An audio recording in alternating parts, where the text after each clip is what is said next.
Hello everyone and welcome to day one coverage of the 2014 Maple Hill Open presented by VibrAM Disc.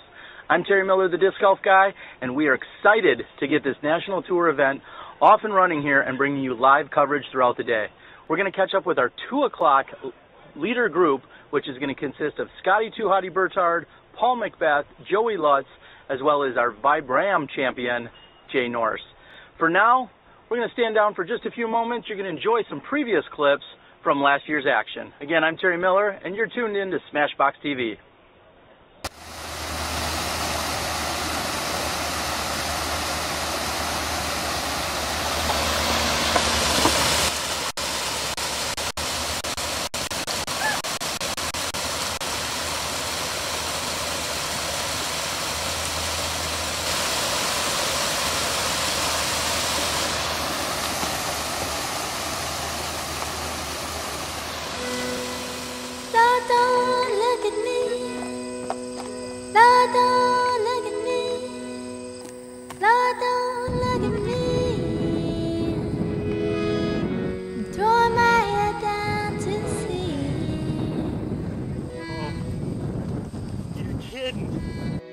Turn your face away. Turn your face away. And we are going to gold, right? Yeah. Oh yeah, that's called oops. Oh, I done wrong today. I done wrong today. I done wrong today. Someday I'll do something good. Someday I'll do something right. It just won't be tonight. No, it won't be tonight. It won't be tonight. It won't be tonight. Oh, Chris, why did you do that? You made me do that. I'm Keith. Chris made you do it. Lord, don't look at me. Lord, don't look at me. Got it. Lord, don't look at me. I'm throwing my head down to sea.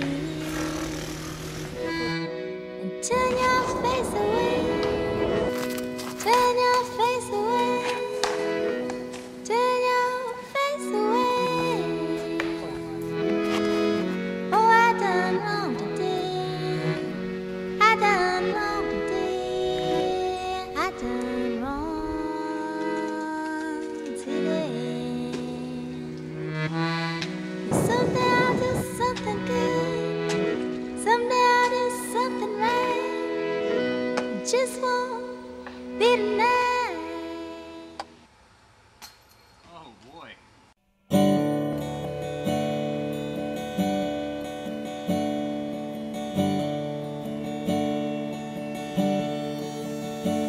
I'm sorry to inform you that we've been had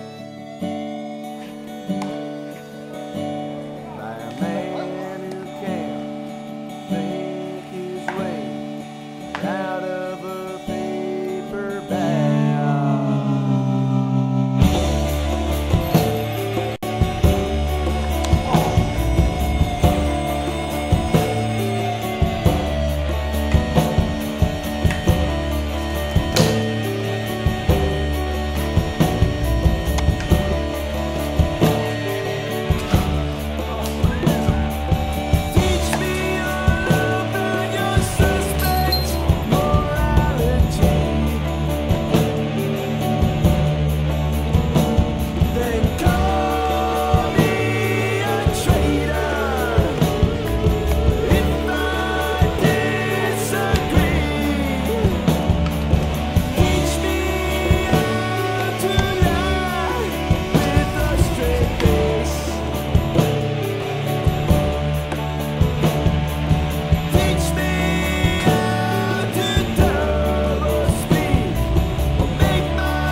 a chance you'll lose it, that tape.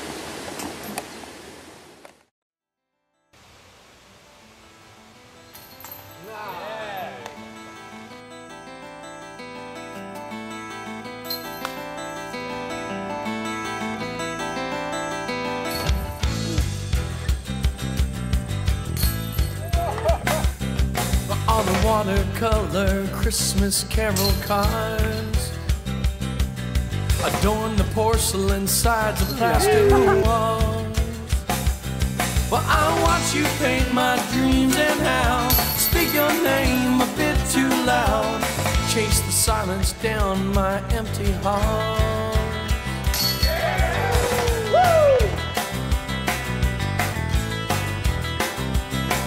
I've never told you any more than this, and I'm 16 hours late to meet your kiss. No time is right to prove you wrong, no words persist to last that long. My truest aim is solely yours to miss. Down the ladder backwards, a silhouette full grown of candle power to light most any home away from home. Summing up in six words, an eloquence unknown to me beside you in my 5 square miles of home.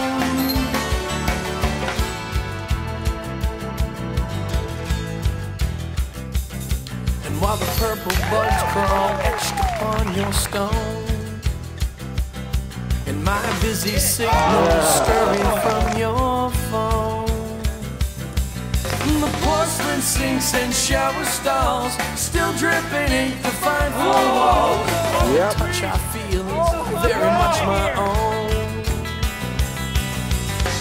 Down the ladder backwards, a silhouette full grown with candle power to light most any home away from home. Summing up in 6 words, an eloquence unknown to me beside you in my 5 square miles of home.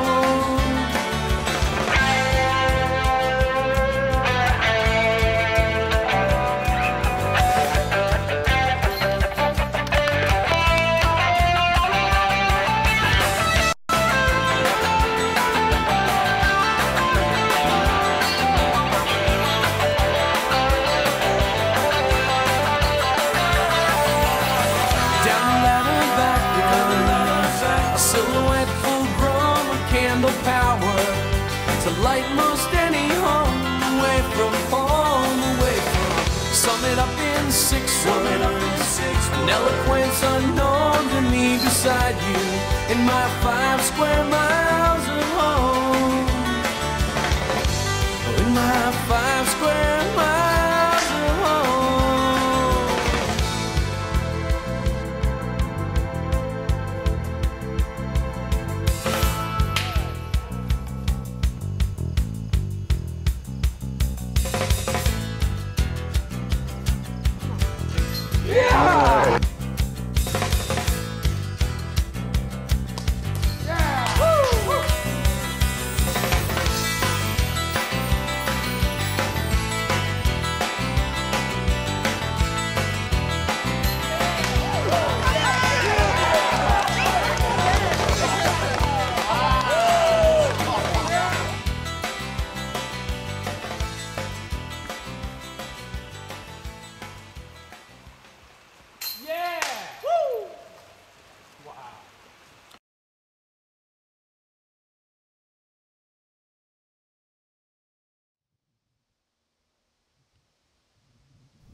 fans, and welcome to Big Drives of the 2006 MSDGC. Brought to you by Phoenix Disc Sports.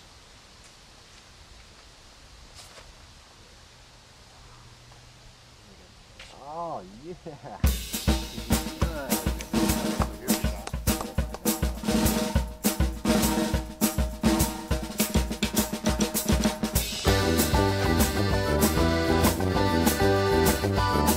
All right.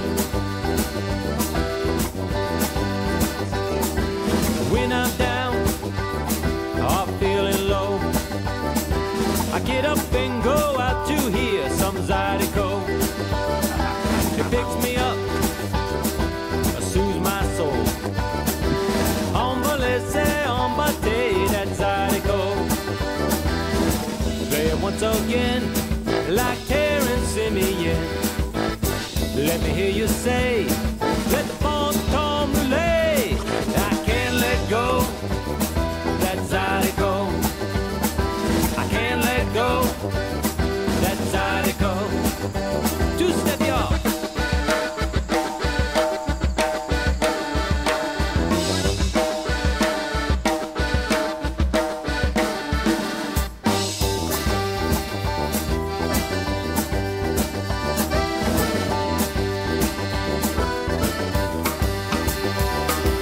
When I got no place to go, I don't need no help, I need some Zydeco. From New Orleans to Chicago, I can always find a home in Zydeco. Play it once again, like Terrence Simeon. Let me hear you say, let the phone come relay. I can't let go, that Zydeco. I can't let go, that Zydeco. Old school.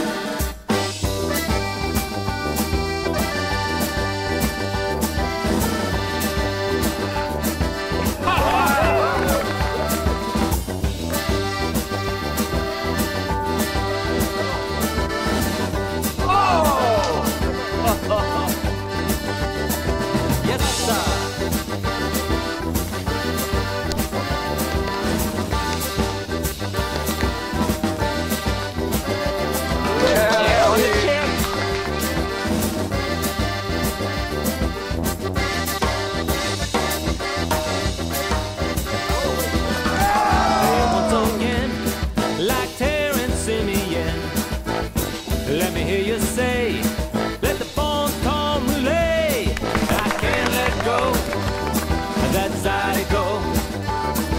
I can't let go, that Zydeco. I can't let go, that Zydeco. I can't let go, that Zydeco.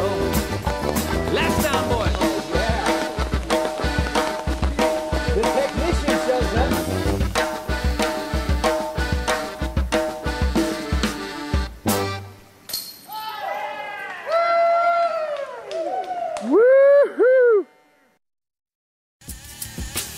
This is the Obex. The Obex. The Obex. The Obex. The Obex. The newest overstable mid-range in VibrAM disc golf.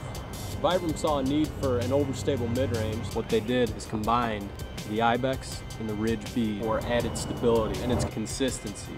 We now have an overstable mid-range. It became the Obex. The Obex is going to be your workhorse mid-range disc. This disc can do it all, and it's a straight flying disc, and it has great glide. Throw it with a little bit of hyzer, it's going to hold a hyzer. Throw it flat with a little power, it's going to fly straight and predictably finish left. Put it on an anhyzer, it's going to boom out there, and it's going to slowly fight out and get you some big distance shots with this. The wing is comfortable in the hand for a real nice consistent release and real smooth. That handles quite a bit of power. It is not afraid of a headwind. Like all VibrAM golf discs, the Obex is compression molded X-Link rubber. The X-Link rubber is super durable, ultra grippy, and it has a great memory. When you're out there hitting trees, baskets, this disc will maintain its flight characteristics over time. This is a disc that's going to last forever. If you were to have one mid-range disc in your bag, it would be the Obex. Hello everyone, and welcome to our first round coverage of the 2014 Maple Hill Open. I'm Terry Miller, the disc golf guy, and I am joined here by Ricky Wysocki, known as what, Saki Bomb? Is that that's no, one of the 21? Now that he's 21, well, now it's all legal. Ricky, just a few years ago, you were so close to pulling down this huge victory. What's the plan of attack this week? Well, you know, just like last time, I was in contention to win. You know, if I can have that same spot this year, you know, I'd be thrilled. So, you know, I'm going to do whatever I can to have that tied ball game going into 18, just like I did 2 years ago. So, if I can target that, then I'll be happy. Yeah, you've seen some fierce competitors, including Kale, who happened to edge you out on that last hole. The best of the best are here, and you're playing one of the toughest courses. What does it feel like to be on the Maple Hill property? Well, you know, it's great. You know, I've been ready. I've been practicing all week, so, you know, I don't think I've ever been better prepared. So I'm ready this year, and we'll see how it goes. You're one of the most, well, all-around players. You have an amazing backhand. You have equally as good a forehand, and you pretty much make everything inside like 50 feet. What do you do to practice when you come out to this? I mean, do you change anything up for the course? And is it different than any other event that you're looking at? Well, I mean, this course, you know, everyone says that most courses, you know, it'll test every shot in your bag, but this course definitely will, because, I mean, there's water on the left side of the fairway sometimes the right side of the fairway. So, you know, this course, if any course, definitely tests every shot in your bag. So, you know, I've been out here practicing every shot, just like the course demands. So, I'm ready to go. All right. So, parting shot here before we send you off. Go ahead and tell us your favorite hole out here at the Maple Hill Gold Course. You're about to attack all 18 of them. Tell us your favorite hole and why. Well, it's got to be 18. For me, it's a love-hate. You know, obviously I've lost a tournament on it before, but it's still, you know, that doesn't change. You know, it's still a great hole. Whether I play it good or bad, it's a great hole, and it's definitely one of the best finishing holes in disc golf. You know, as I saw myself, I lost on the hole, so maybe I can get revenge this year. There you go. Yeah. All right, Ricky. Well, everyone at SmashBoxxTV and everyone out on the internet is watching live this week. We wish you the best of luck, and go out there and get them. Thank you. All right. Well, there you have it. That is Ricky Wysocki. He's about to tee off here. Let's go ahead and cut right to the action. You're watching SmashBoxxTV. Live on the tee, Devon LaBelle. Weird hearing you say that. Hey, David. Go, David.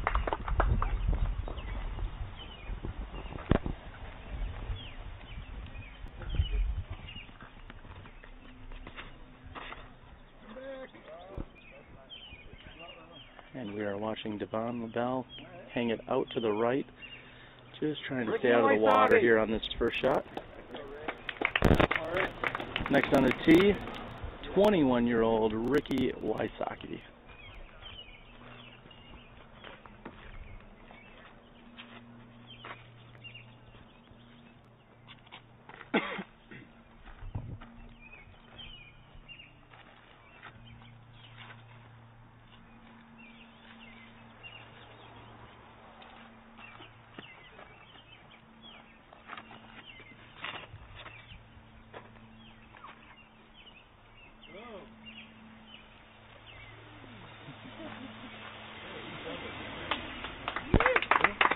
Tim Walsh.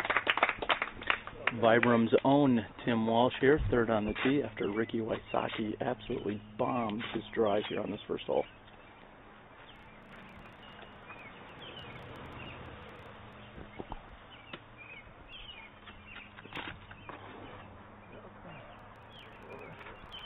And Tim and the rest of the group begging for it to get up. Oh, baby. And it looks like it skipped off the water and landed inbound. Here's Troy Whitten.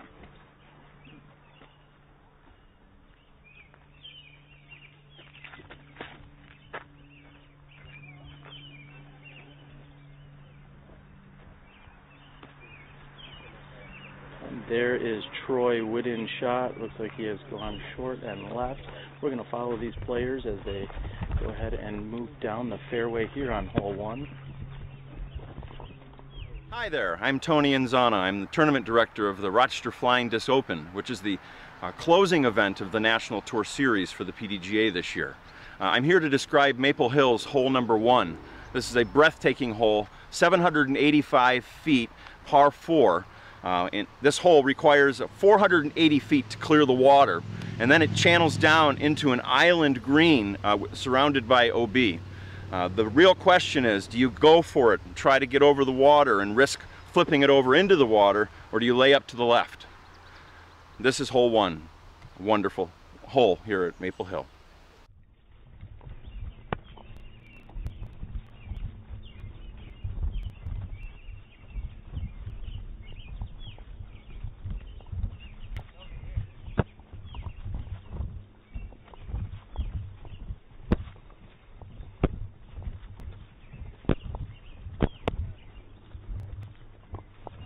I believe Devin here may have ultimately landed out of bounds.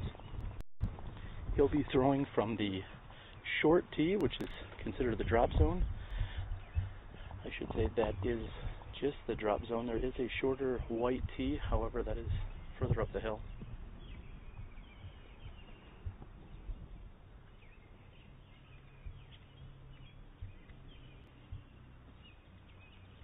Very nice looking shot.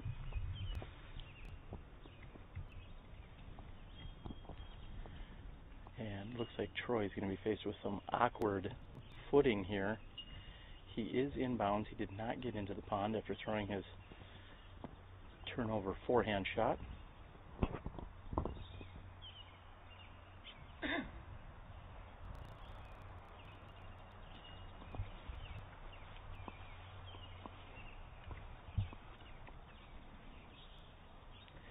That is a unique stance that he's going to have to take, having his right leg propped up and behind him.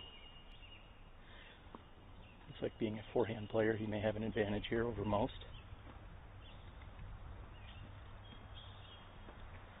And unfortunately, just a bit low.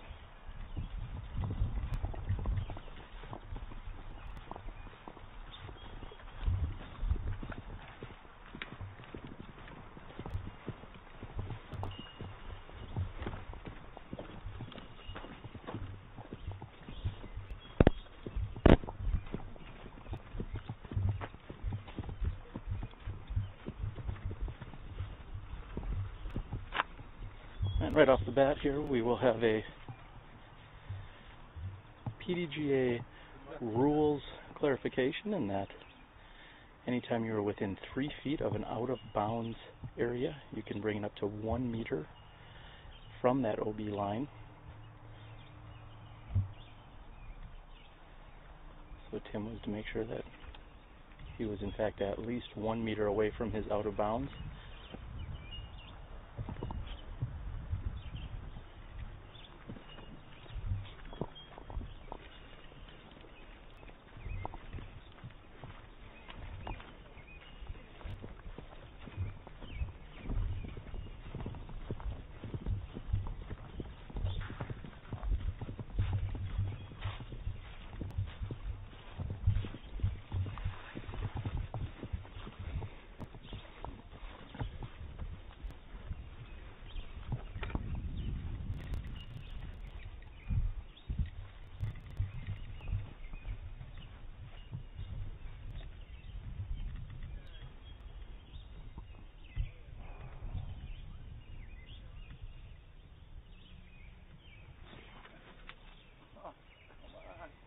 And Troy's shot is just a bit low here.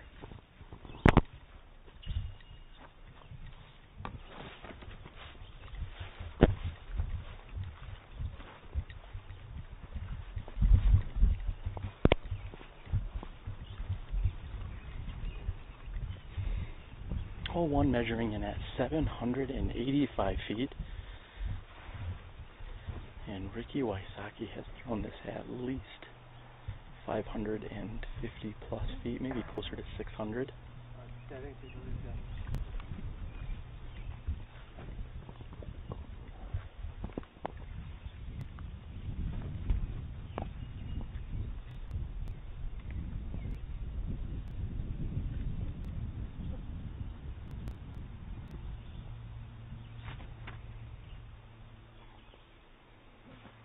And Troy's shot hits off the left-hand side of the mouth here on hole 1.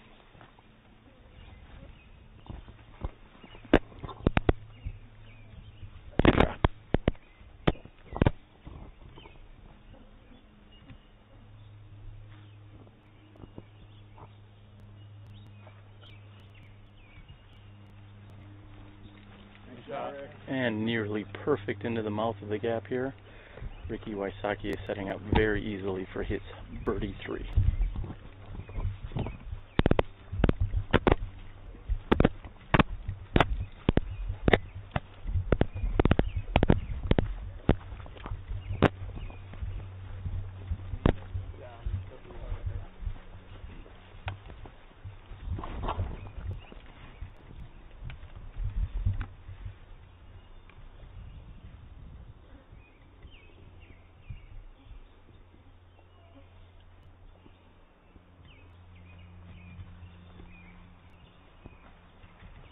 And Tim's shot is just a bit short of the basket. Very nice run here for a 3.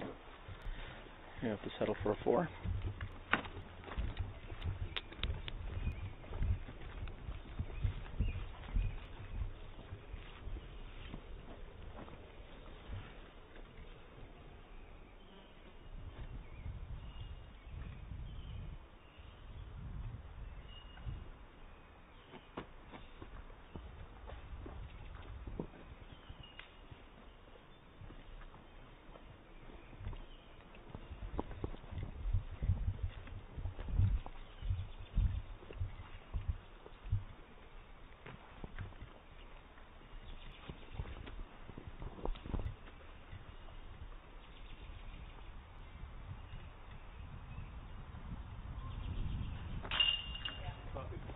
And from just inside the 10-meter circle, Troy makes good.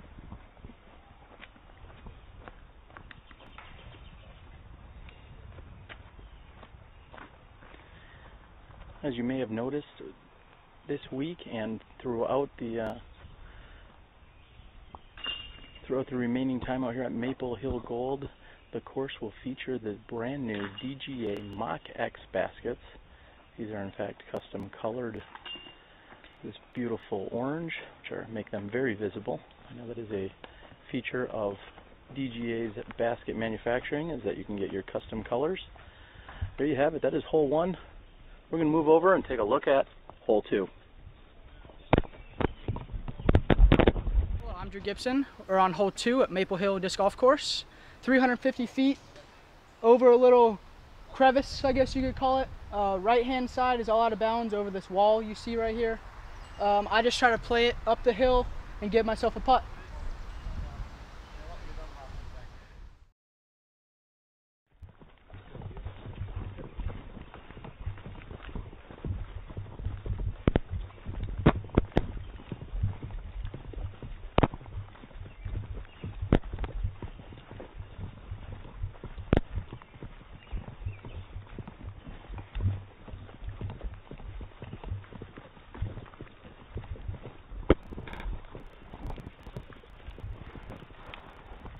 Good 5. Ricky? 3. Troy? 5.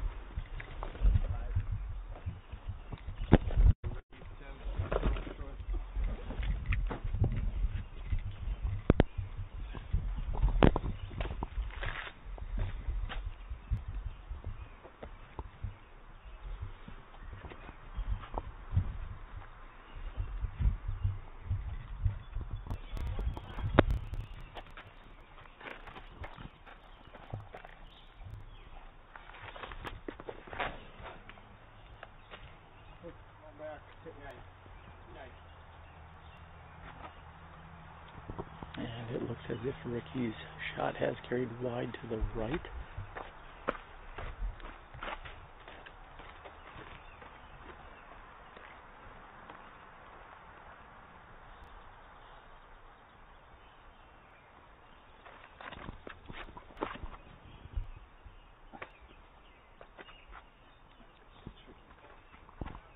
And Tim's shot is carrying off and left short of the trees.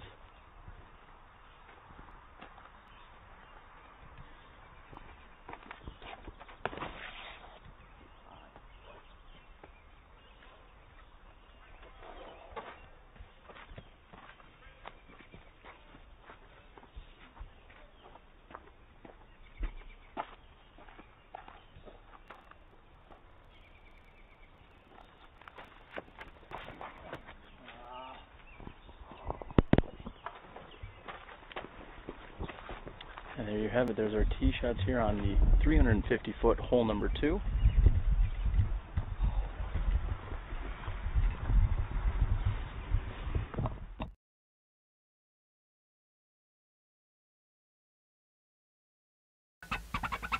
This new disc is the Ibex. VibrAM's first mid-range. Very exciting disc. It's a very forgiving, straight flyer. If you don't have too much power, this thing's still gonna fly nice and straight for you. Great mid-range. Rides straight, great in tailwinds. Rides pure, straight, forward.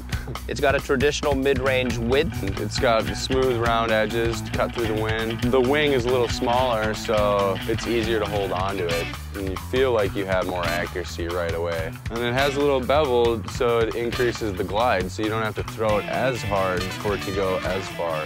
If you've got a lot of power, you're gonna love this disc. You're gonna love putting it up 50, 60 feet in the air and having it track off to the right and hold that track. Minimal fade at the end of its flight. A nice flat release, hard throw, it'll track straight at your target.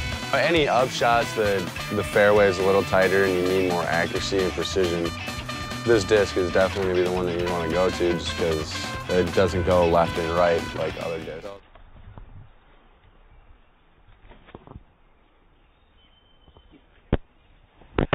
Very nice approach shot.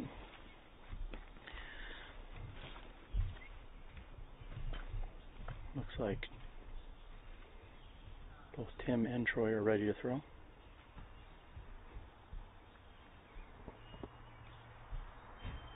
And Tim gets the nod.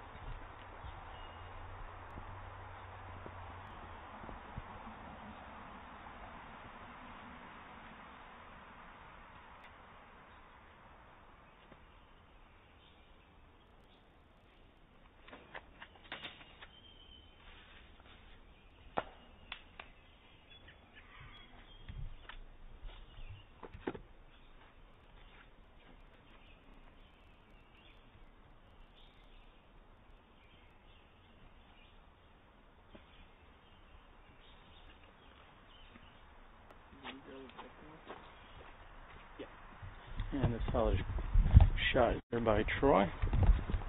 We will follow these guys through the completion of hole 2, and then we will make our way back to the tee of hole 1 in just a few moments.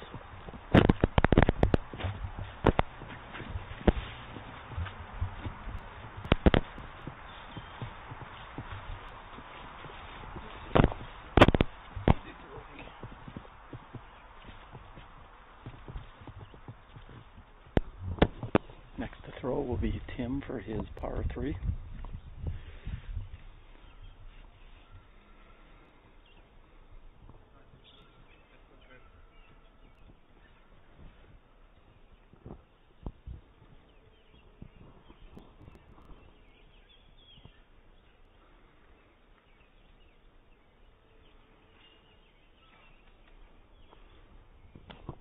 And Tim going with a slight thumber putter shot.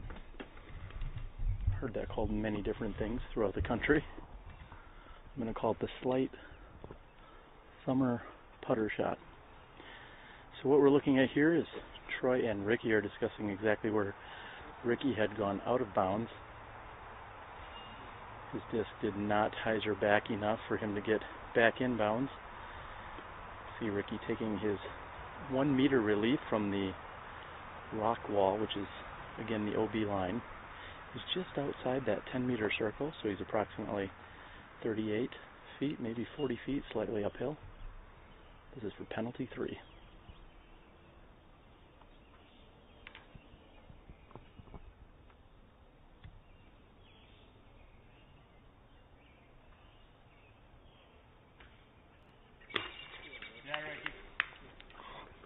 And Ricky does it with ease, just getting barely over the nubs of that Mach X.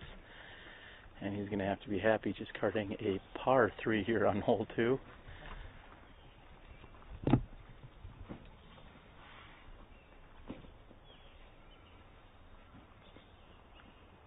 This will be Tim for bogey 4.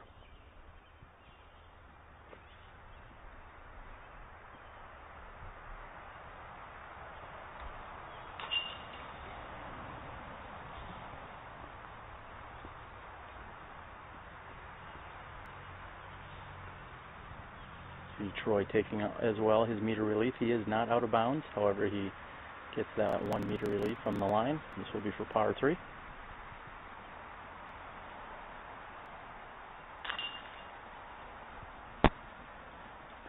I'm going to count on Troy out here to have a good week. He apparently likes the color orange, sporting the orange DD hat and black and orange shirt, throwing an orange putter on orange baskets. If that doesn't set up for a good week, I don't know what does. So there you have it, ladies and gentlemen. That is hole number 2. We're going to take a break for just a few moments. We're going to head back up to hole number 1. We're going to grab an interview from one of our top players. Again, you're watching the first round coverage of the 2014 Maple Hill Open presented by VibrAM. Buried under comics, where the walls are made of awesome. Located in Manchester, Connecticut. 860-643-7295.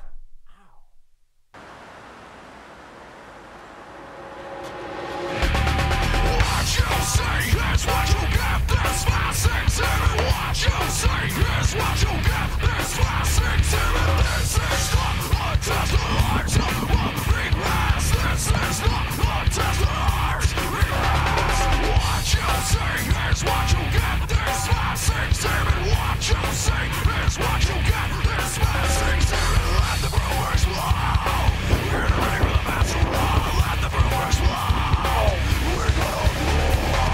Coming at you live, going on boss feature.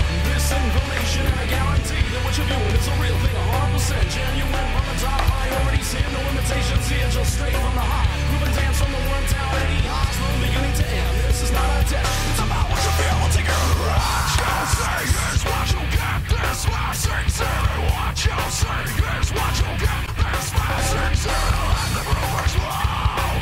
We're ready for the master roll. Let the brewers blow. We're gonna roar. Here we go again, still to the sound of the noise that we're making by any crowd. Make no mistakes about it, gonna have some fun. Feel the groove, watch them move, cause the rhythm's begun. It's about feeling good, it's about feeling free. Not about all the outside wannabes. Pick it up, man, hum it on the heart and soul. This is our rendition of the master roll.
Buried under comics, where the walls are looking for a new or used car, extended service hours, or upfront pricing, we can fill your driveway.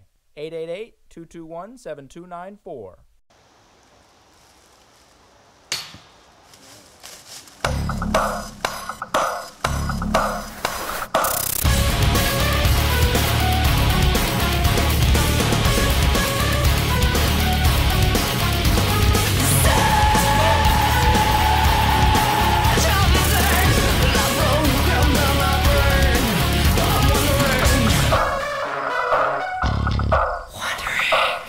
What could have been?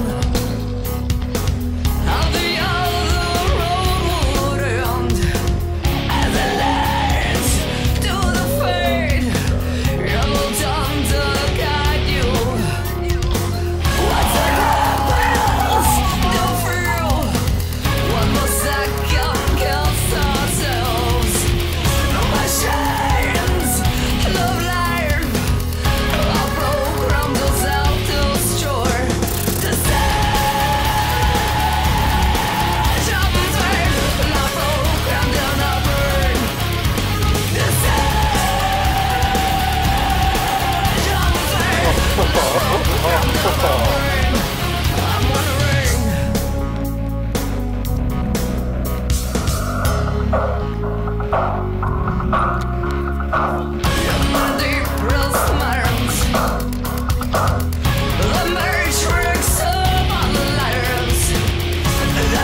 This is the Ascent. The Ascent.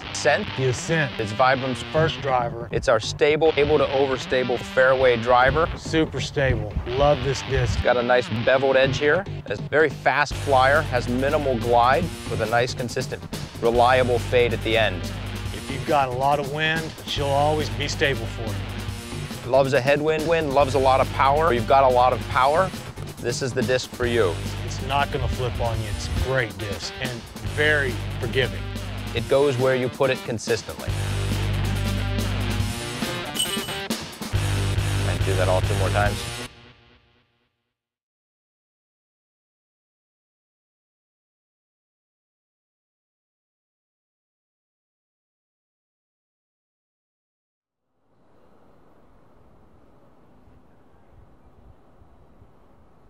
I'm AJ Risley, and this is the Gauge. With its reliable straight flight and its excessive amount of glide, the Gauge is perfect for players of all skill levels.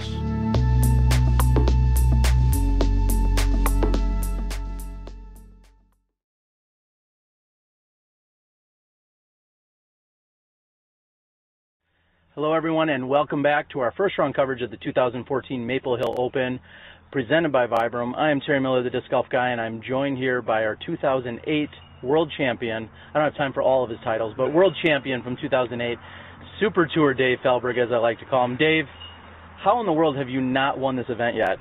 There's something weird about it. Early on when it first happened, I was making strong runs at it, and the more I come here, the harder it gets. I'm not sure if he makes it harder or if I'm just getting more intimidated by the shots, or I've had so many results that I'm playing too safe. Well, there has been an amazing talent pool out here. There's a lot of talk, of course, about Paul McBeth's 45 last year, which is just an off-the-charts round. When you come out and play an event like this, are you thinking about a score, or are you just thinking about staying competitive? What's your plan of attack? I used to be about a score, and lately I'm just trying to stay competitive. I realize with the talent pool, as long as you can just put up 3 or 4 good rounds, in the end you'll have a chance at it. Instead of having to attack, I see a lot of players attacking strong and putting themselves out, or having a good chance. And lately, if I looked at the scoreboard, if I just shot an average round the first 3 rounds, I always had a shot at the end. And that's what happens when the talent pool tightens. Now, you've been very active with Latitude 64 for the last couple of years now, throwing them pretty much exclusively. Talk a little bit of what that has meant to your game and what you're doing career-wise. Well, it's beautiful. I'm now the team manager of 70 players. I'm writing media articles for 4 websites, research reports on the market, and I'm just finding the opportunity to find something outside the game, training juniors, all that good stuff. But, you know, at the same time, we're making great plastic. Every day we're putting out new discs, if you notice. They're all out, over 100 different options now. And if you see, I almost have over 20 wins. My team's been there for a month, and we already have 20 professional wins in the PDGA. So it's amazing. I can't believe how great it's going and how great my players are doing out there. That is pretty cool. Now let's talk about, before we go ahead and have you guys tee off, let's talk about your favorite hole out here at the Maple Hill Gold Course. If there's one hole that you're really looking forward to, maybe you do well on it, maybe you don't, but what is your favorite hole out here at the Maple Hill Gold Course? My favorite hole at the Maple Hill Gold Course is clearly hole 6. It's the hardest hole for me. That's why I like it. I tend to get a 2 or a 5. I think it's the most difficult shot on the course to pull off under pressure, and it's great because of the finish is tight. There's OB on both sides, and if you throw a great shot, you feel the reward, and if you don't, you feel the pain, and that's what I like. Nobody hits a bad shot there and gets lucky. That's what I like about the hole.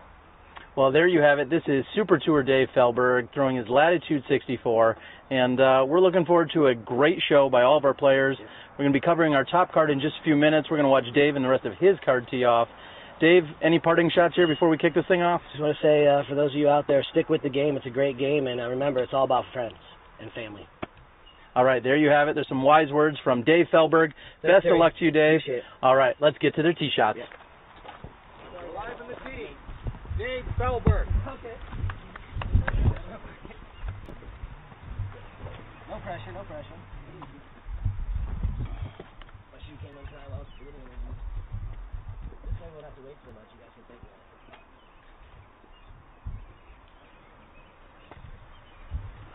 Good luck, gentlemen. Good luck. And after conducting our interview, Dave will be first on the tee. As I said, this event has eluded him for his entire pro career. Let's see what he can do here to start off on hole 1.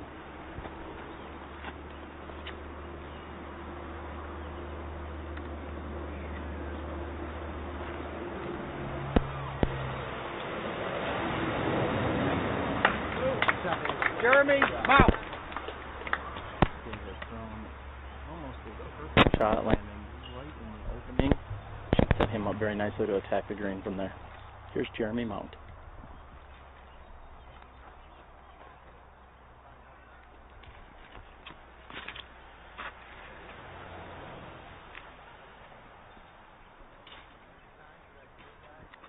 Patrick Burke. Patrick Burke, a fine competitor from Michigan.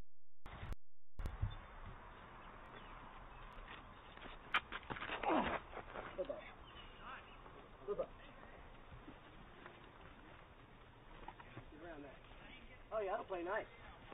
Taylor Mislowski. And Taylor M., a local, is fourth to tee.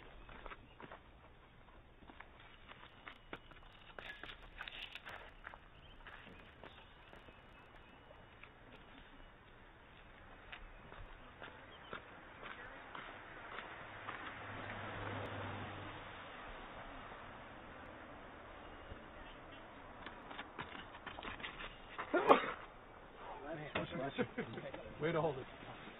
Thank you, sir. Thank you. Thanks for all your work. You bet. You guys will flip side.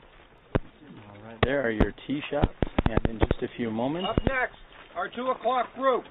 Jay Nourse, Joey Lutz, Paul McBeth, Scott Burtard. and our official scorekeeper, Scooter, has been calling off the names throughout the day. We're going to hang out, and in a few moments we'll catch up with a few of our players from our 2 o'clock coverage card. As mentioned, Paul McBeth will be on our card.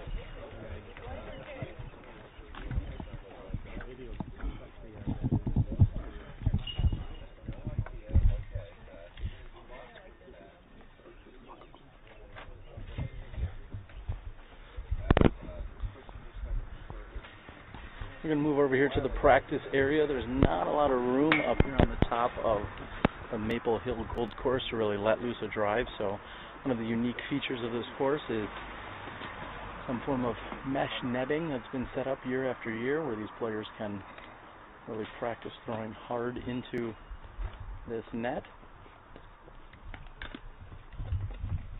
Looks like they have in fact upgraded it from previous years. Gives players a chance to throw from both sides. Got a nice gallery of people that are forming out here as well, that are all excited to watch the action. We're glad that you are tuned in here to SmashBoxxTV.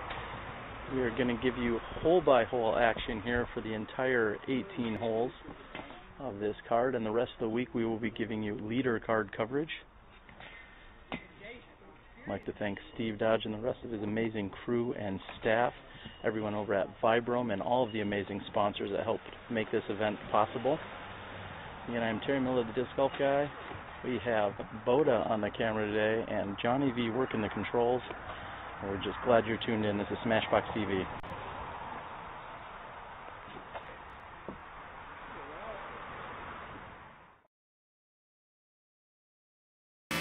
This is our second putter, the Summit.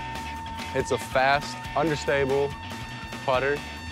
The edges are rounded, real nice, so it fits perfectly in your hand. Very shallow for a good natural release. Micro bead on the bottom. It's giving you that feeling of accuracy and precision like every other disc that they have. I love these with a tailwind. Tailwind putts, they just ride straight. They just follow the wind. It's a good driving putter for those controlled finesse shots. It's got a great glide to it. It's very consistent. It holds a nice Annie line, or you can put it on a hyzer and give it a nice hyzer flip up. It'll hold a nice straight line. And it will get there quick. You don't have to put a lot of energy on it. These things can fly forever. It's just phenomenal. The Summit does not like the wind, but it does like beginners. It is the opposite of the VP. My favorite, the VP. It's our big beefy putter, very thick wing. It's got a nice flat top. It can handle a lot of power off the tee. It's got a big bead, the biggest bead of any of our putters. Loves the wind. Good for putting in a headwind. Great upshot disc. Anyone that wants to be able to throw into a headwind or just feel comfortable and confident about any upshot, the VP is definitely going to be a go-to. These are superb. You never have to worry about it elevating off into the distance, and you don't have to worry about it flipping over. You can do pretty much anything inside 250 feet. Sidearm, backhand, you know, Tommies. You have to try it. You'll know after the first throw what it does. If you want something more stable, go with the VP. If you want something less stable, go with the Summit. And in between, you got the Ridge. And the sole for putting. You couldn't ask for more. Hi, I'm Paul Uliberry. I am with Team Prodigy. I'm here at the Maple Hill course on hole. It's all about practice. Is the gauge. With its reliable straight flight and its excessive amount of glide, the gauge is perfect for players of all skill levels.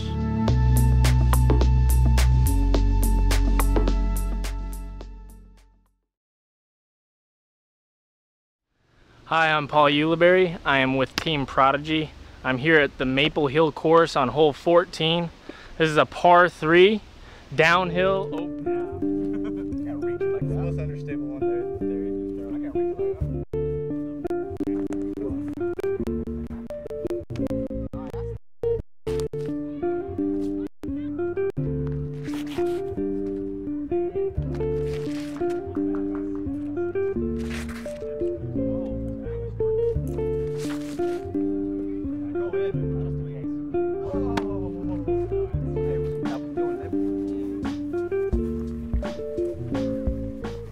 What is like the thing that tells you the disc is done? When you like, now this is ready? When he puts it in his bag. He says that. When he puts it in his bag, it's ready. My size and yeah, it's hot out here. I agree. Yeah.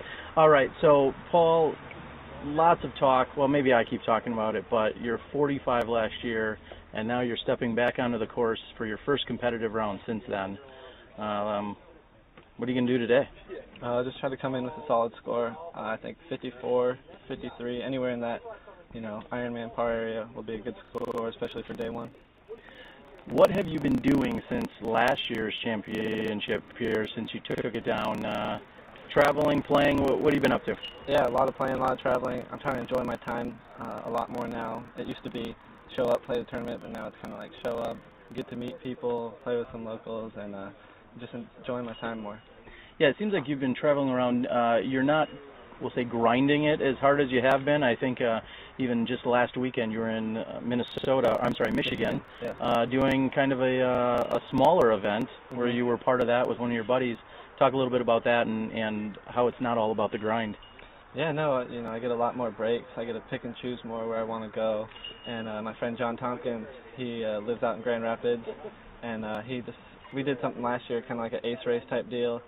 And this year we decided to bring in some more discs, do a little 3-disc challenge, same course, different layout, but it brought in 72 players, and we only planned it, you know, 20 days in advance. And for it to fill up days before the event was awesome, and 53 recreational players were there. That's the biggest number I like, and all 72 were AM players. So, you know, I was more about promoting the sport, promoting my sponsors, and just getting out there and seeing the excitement that it brought to people was awesome. I'm guessing a few of them went home with some Paul McBeth signature discs. Would that be fair to say? All 72 of them. All 72 got a G-Star Rock and a Champion Rock 3. Well, very cool. All right, we've asked some of the other top professionals. I'm going to ask you right now, what is your favorite hole out here at the Maple Hill Gold Course? I mean, just off the top of my head, I would say this one right here, hole 1. You know, it's the one you get to let the nerves out and unleash your first drive. So off the top of my head, I would say 1, but I really like 16, that tunnel shot, and 8. Great. Things are going really good. I sent Vinny Steele out to hole 8, and I said, go catch an ace for me. And he said the third shot was Dutch Napier, carding an ace. So that'll be on your highlight reel tonight. Congratulations. So I would assume just pretty much everybody does what you tell them, isn't that right? Pretty much. And actually, I'm getting a call here, and I think it's time for us to tee off the 2 o'clock cards 6 minutes late. Oh, there you go. That's how I roll. That's how he rolls. Well, there you have it. That is Steve Dodge. We've got Paul McBeth and so many of the others, including one of my good Wisconsin buddies, Scotty Hotty Burtard. Let's go ahead and get to the action.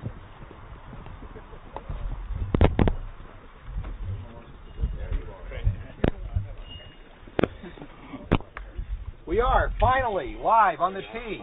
Jay Nourse.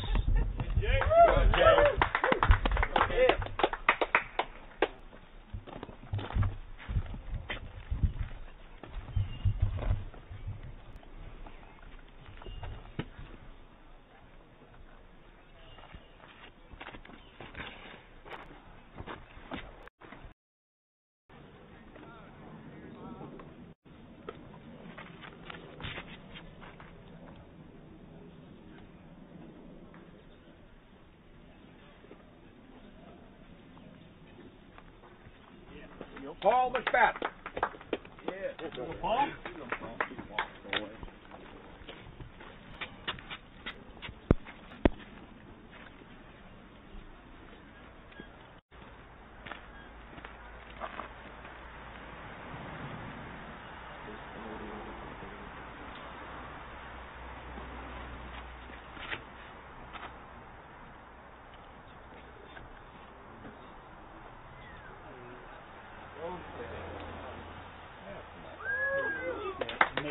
Scotty, Burtard. Shot ball.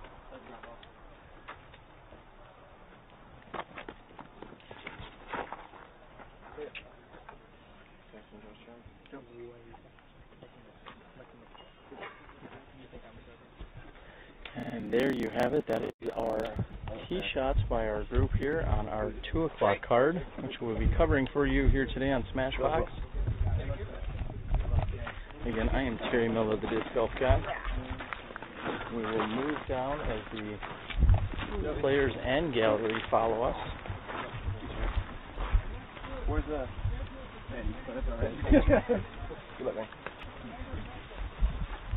Hi there, I'm Tony Inzana. I'm the tournament director of the Rochester Flying Disc Open, which is the closing event of the National Tour Series for the PDGA this year. I'm here to describe Maple Hills hole number 1. This is a breathtaking hole, 785 feet, par 4. And this hole requires 480 feet to clear the water, and then it channels down into an island green surrounded by OB. The real question is, do you go for it and try to get over the water and risk flipping it over into the water, or do you lay up to the left?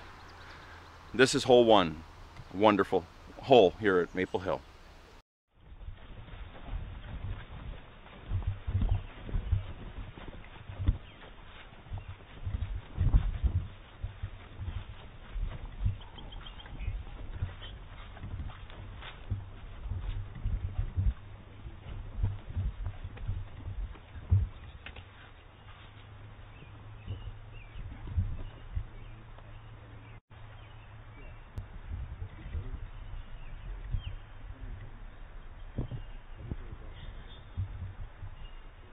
This will be Scott's shot from the drop zone. Getting very aggressive. It looks like it's going to be fading off to the left-hand side. He should be short of the OB line, however he's going to be on the left-hand side.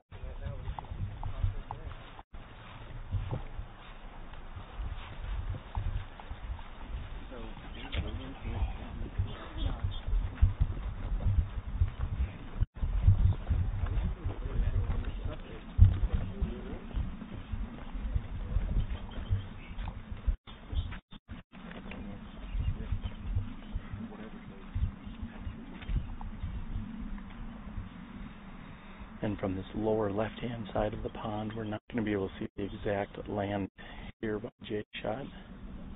However, he's going to be throwing to the mouth of the cap. Looks like it's going to come up a little bit short of it. Should be a good-looking shot. He's going to have a short approach, looking to card a par 4 to start.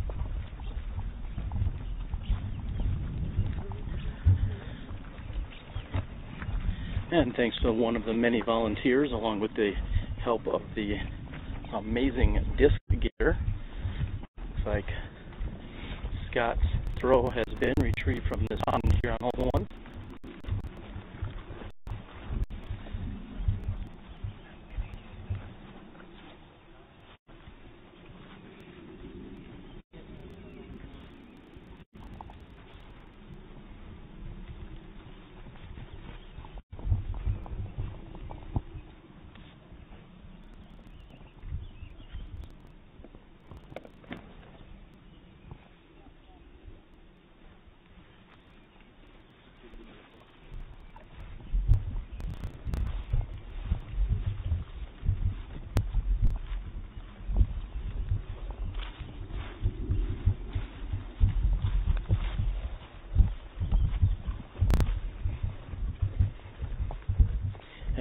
earlier in Ricky Wysocki's drive, Paul McBeth is at least as far, maybe even a little bit further. Paul should have a relatively simple approach shot here, setting himself up for an easy birdie 3.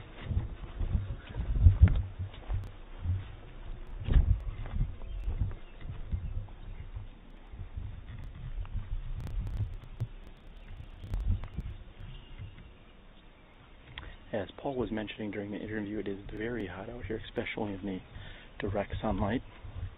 It's pushing about 83 degrees with high humidity, so it's feeling more like 90 degrees. Paul said that he had lost 10 pounds while playing in the Kansas City Wide Open, simply because of the heat and humidity.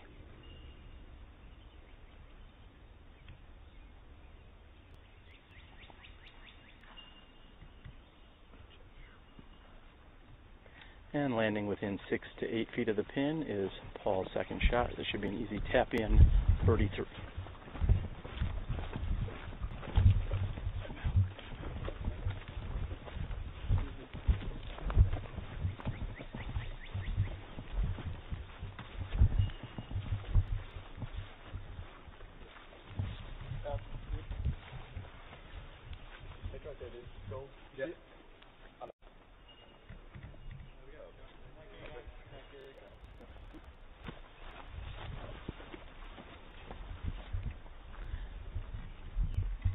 And Scott is on the left-hand side. He's got a couple of Christmas trees here to contend with.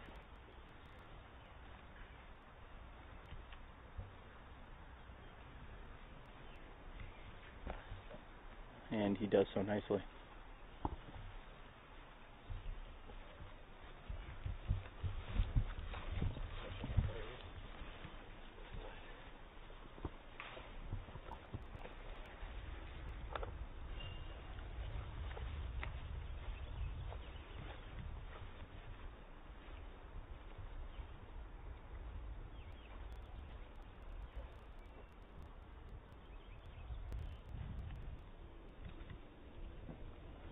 And Joey lays his third shot within 10 feet of the pin.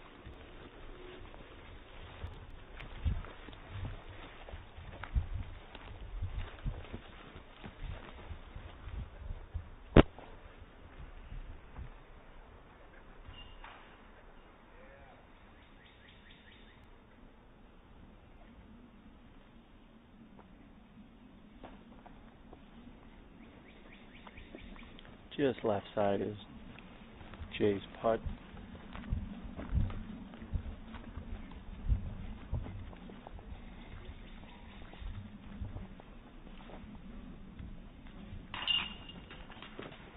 Paul taps into the easy birdie 3.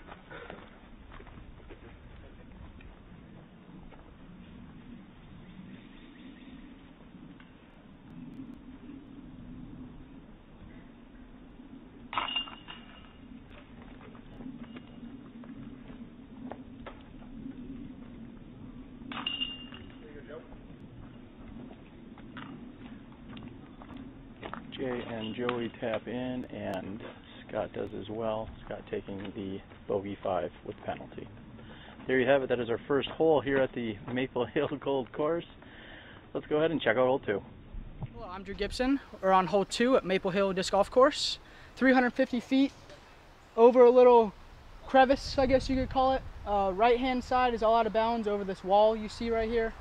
I just try to play it up the hill and give myself a putt.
Paul will take the tee after cutting the birdie 3 here on hole 1. Here we are on hole 2, again measuring in at 350 feet.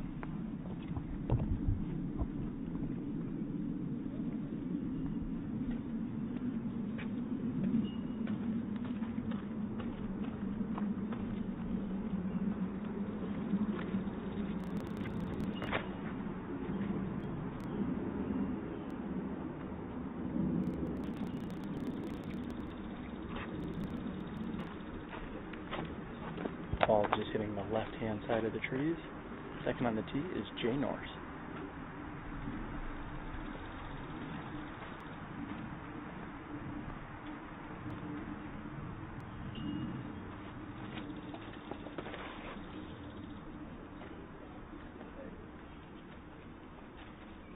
Jay throwing a flex shot which lands right in the center of the fairway.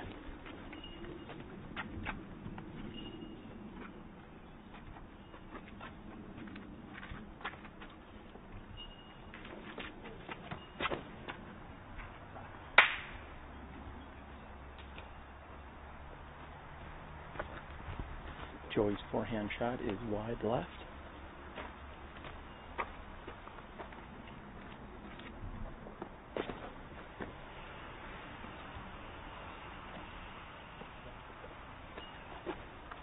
And Burtard shot looks to have landed straight in the middle of the fairway as well.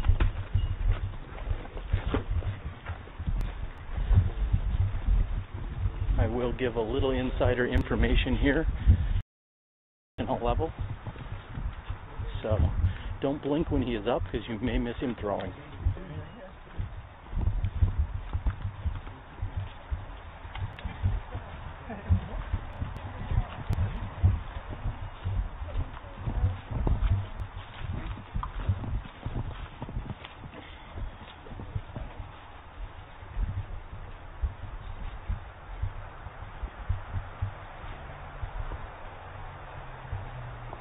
Joey has found himself on the left-hand side of the fairway. Looks like he does have a lane, so he'll be able to approach the basket from where he's at.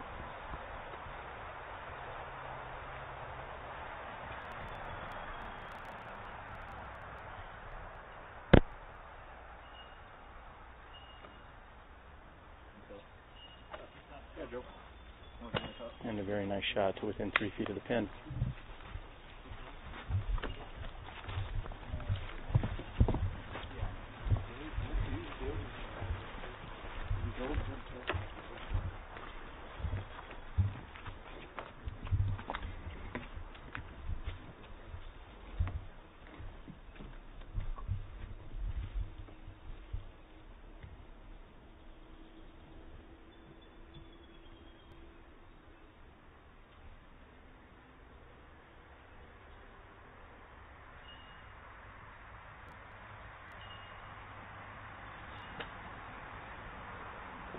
And McBeth has an awkward straddle stance, however he does give it a good run, which finishes on the left-hand side. This will be Jay for his birdie opportunity, just a few inches in front of McBeth's lie.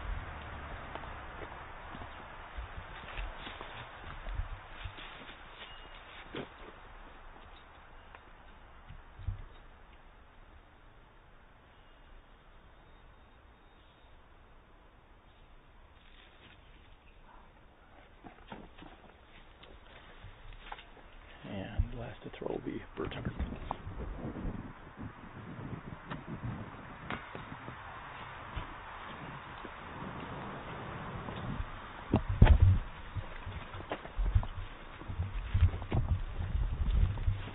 Hole 2 here, not relinquishing any birdies to our lead coverage card.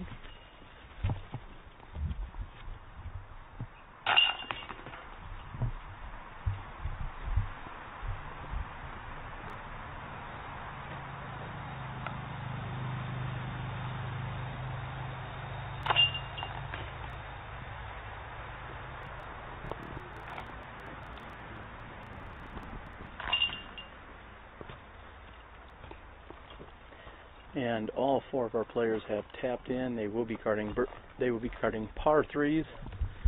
We're going to move over to hole 3.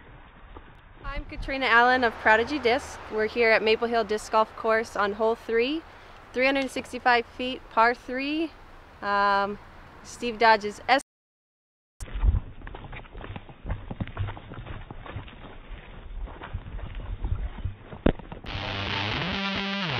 This is the Ascent. The Ascent.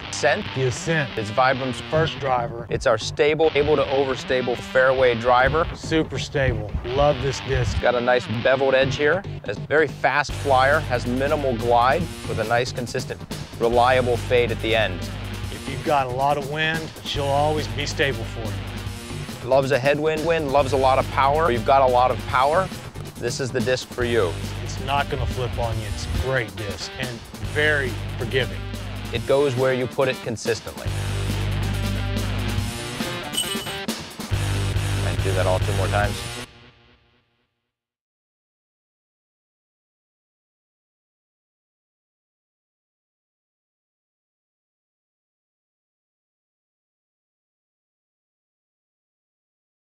And Joey's forehand roller has kicked him up and into the left-hand side of the fairway again.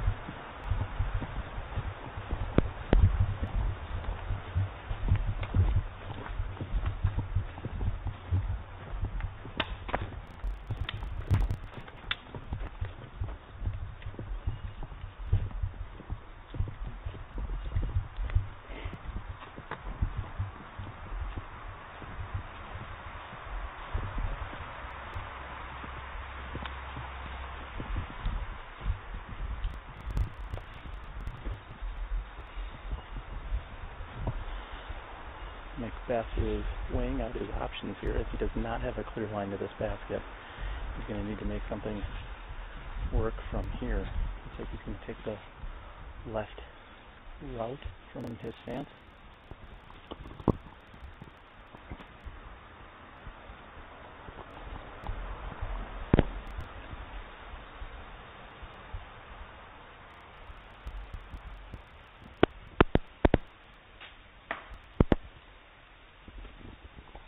And McBeth hits a tree and is not able to get out of this wooded left side.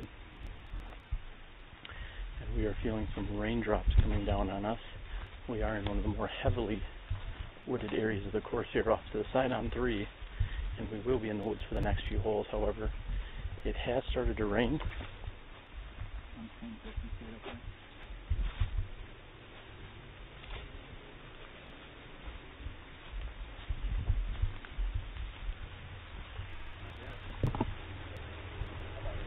Yeah, go ahead. I'm okay.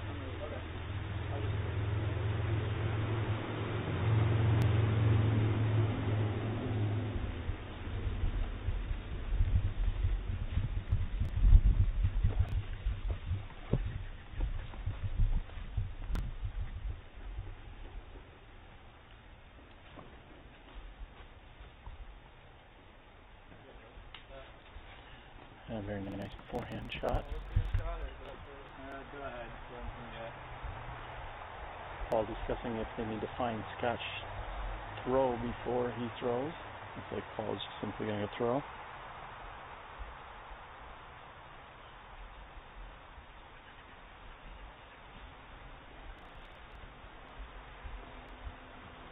And Paul has set himself up for a bogey 4.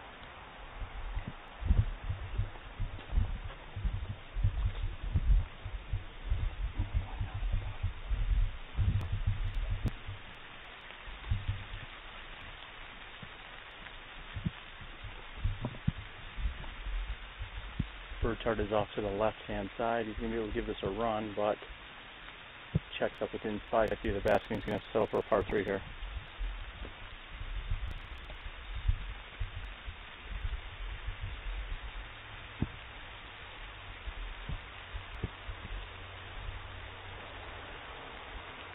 And Jay's tee shot, strike out his second shot, is just a bit left. I was thinking he was throwing from his tee shot, which he was. I believe the rain is getting to me. Again, we are actually in a somewhat covered and protected area of the course at the moment.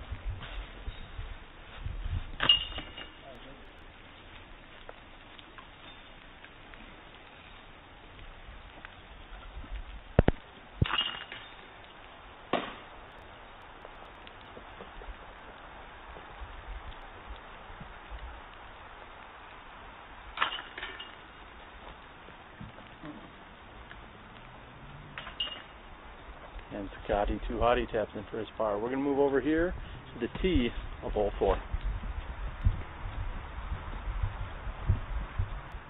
Hi, this is Toad McReynolds with Team VibrAM here at Maple Hill, hole 4, 250 feet downhill. Object of this hole, they set you up for a perfect straight shot with the water 30 feet directly behind it, which is your OB line. You also have a separate right-hand gap where you can take a sidearm, flex out, and come back down. And as long as you land anywhere around the group of trees on the left-hand side, that's a good place to be. That puts you about 15 to 20 feet away.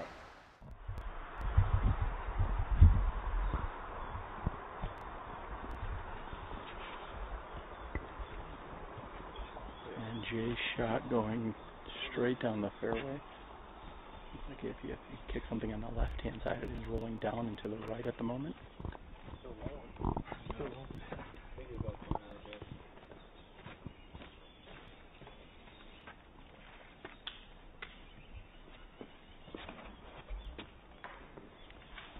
And Burtard going with a rhino, throwing it wide right. Looks like Paul has a rock in his hand.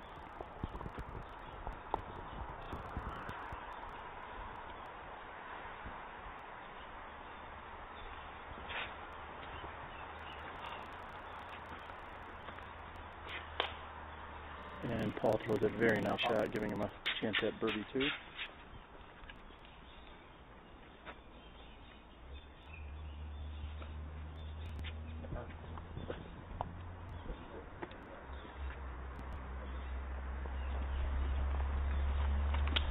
And there you have it. That is the shortest hole here on the Maple Hill Golf Course, 250 feet.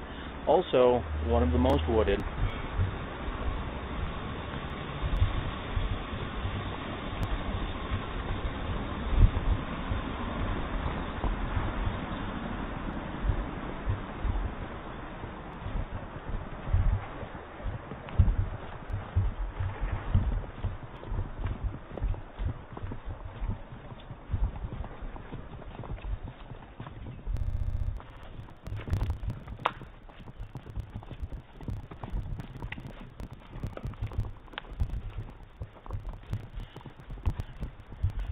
After finding a position here, Burtard will be the first to throw.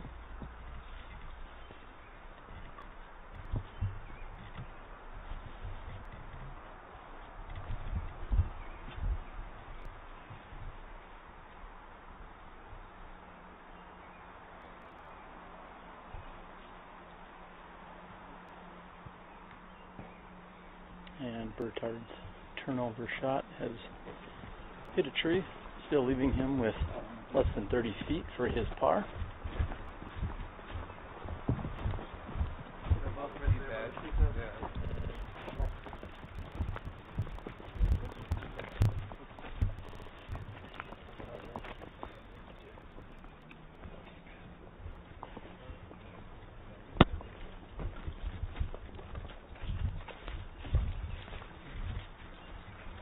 As you can see, we have 2 shots that have landed near the tee here on hole 5.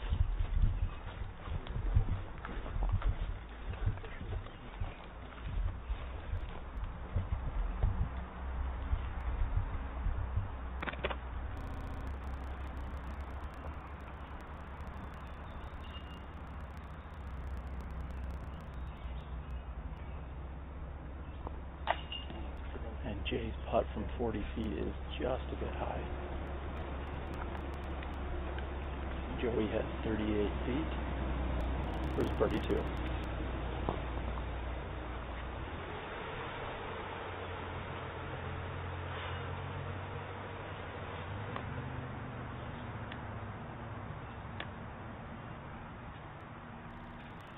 Yeah, good putt, Joe.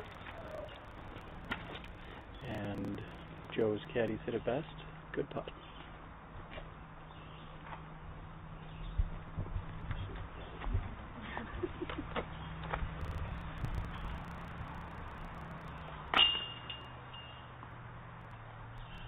Burtard makes good on his par opportunity. McBeth is left with less than 25 feet for birdie.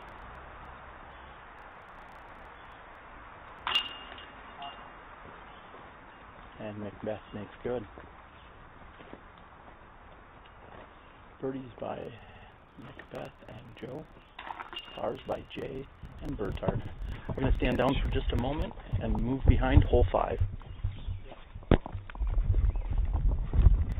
My name's Will Schustrick.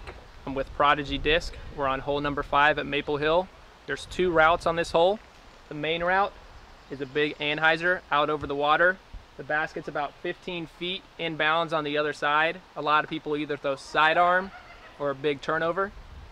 And there's some people that go down the middle. It's a lot safer of a route, but lowers your chance at a deuce putt.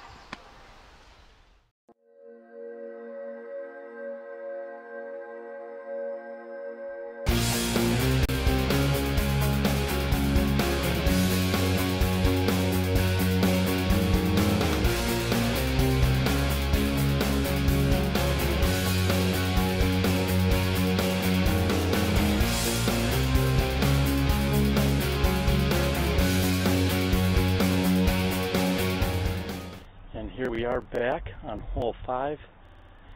After cutting the birdie 2 on hole 4, Paul McBeth has the tee.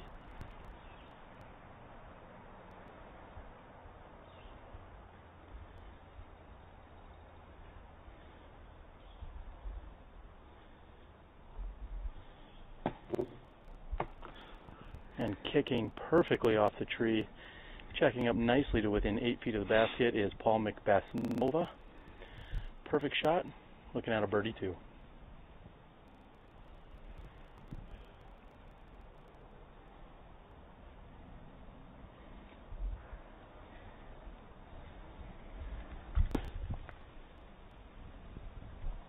Joey's shot is just a bit high, however he's got a 35-footer.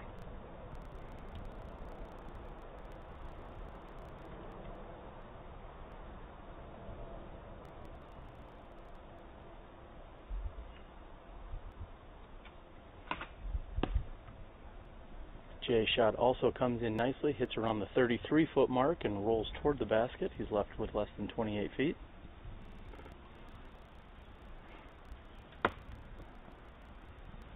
And in professional fashion, the 4th guy also puts himself within 15 feet of the basket.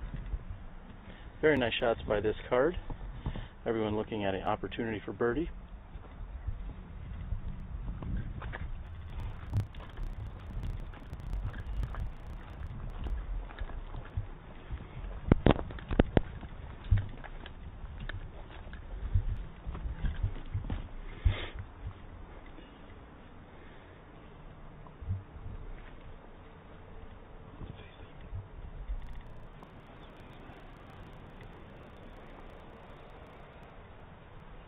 Again, as we will pan out to the left here and look at this beautiful pond, which actually comes into play on both holes 5 and on hole 8. As mentioned earlier, hole 8 was aced earlier in the day, twice in fact, one on camera. Looks to be very calm. The rain that had started a few holes ago seems to have subsided.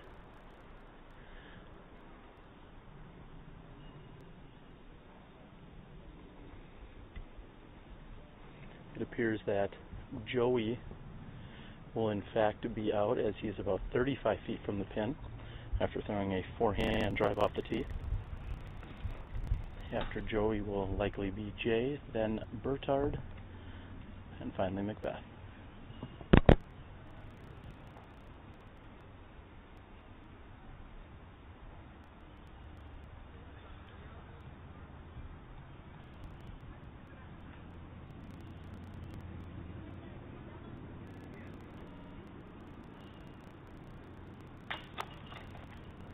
Just tickling the left side of the chains.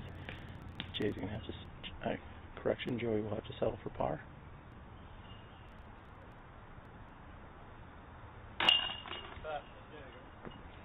Perfect birdie putt by Jay.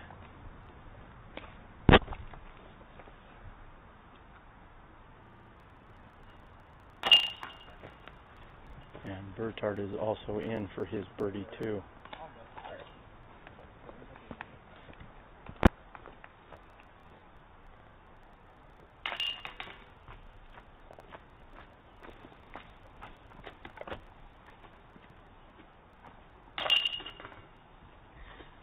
And there you have it, ladies and gentlemen. That is hole 5, which renders 3 birdies and a par. Some may love it, some may hate it, but either way, we're going to move over to hole 6. Hi, I'm Paige Pierce with Prodigy, and this is hole 6 at Maple Hill. It's 375 feet, par 3. It's straight for about 300 feet, and then it kind of goes diagonal to the right for the last 75. If you can see the 2 stumps in the middle, that's what I'm going at. There's water if you fade off to the left, and the rock wall on the right is also OB. So you want to just a straight shot down the gut and hopefully leave yourself with an easy upshot.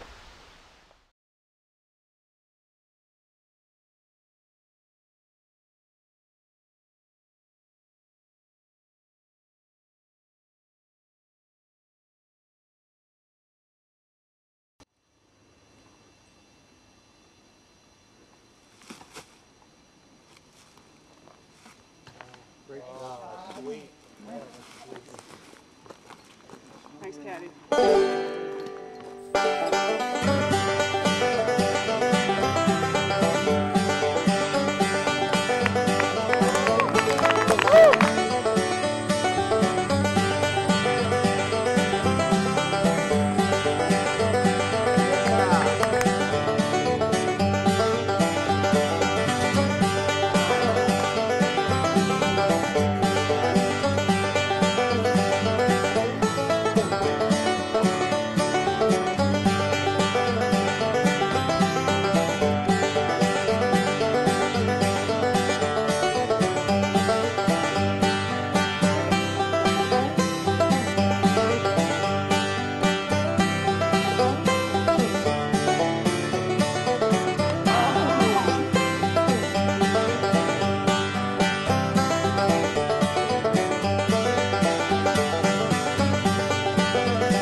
That can make some footage.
My name is Jamie Pearson with Quest AT Disc Golf, and being one of the most innovative disc golf companies, we brought you the Dimple Disc, which are the straightest flying disc on the market.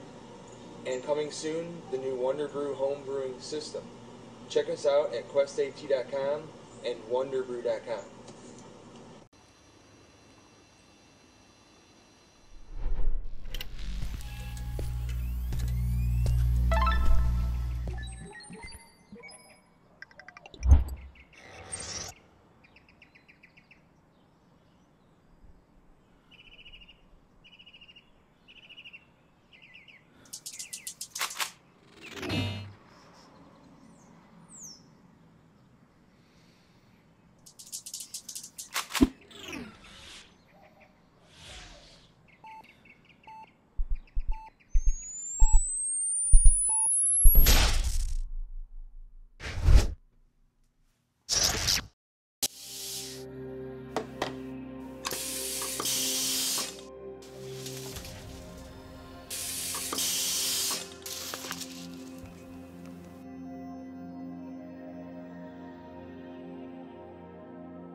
The Mach X by DGA, the evolution of disc golf.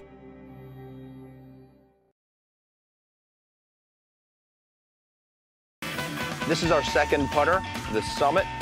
It's a fast, understable putter. The edges are rounded, real nice, so it fits perfectly in your hand. Very shallow for a good natural release. Micro bead on the bottom. Just giving you that feeling of accuracy and precision like every other disc that they have. I love these with a tailwind. Tailwind putts, they just ride straight. They just follow the wind. It's a good driving putter for those controlled finesse shots. It's got a great glide to it. It's very consistent. It holds a nice Annie line, or you can put it on a hyzer and give it a nice hyzer flip up. It'll hold a nice straight line. And it will get there quick. You don't have to put a lot of energy on it. These things can fly forever. It's just phenomenal. The Summit does not like the wind, but it does like beginners. It is the opposite of the VP. My favorite, the VP. It's our big beefy putter, very thick wing. It's got a nice flat top. It can handle a lot of power off the tee. It's got a big bead, the biggest bead of any of our putters. Loves the wind. Good for putting in a headwind. Great upshot disc. Anyone that wants to be able to throw into a headwind or just feel comfortable and confident about any upshot, the VP is definitely going to be a go-to. These are superb. You never have to worry about it elevating off into the distance, and you don't have to worry about it flipping over. You can do pretty much anything inside 250 feet. Sidearm, backhand, you know, Tommies. You have to try it. You'll know after the first throw what it does. If you want something more stable, go with the VP. If you want something less stable, go with the Summit. And in between, you got the Ridge. And the soul for putting. You couldn't ask for more.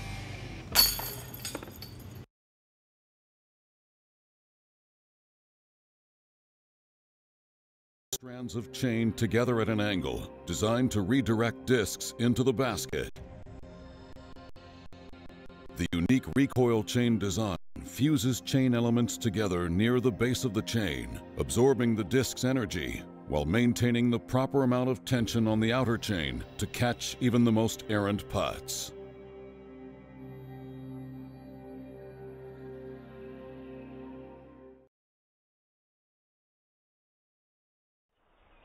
Hello everyone and welcome back. We are here on hole 6 and actually we're waiting on a backup.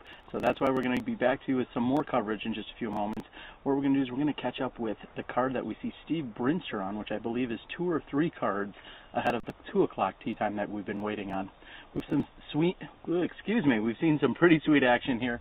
Paul McBeth has birdied 3 out of the first 5 holes with a bogey and a par in between there. So Paul McBeth off to a pretty solid start, taking 3 birdies in the first 5 holes. So we'll be back with you in just a moment. We're going to catch up with hole 6 and Steve Brinster and the rest of his card. You're watching SmashBoxxTV.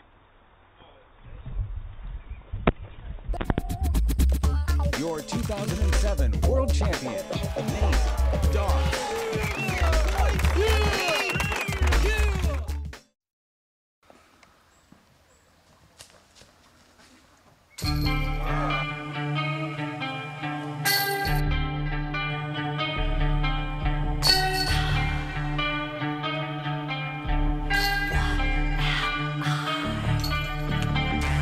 Walk in my world with the shadow close behind. Walk with me. Who am I? Always told what I'm supposed to do. Always told what I'm supposed to say. If they only knew they let me. Looks like we have Dave Kosiva here on the left-hand side of the fairway. This is his tee shot.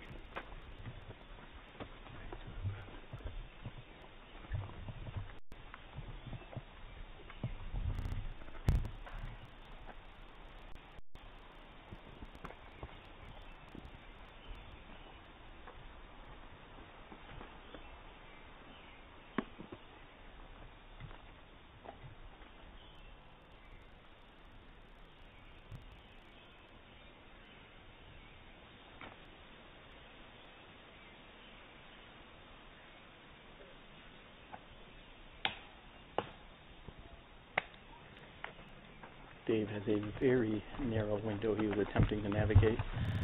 Looks like he has hit the tree and landed on the 10-meter circle.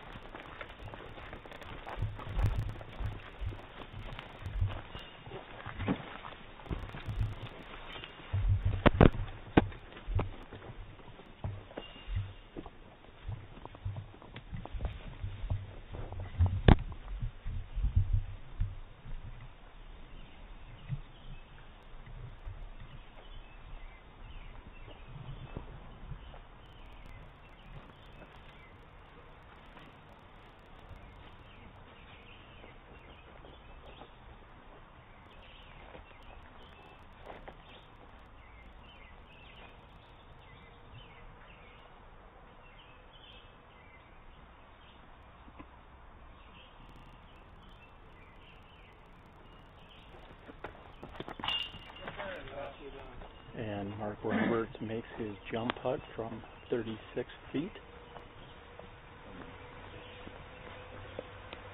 This will be Dave for par.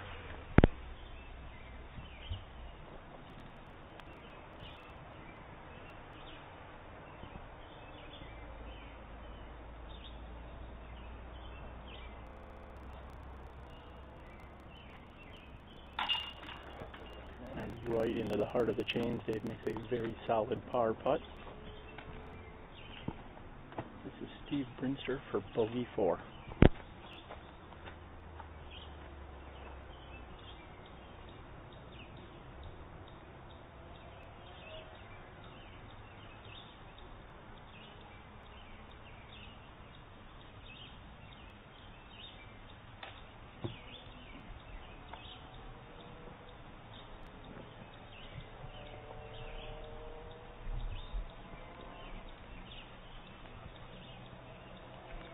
Team VibrAM player Naveed will tap in. This will be his par putt. And as many have mentioned, hole 6 is a very challenging hole. Not only is it a tight fairway, but a very well protected green. And unfortunately, it looks like it got the best of Steve Brinster today.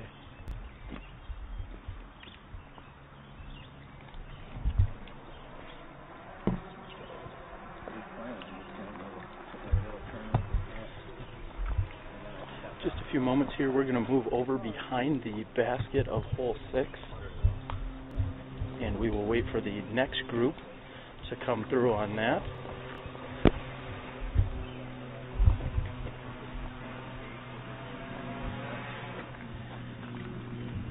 Yes, I remember him. In fact, it looks like we may have our tournament director in Steve Dodge Steve out here doing a whole bunch of work, and I think we're well protected here on hole 6 as we're past the basket on this very challenging hole. Say so.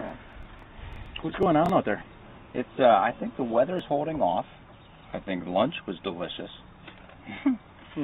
Did you get any? It probably looks like I did, but I really didn't. So maybe we can work on that. What was for lunch today? I know you always treat the players really well. I had a pulled chicken barbecue pork. Chicken pork. Is that a thing? I don't know, but it sounds delicious. Yeah. So quit. With coleslaw and mashed potatoes and cookie. Sounds like you're a lunch tease. All right, so I was just checking the live scoring, which you guys do a phenomenal job at, and I noticed that Dutch Napier, who had the ace on hole 8, looks like he's also putting together a pretty solid round. Have you been watching that? Last I saw, and everybody can go home and check, or maybe they are home or at work, but they can go home and check. Last I saw, he was 7 down. He's leading. Dana Vici is actually leading in this clubhouse. He's at 54, and local Kyle Moriarty shot a 55, which is his. He tied his personal best. So. 55 is pretty solid, and I also saw just a few moments ago that Kale Laviska came in with a 52, so he's actually our new leader, which is very impressive golf. Okay, so you think Dana's not leading anymore? Unless you guys do things differently here at Maple Hill, I'm going to say that Kale's 52 is a little bit better than Dana's 54, albeit a very solid round. What's that going to be rated if you had to guess, a 52? 52, I'd give that about a 1250, 1230. That's pretty solid. Yeah, that's up there. All right, so we're experiencing a backup here on hole 6. We're not just using you for a filler because we think you're great, but we're experiencing a backup on hole 6. Break down this hole for everyone that hasn't played here. I'm going to guess it's somewhere on the order of 380 to 300 to 400 feet. It's a gentle left to right for most of the hole. We've got OB, 1800 stone wall, OB, and then on the left side we've got an OB pond. And so it's not only a tough shot to execute, but if you miss, you've got a very good chance of going OB. It's absolutely deuceable with a good drive, but it's hard to execute, you know, when you got one hand right around the neck there.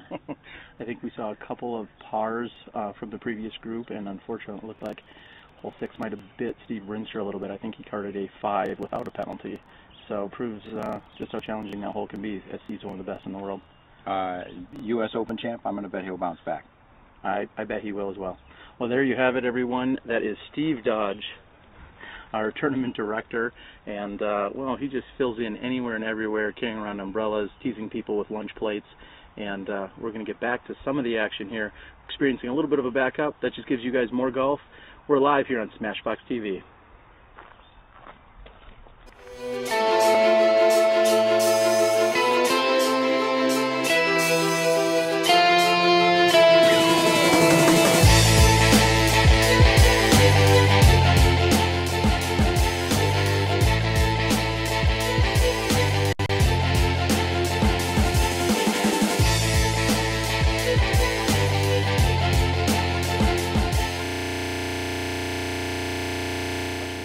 Out over the OB and just narrowly missing us. That seemed to be a very interesting shot out and over the OB. Steve Rinster up. Although he hit basket. That is true.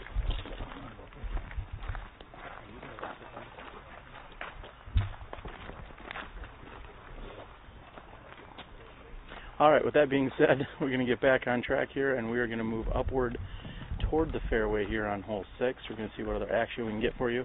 Again, we have this looks to be the 12, I apologize, the 150 card, which has Dave Felberg and a handful of others. We caught up with Dave before the tournament.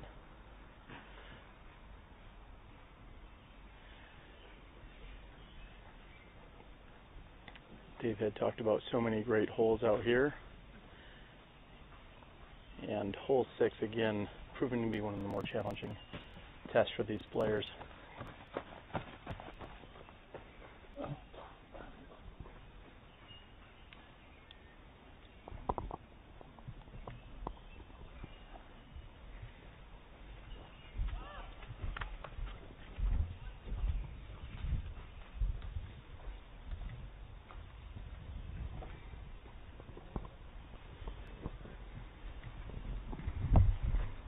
And it looks like Dave will be up next to putt here on hole 6. He's in a similar position where we saw Dave from the previous group throw, and makes a very nice shot to within a few feet of the pin.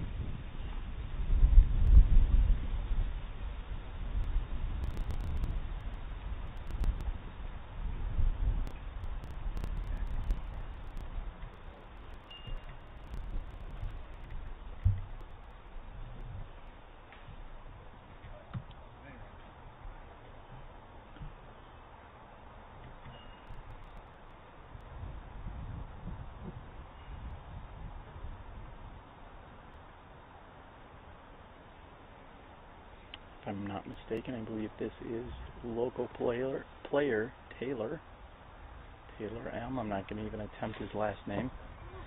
And with a little help from the tree, it looks like he's within 10 feet of the pin. Next to putt will be VibrAM sponsored Jeremy Mount.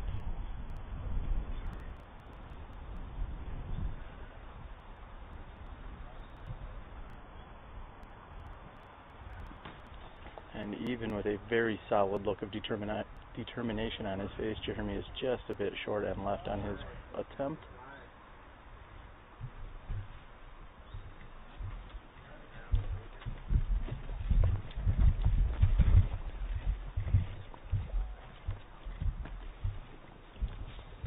And it looks like the shot that was near hitting us was that of Pat Burke from Michigan.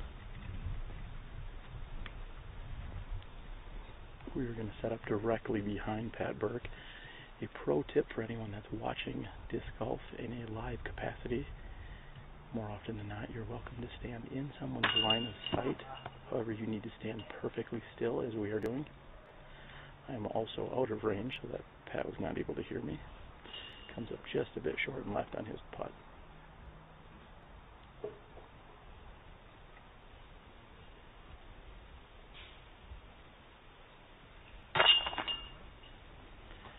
And Jeremy puts in.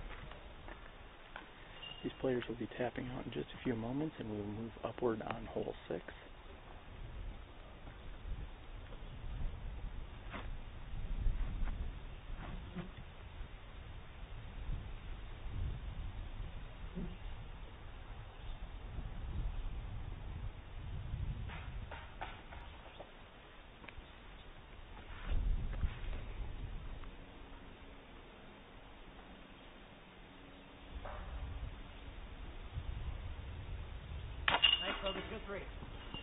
And a very solid 3, although we did have a tee shot. Looks like it may have been McBeth's tee shot, which is coming in early. Unfortunately, it appears as if the spotter may have waved on our players, and they continue to throw, so we're going to get over to them in just a moment here. Again, the spotter may have prematurely waved the players on, and we're just going to wait here for a moment, as we are not in position. As the spotter almost gets taken out, we are not quite in position, as they were waved on somewhat prematurely.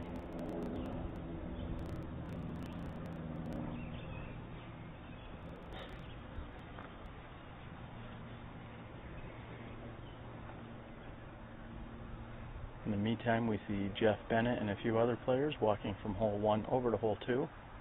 I believe the final tee time was around 2:30 today, the last group teeing off.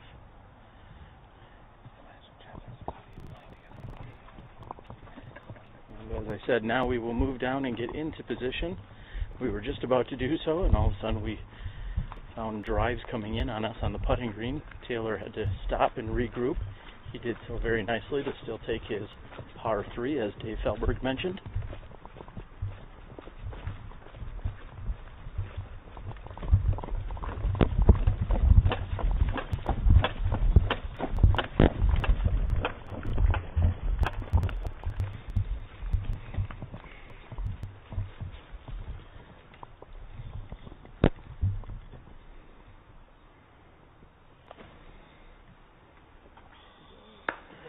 And Burtard's Firebird approach looks to have hit one of the main guardian trees on the left-hand side.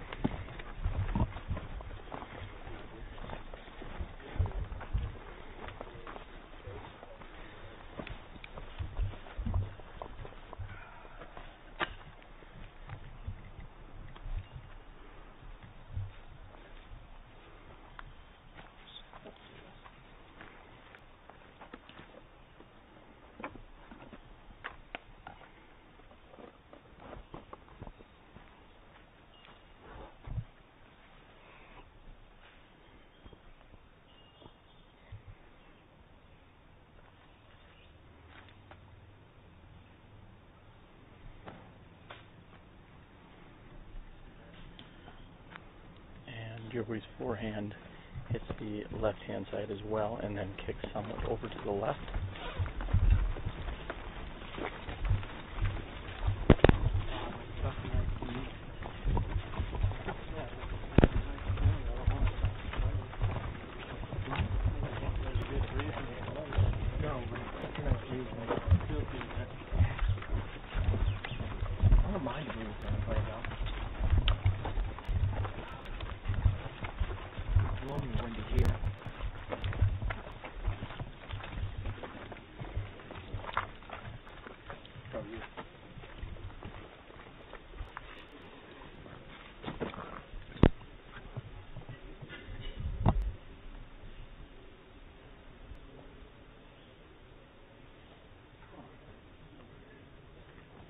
And Burtard's putt is high and wide right.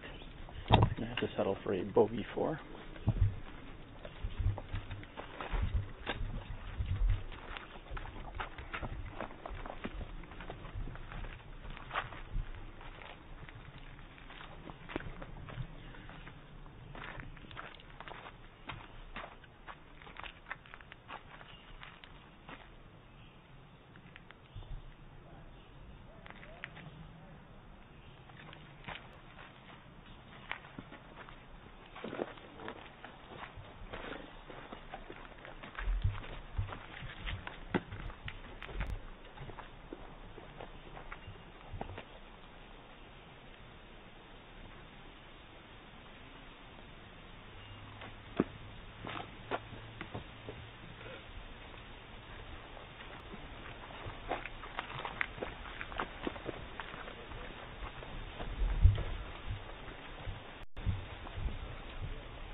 And Paul McBeth's birdie opportunity is just a bit short and right.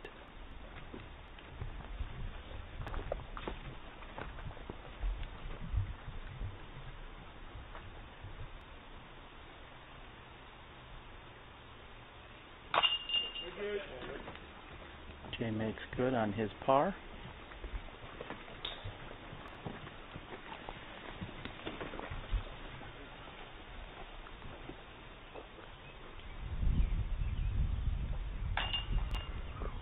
And narrowly catching on that right-hand side, Burtard puts in for his bogey 4.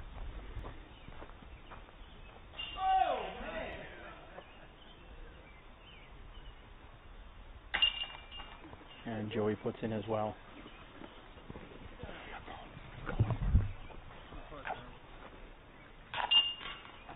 I don't want to prematurely cut into Paul McBeth's tap-in, but there you have it. They are 1/3 of the way through the course. We are moving over to hole 7. We're going to stand down for just a moment. We're glad you're watching the first round coverage of the 2014 Maple Hill Open presented by VibrAM. I'm your host, Terry Miller, Disc Golf Guy. We'll be back with you in a few moments. Farther out than Barry Schultz. Chris Sprague for par. He will be losing 1 stroke and maybe 2 if Barry Schultz hits this birdie putt. Barry Schultz on the tee of hole 12, now leading by 2. That's a big drive from Barry. Fades left a bit early. Chris Sprague now on the tee.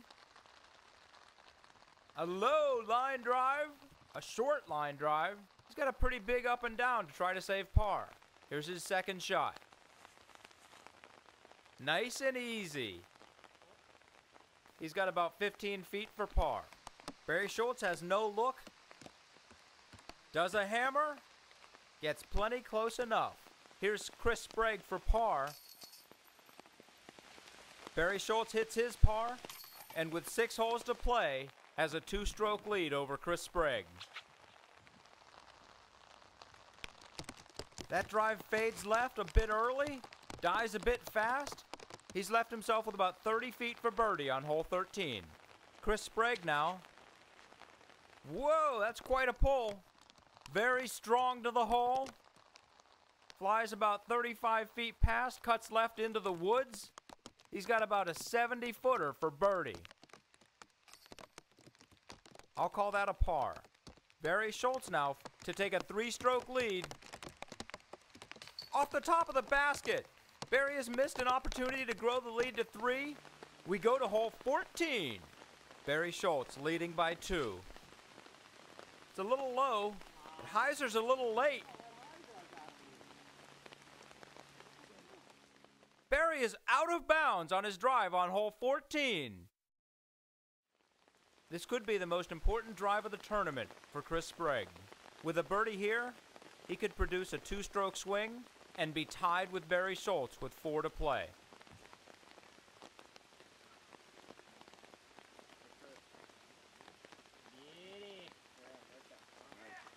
He's got a shot at birdie. We go to Barry Schultz's 3rd shot, including the OB. All he can do is hammer out of the woods and make a run, and oh, very nice out for Barry Schultz.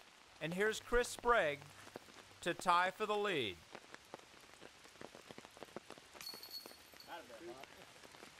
And now Barry Schultz to tie Chris Sprague for the lead. The lead he's held the entire tournament.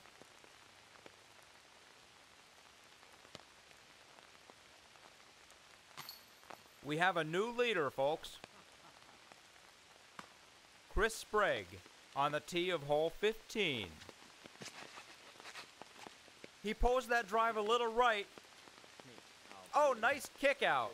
Barry Schultz now trailing Chris Sprague by 1. It's a nice drive. Fades a bit left. Unfortunate kick off the root of that tree. Chris Sprague, 50 feet for birdie.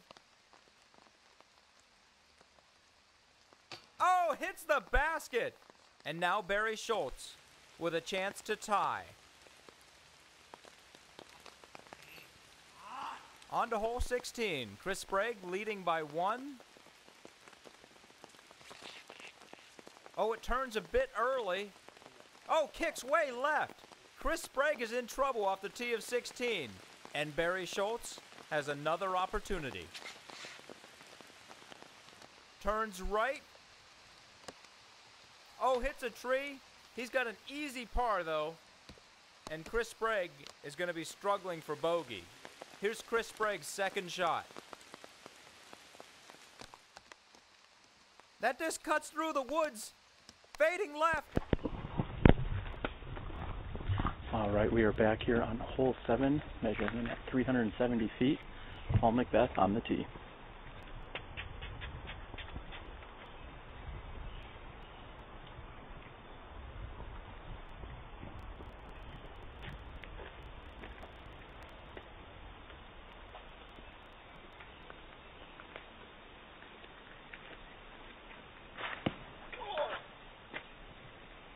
Playing forward.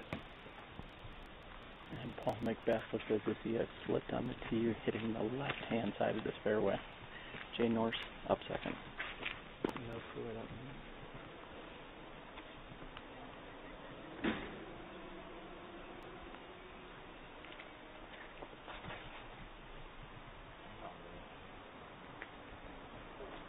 And Jay's shot was anhysering to the right and then got a skip and continued right.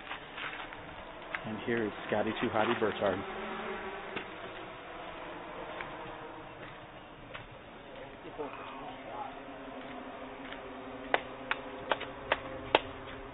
And Scott throwing a laser-like drive straight up the middle.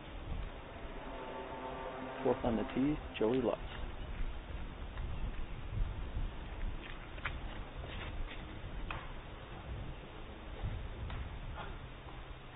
And Joey getting a pair of kicks, which seem to be relatively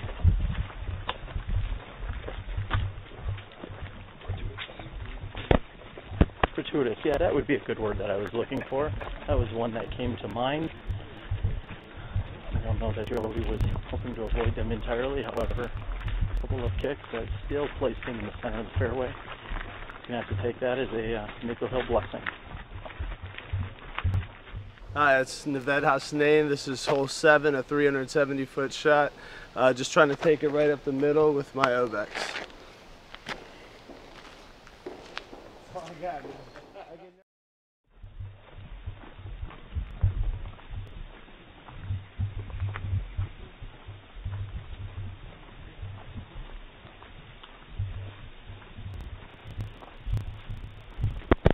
Paul McBeth is going to have a little bit of work to do here on this right-hand side of the fairway.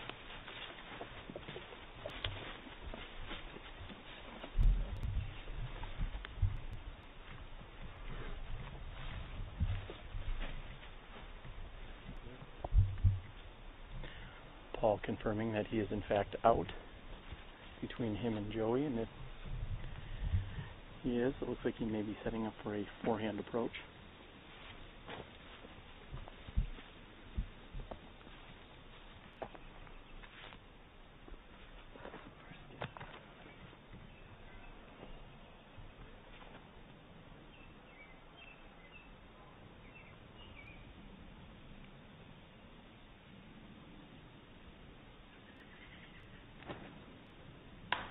No, man, first gap, bro.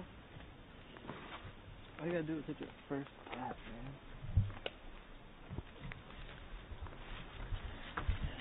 Paul not exactly navigating the gap as he had hoped for. Joey here is going to have an opportunity to get up and down, possibly still take his par 3.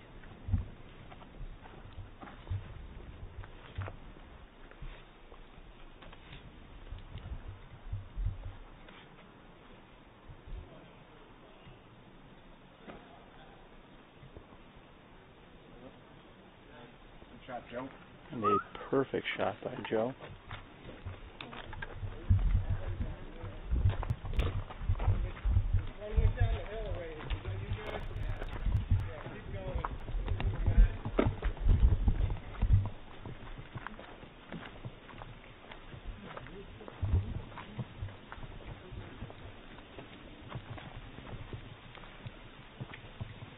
And we are just trying to determine if it will be. Looks like Jay is ready to go. As I said, Jay skipped off the ground and carried wide right here on his tee shot.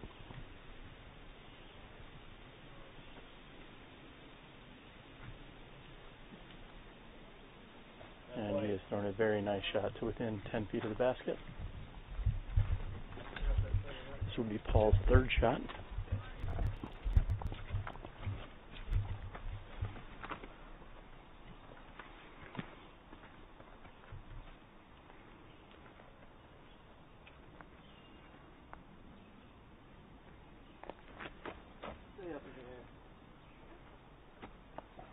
And a very nice attempt by Paul, however it is to the right.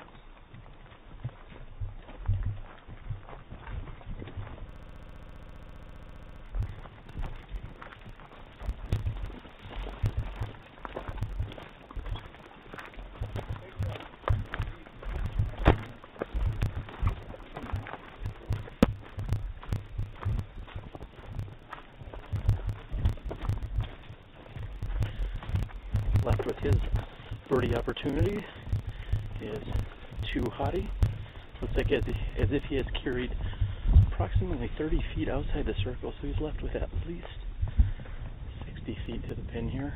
Definitely has an obstructed view, and unfortunately he doesn't have much other than just trying to get out and take his par.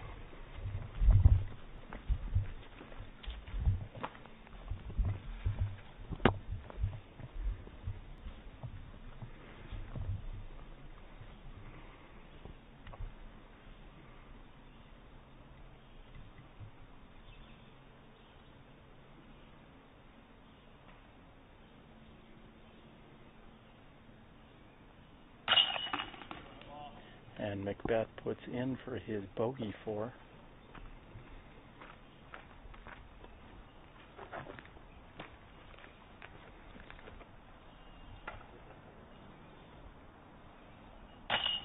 After a very solid approach shot, Joe will take his par 3. Jay has also put himself in position here for a par 3. And first Scott will putt out also carding the par.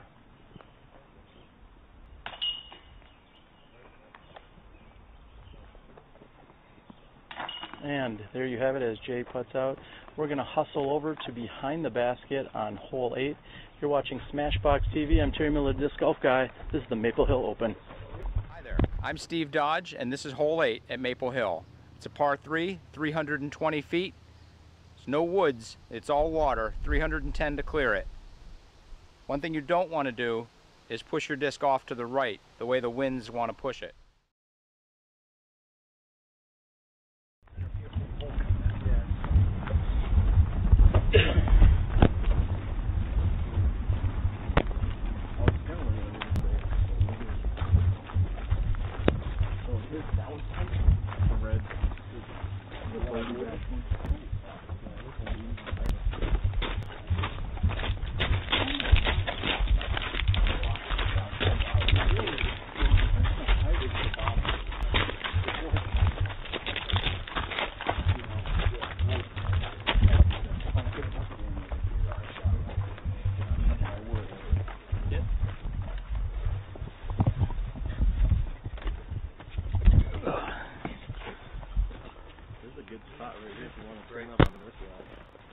Joey.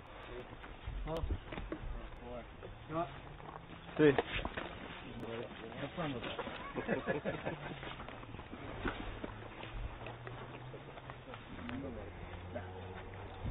These two. And we are back here and live on hole 8. I'd like to send a huge shout out again to Miles Parkhill from Paragon, helping provide our aerial coverage here for SmashBoxxTV. Jay Nourse on the tee.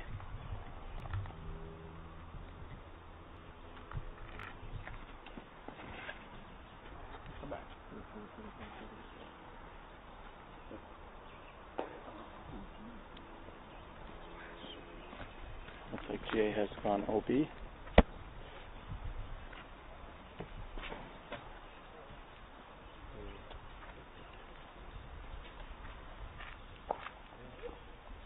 And Burtard's forehand is wide right, however he is safe.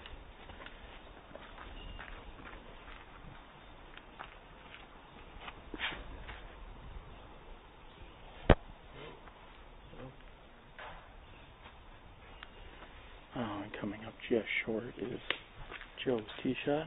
Fourth to tee, carding a bogey 4 on hole 7 is Paul McBeth.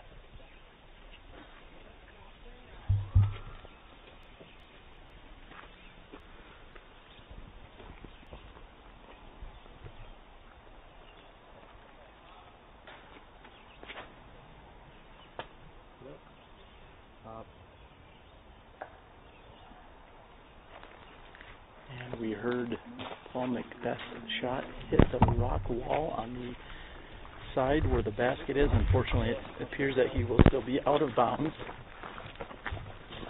Looked as if Paul simply just did not put enough on that, maybe underestimating the distance or power required.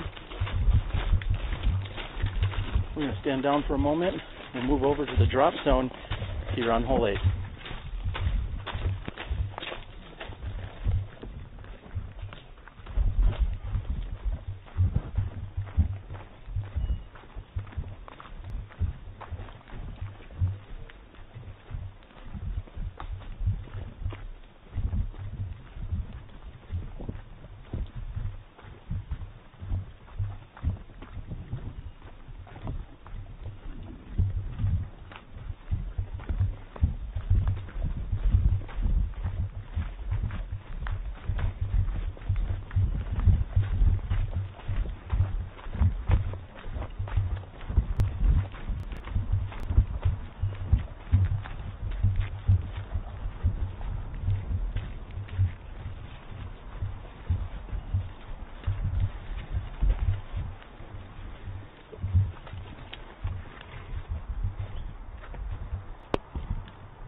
And Jay narrowly puts in from here on the drop zone.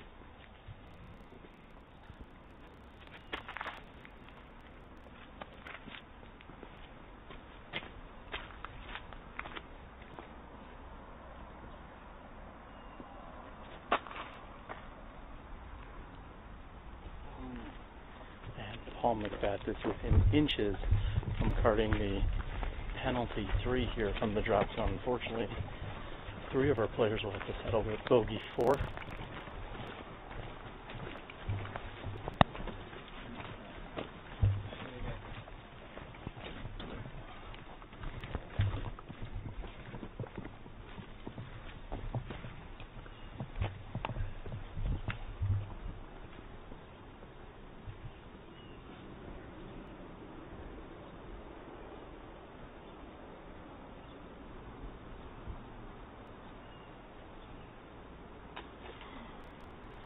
Just tickling the left side of the chains. Fortunately, Burtard did not put enough on that. He's going to have to settle for a par 3.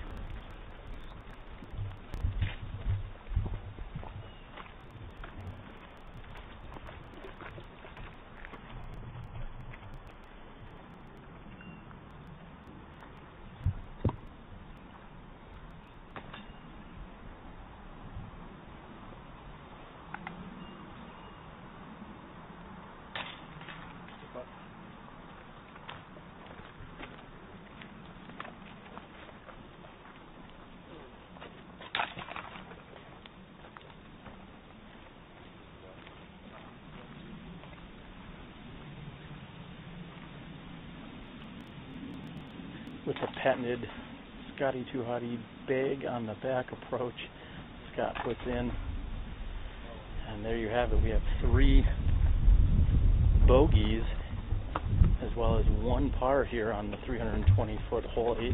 One of the shorter holes on the course, however, proving more than enough challenge here for our players.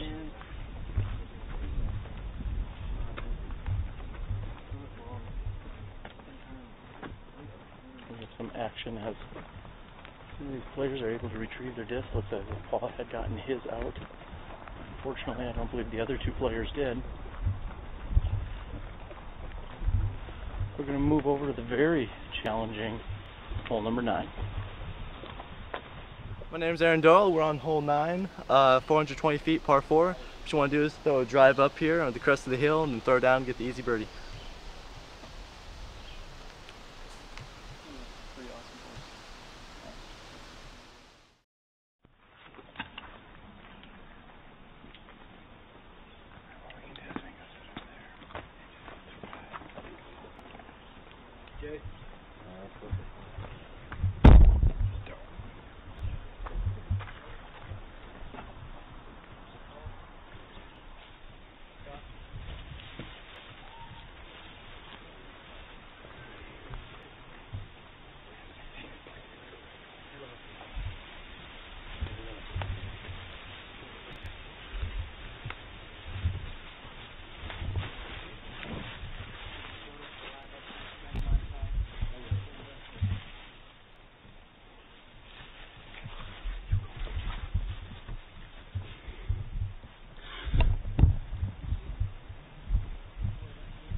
And turn your face away. Turn your face away. And we are going to gold, right? Yeah. Yeah. Oh yeah, that's called the oops. Oh, I done wrong today.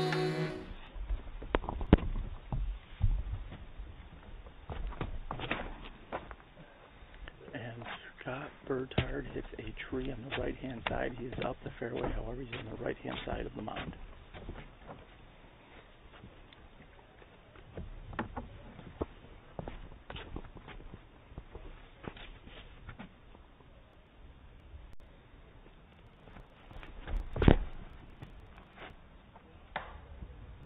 And Jay does just the opposite, catching a tree on the left-hand side of the fairway.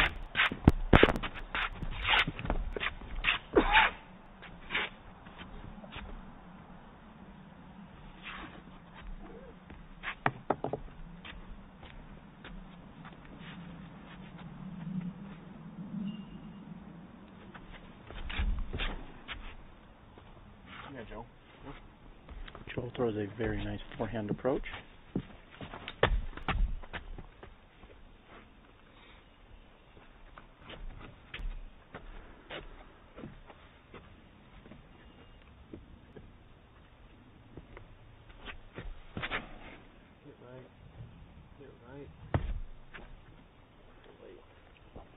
And McBeth is asking for it to get right as he throws his orange rock 3. Looks to be a very nice shot by McBeth.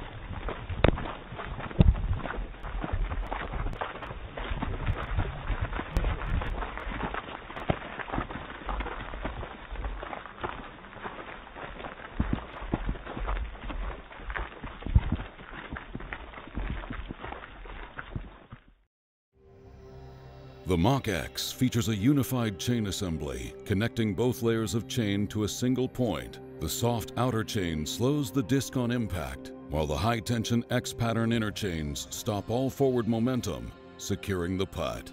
With 40 unified strands of chain, the Mach X is the evolution of disc golf.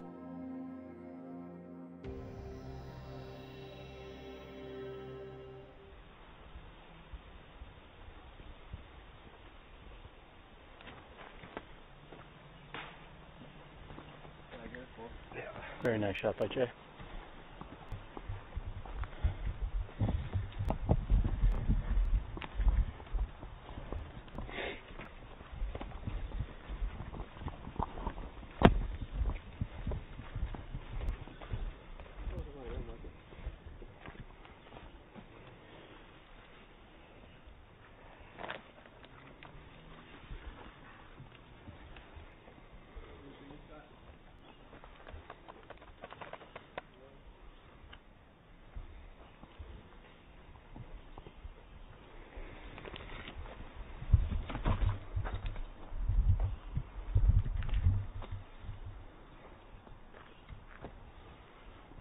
And then you are now looking at the green of where Scott Burtard will be approaching to.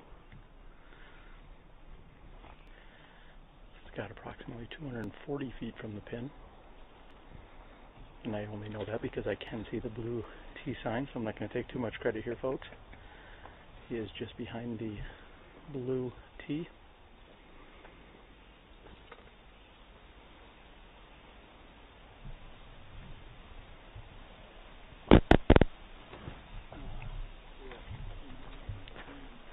Scott going with his very overstable Z zone, which I believe he actually acquired from Kale Laviska a year or two ago.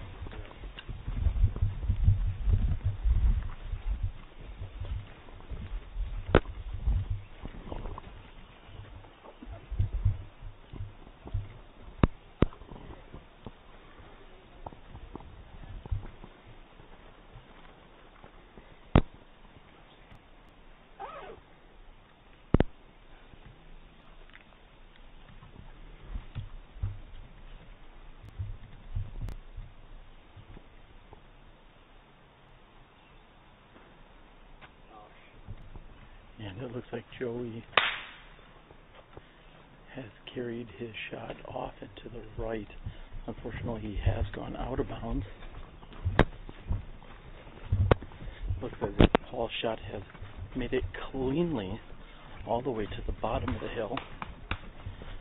However, he may not have a clear path at the basket from where he's at.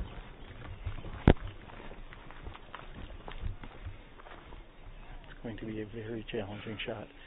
He's going to have to navigate either through a very skinny window or he's going to have to go wide hyzer. He's playing to a island type green, which is surrounded by out of bounds.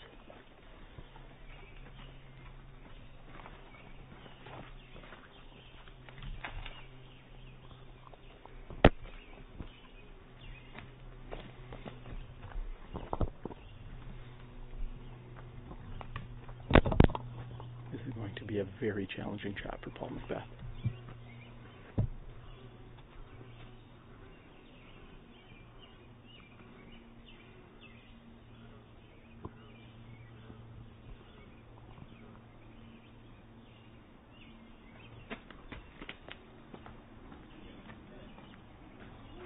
And he has nearly put it in. It was absolutely executed flawlessly. Paul has to be happy with that shot. That was a very difficult shot that he made look relatively routine. This will be Jay's second shot.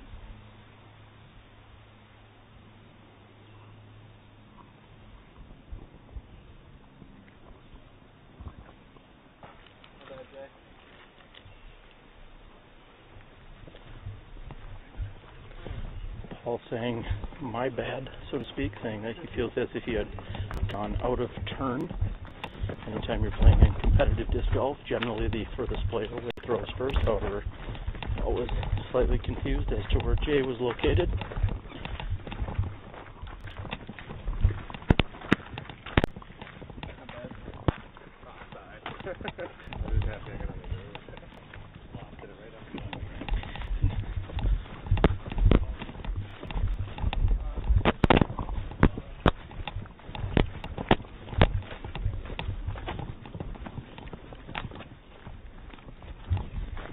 And Burtard has fallen in what is actually casual, believed to be casual water here.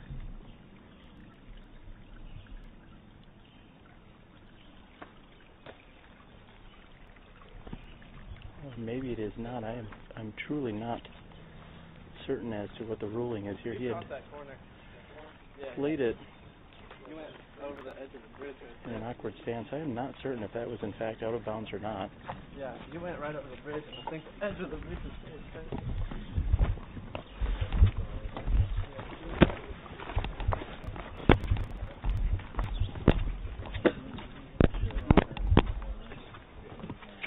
And McBeth had clarified that Joe had crossed the corner. Anytime that you're out of bounds, you take it from wherever you were last in bounds. And he had cleared this corner. Looks like Jay to our left is going to be next to putt.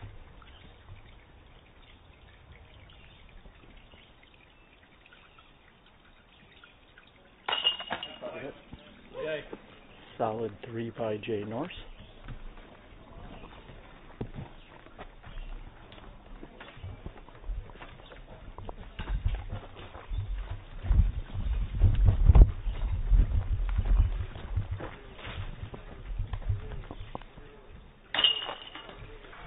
Joey will putt in for his penalty 4.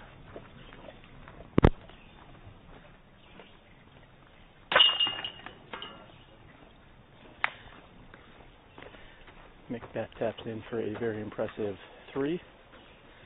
And last to putt is Burtard doing it in style. There you have it. We are halfway through the course. This is hole 9 at Maple Hill Gold. I'm Terry Miller, the Disc Golf Guy, and you're watching SmashBoxxTV. This is the VibrAM Soul. This is their new putter. You seem to get excited when you pick that up. Tell me why. Because this is the new putter. This is the putting putter. It's VibrAM's first traditional putting putter. Some of the players on our team asked for a putter that had more of a rounded shoulder and less of a flat top. The sole is the answer to those players. This is for a pure putt. The putting characteristics are phenomenal. They go straight, it doesn't rise on you, it just stays flat, just above the basket where you want it. The sole is a stable, comfortable flyer. You can put power on it, which it'll handle. The flight characteristics is phenomenal off the tee. It has great glide. Gave it a little bit of a beefy shoulder for extra durability. The wing is nice and small, so you can get your hands around it as well for accuracy and precision, just like the new Ibex. This thing is going to go in and it's going to stay in, which is what I'm looking forward to. Hey there, I'm Steve Dodge. Welcome to hole 10 at Maple Hill. This is a 520-foot par 4. Your first shot is the first part of the dog leg. It's probably about a 250-foot shot to this landing zone. That leaves you about 300 feet going up to the castle. It's going to play much more than that because you got about 20-foot rise in elevation. This is the first hole of what we call Amen Corner at Maple Hill when we're trying to talk in really long sentences.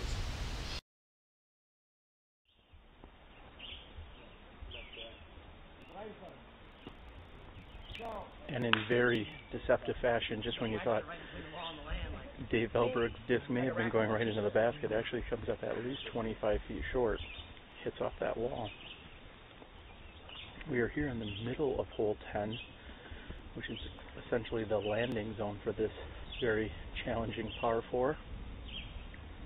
Jeremy Mount is throwing his second shot. Again, throwing more than 300 feet, almost perfectly uphill, making it very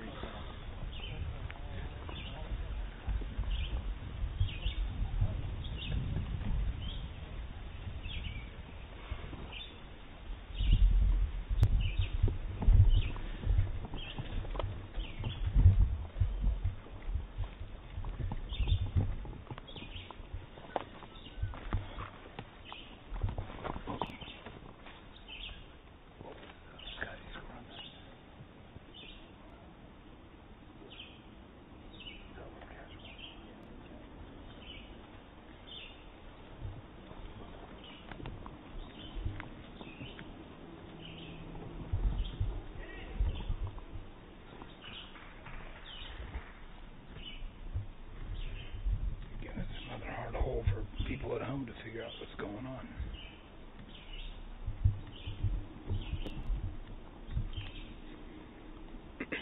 Again, here we are. Paul McBeth, after carding the 3 on hole 9, has the tee. And Paul stops as just behind him he hears a very loud tree hit, likely on hole 14.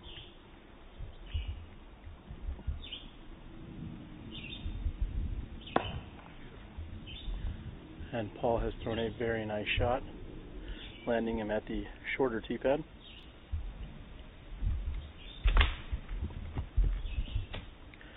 And Hotty has to actually be happy with that tree hit, as that would look to be a very errant shot, and he's lucky that the tree had hit him and brought him virtually straight down after his forehand.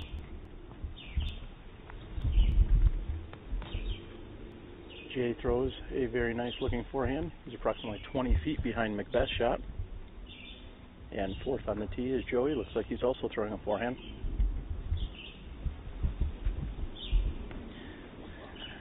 Very challenging for us to not only cover, but to really depict just how difficult this hole is. As I said, these players are looking just to get to a landing zone so that they can throw toward that castle wall that you had seen in the preview. We are going to step aside behind the other players' lies, where we will then be able to record both their shots as well as Burtard's.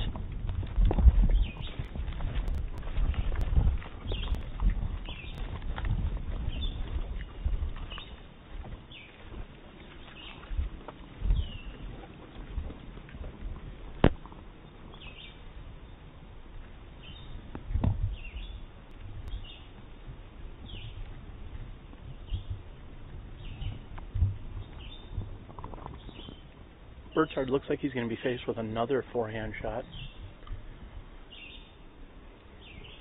There's going to be a premium placed on location here. He's going to need to stay out of those trees. With a little reverse skip, he does just that.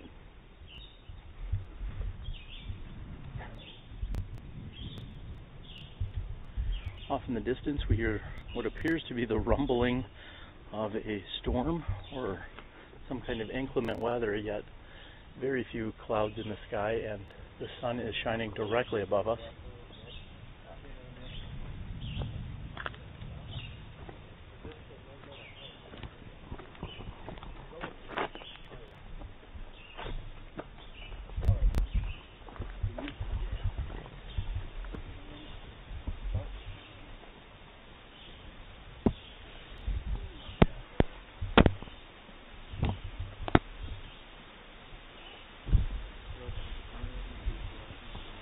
Looks like Joey will be throwing first. He's going to have a very precarious lie and run up here. That is probably the most challenging part of this hole. Not only do you have to throw a very accurate tee shot and a very challenging uphill throw, but your second shot, which has to be much more powerful, is really going to come on an incline or some form of slope. In Joe's case, it appears as if there is a mound and dirt and a little bit of everything. This is certainly advantageous to be throwing a standstill forehand shot, which is exactly what he's looking to line up and throw here.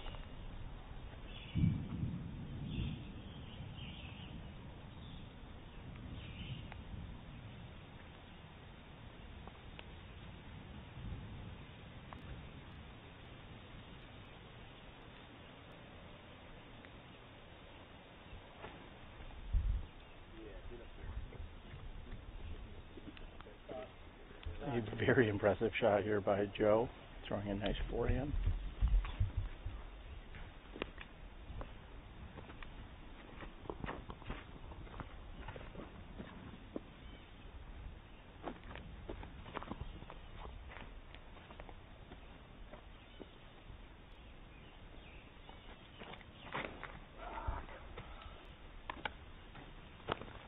As I said, this run-up is very difficult here. Not only are you throwing uphill, but also on uneven ground. Paul will have to contend with a root that's directly behind him. He has 230 feet to the pin.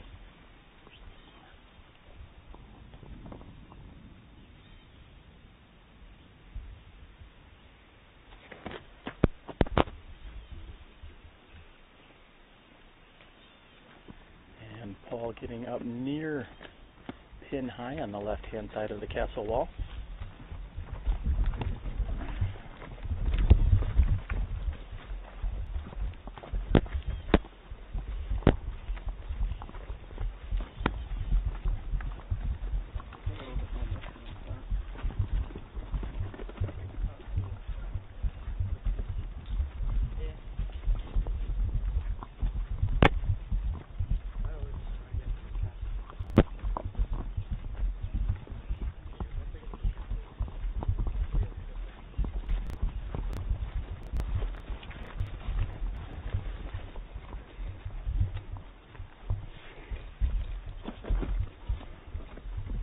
This will be Burtard's third shot, throwing a clear champion rhino.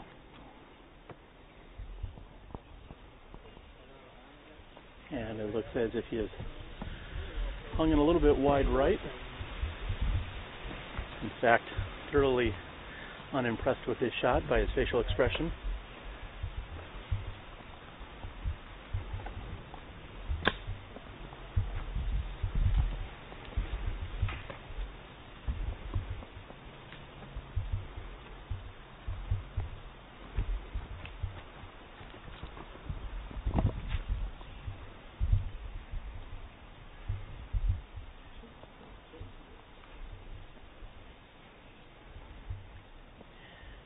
Jay's left himself with a little bit of a challenge here on the left-hand side. Looks as if he's going to throw a forehand shot from one knee. That can attest to Ricky, who earlier said that every aspect of your game will be challenged out here on this course. Forehands, backhands, one knee, you name it, Maple Hill Gold is going to challenge you in every single way.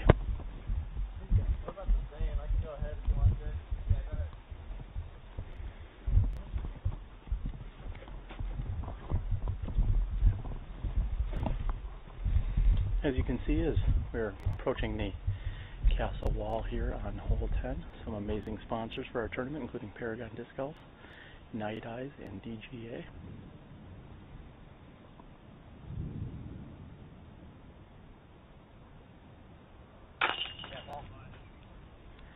And McBeth makes good on his birdie 3 opportunity from 28 feet.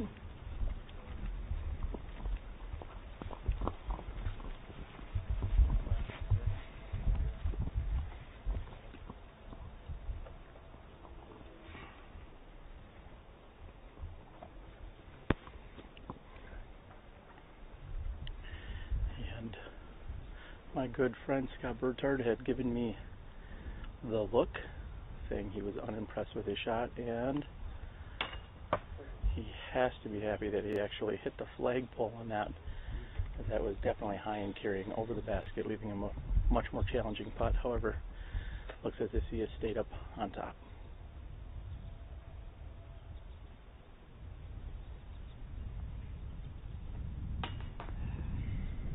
And Jay's attempt is just a bit high as well.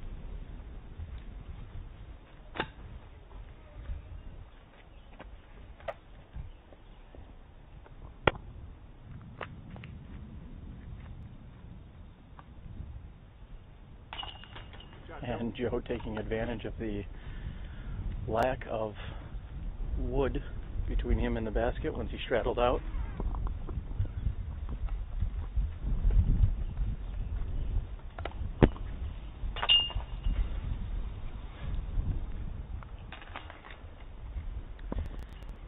And both Jay and Burtard tap in.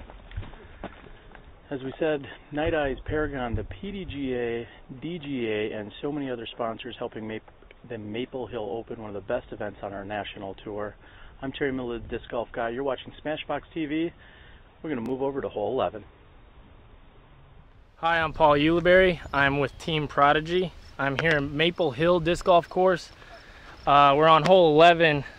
It's a par 4, 780 feet. I believe this is the second longest hole on the course. The play here is to try and get as far down past the first set of pines as possible into the opening so you have an easy approach to the basket.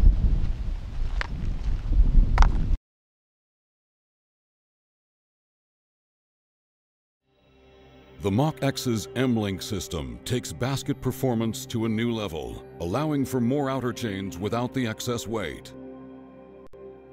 Outfitted with the new Trapper Basket 2 technology, the Mach-X has a 10-inch deep tray with additional support railing, eliminating bounce outs.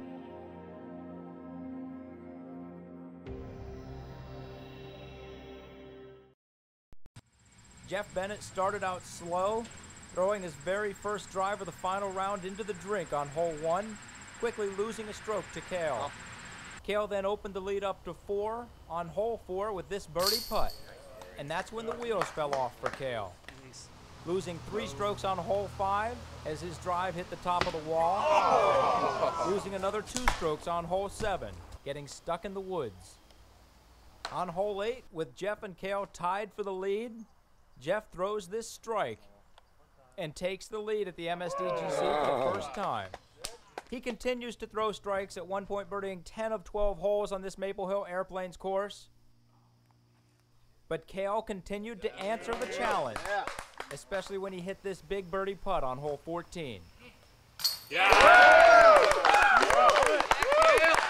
hole 15, with Jeff in the woods, Cale applies the pressure by parking his drive. Jeff responds in kind, hitting his own big birdie putt. And on hole 16, Cale gets the kick of a lifetime. Flying a couple hundred feet to the right, he miraculously saves a bogey, gains the stroke back on hole 17, and sets himself up for this tourney-tying shot. on the 72nd hole they played.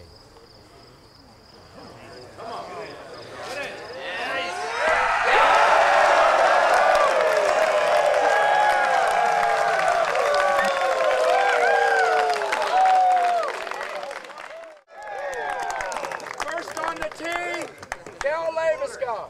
We start the sudden death on the Maple Hill Elements hole 1. 355 feet, 340 feet to clear the pond. In the 2 previous years we had a sudden death playoff. They were both decided right here on hole 1. Ron Russell beat out Steve Brinster in 04. Kevin McCoy beat out Walt Haney in 05. Cale Leviska is on the tee. It's got good distance. Heisering a little left. He left himself about 35 feet, pin high. Jeff Bennett now.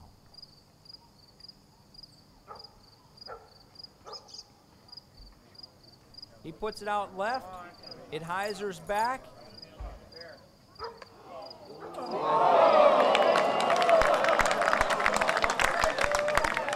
He's left with this putt for birdie.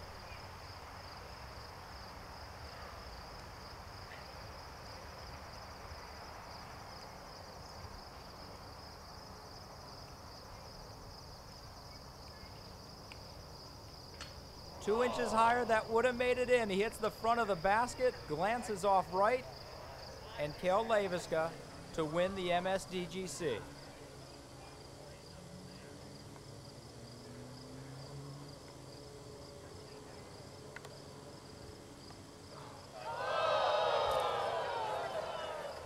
Off right. For the first time in MSDGC history, we go to a second hole in the MSDGC Sudden Death Playoff. There are 3 ways to play hole 2. You can throw a big left to right Annie, you can throw a big Heiser shot over top of the forest, or you can throw it straight through the thin gap. Cale on the tee, throws a huge Annie. Keeps fading right, past the pin. He's got 25 feet coming back for birdie. Yeah.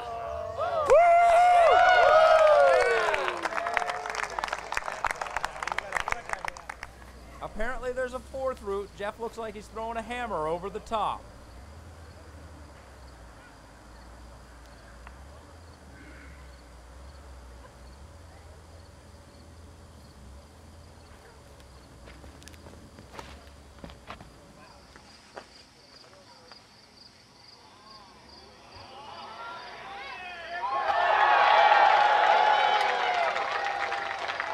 Pin high, 20 feet right. Jeff is all kinds of set up also. We go to Cale's birdie putt.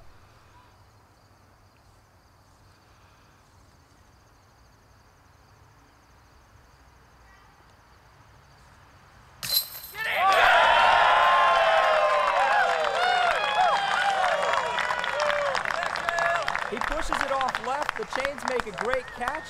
Let's see that one again in slow-mo. And here's Jeff Bennett to push to a 3rd playoff hole.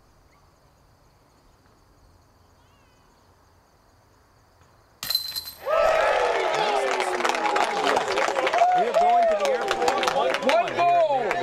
Hole 1 on the airplane's course is 760 feet long, 480 feet to clear the pond. Jeff Bennett barely made the close edge of the pond. It will be fun to watch Jeff's reaction as Cale takes his drive on hole 1.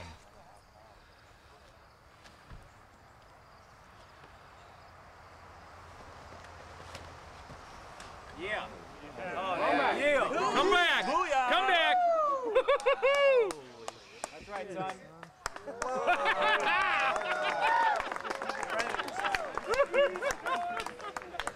Easily clears the pond.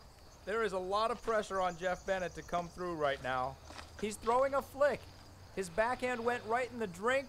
He's switching it up, trying to throw a flick 480 feet to clear the pond. Jeff Bennett's drive on hole 1.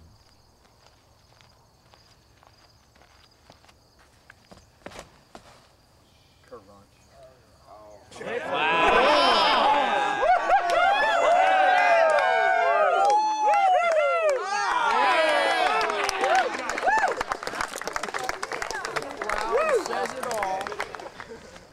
think the tables have turned as Jeff Bennett is perfectly placed in the fairway. He's got a real good look at up and down for birdie, while Cale is down to the right in the trees. Jeff, who's a little farther out, will be throwing his upshot first.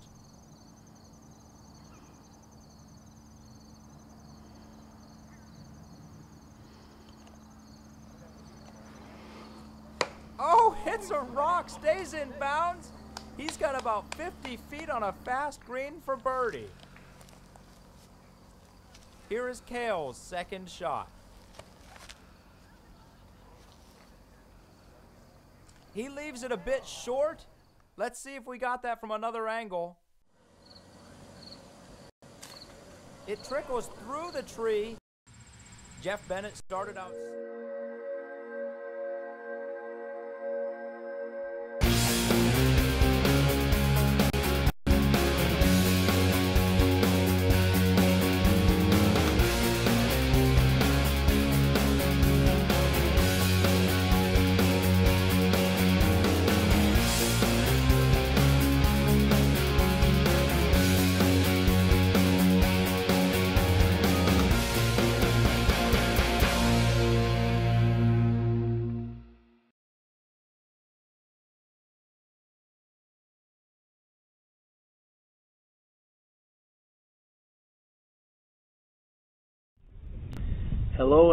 Hello everyone, and welcome back. We are here on hole number 11 at the Maple Hill Gold Course. We had a slight delay and a backup, so we're going to get back to the action here in just a few moments. However, I want to give you a little bit of a scoring update. This is unofficial, of course, because, well, nobody claimed I was great at math. But after 9 holes, it looks like Jay is at 30, Joey is at 31, Paul McBeth at 28, and Scott at 30. They also did play hole 10, where Jay took a 5, as did Scott. Joey and Paul took birdie 3s.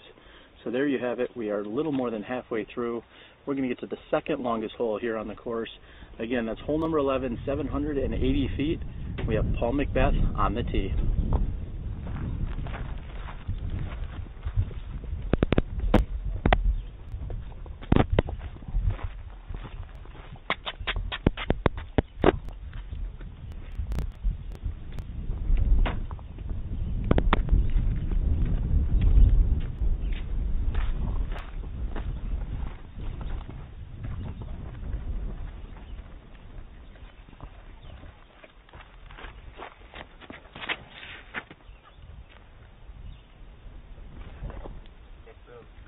And Paul has thrown a huge drive here, perfectly straight out here on this 780 foot par 4, number 11. Joe carded the birdie 3 also on hole 10. He was the second to tee.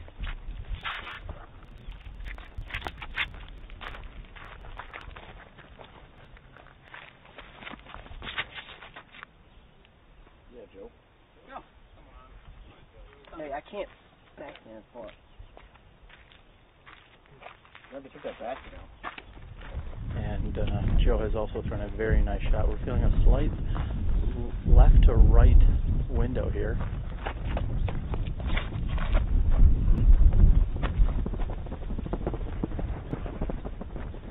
And Burtard has not turned that over as much as he needed to.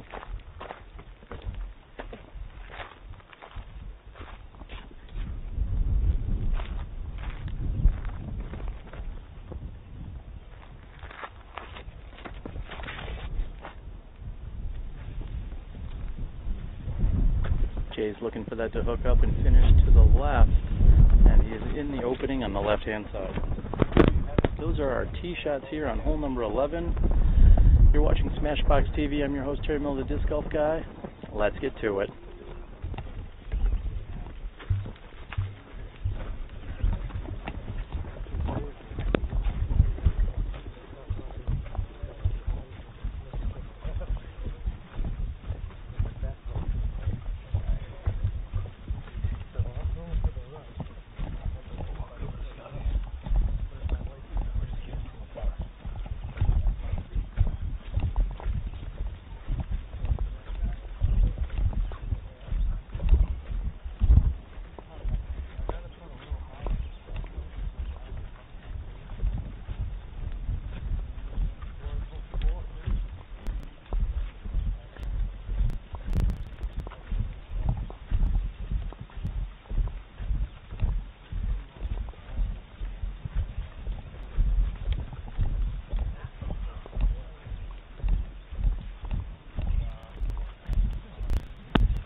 We have finally come here to the landing zone, which is more than 400 feet away from the tee.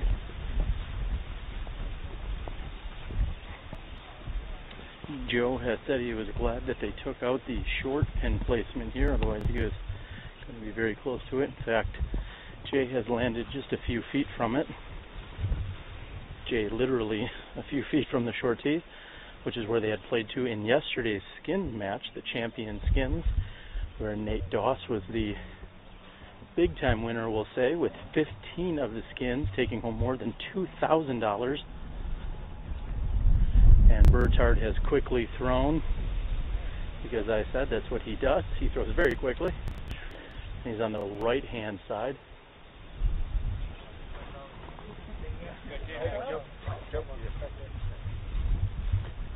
Looks like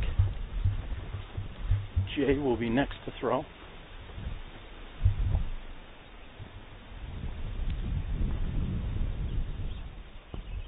Jay throwing a very nice turnover shot, and that just barely misses the tree, one of the guardian trees.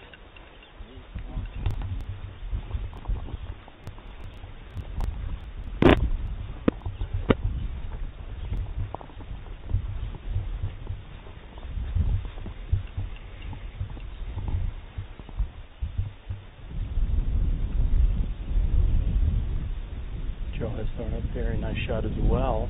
However, he is going to have to contend with some of these Christmas trees we find out here at the Maple Hill Farm.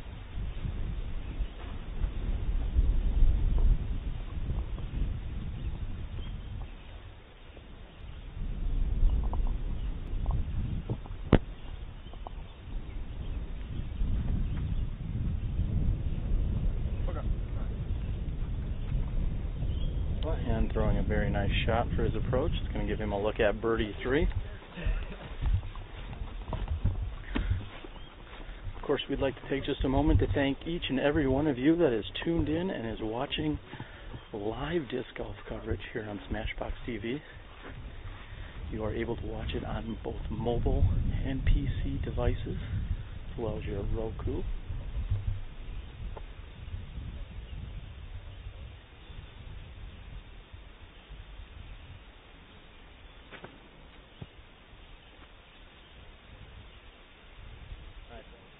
And McBeth has done a very nice. Family for taking that tree. Paul says he'd like to hunt down the family and thank them for cutting down this tree that he did not have to contend with. You got 1, 2, 3, 4 of these families too. I'd like to thank them.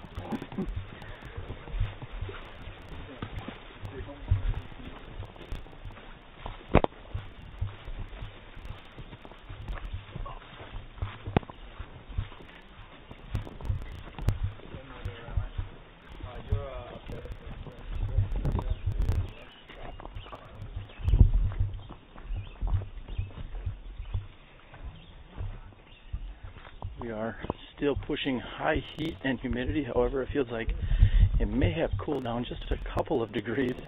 We have a little bit of cloud cover. Back on hole 6, I was checking the weather as the raindrops were dissipating and said it was more than 90 degrees. Also more than 60% humidity out here. So it is very, very muggy, so to speak. Same in circle.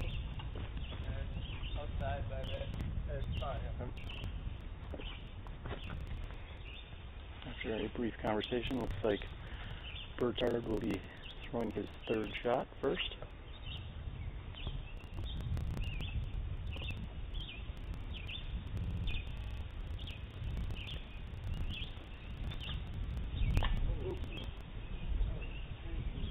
And just off the top of the basket is his birdie attempt.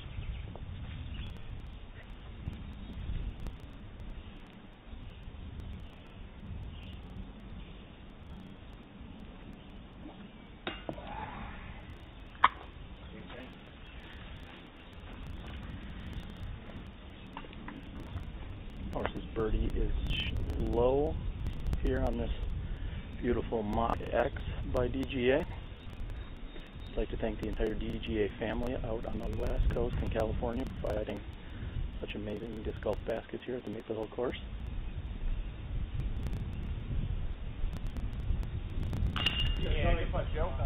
And Joe is happy with that Mach X catch on the left-hand side. Scott Kesey, Derek, Farina, and the rest of the crew at DGA, again, thank you.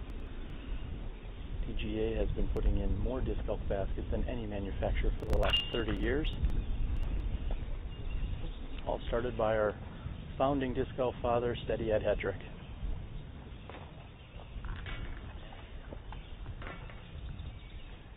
And there you have it, folks.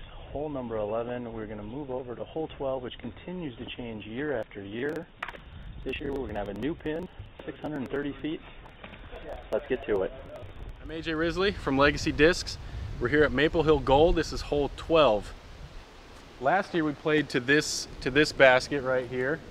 Pretty good hole. This year we're playing down in this beautiful alleyway to that gold basket way down there.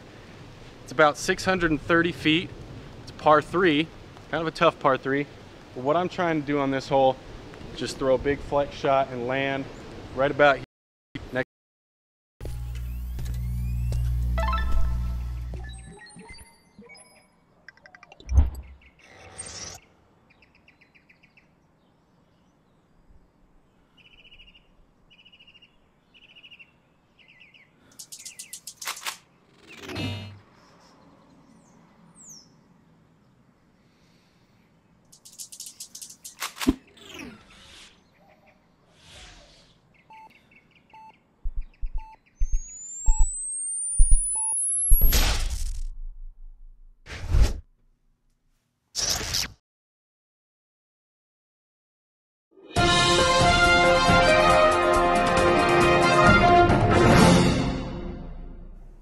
VibrAM Golf Discs.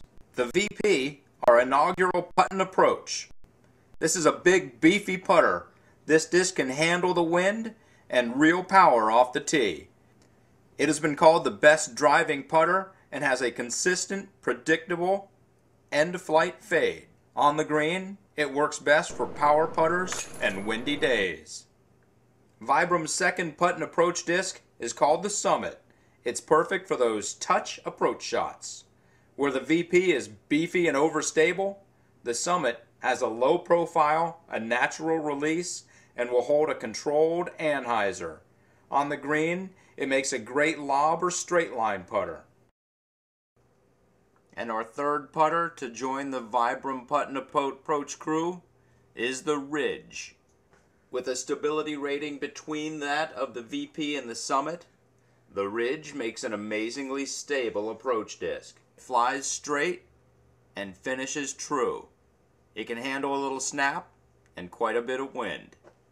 And that completes the VibrAM putt-and approach arsenal. Each of these discs comes in the rubber-based X-Link compound, our unequaled grip and high durability material that'll let you do some van damage around the green.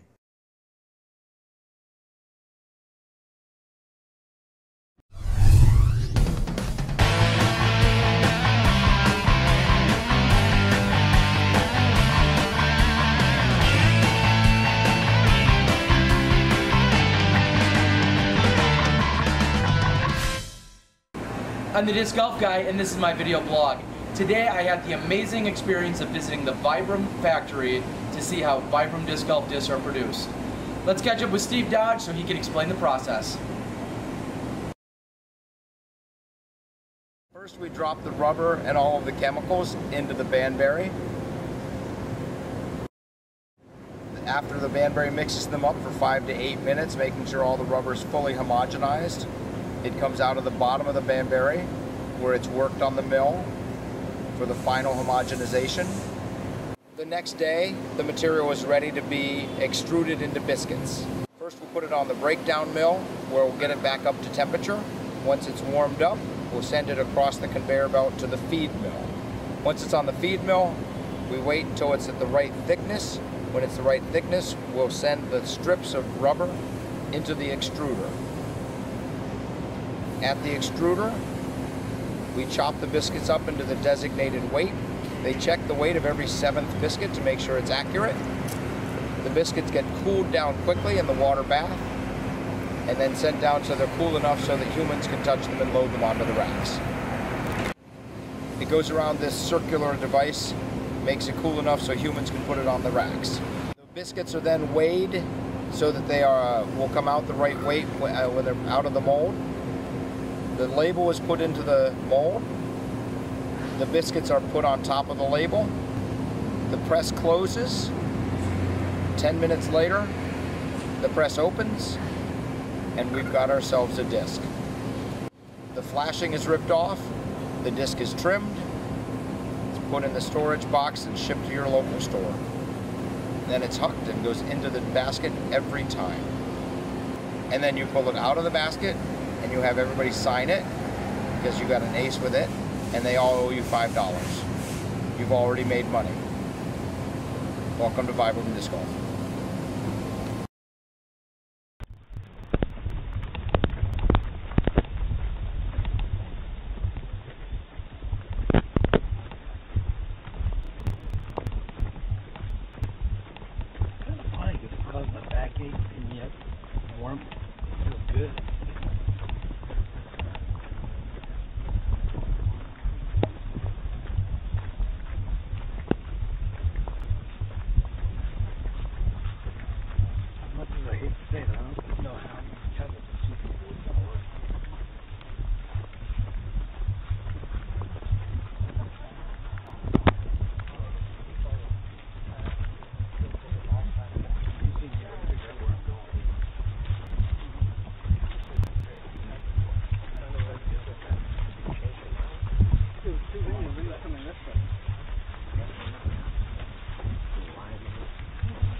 As we can walk down the fairway here, like Jay will likely be out.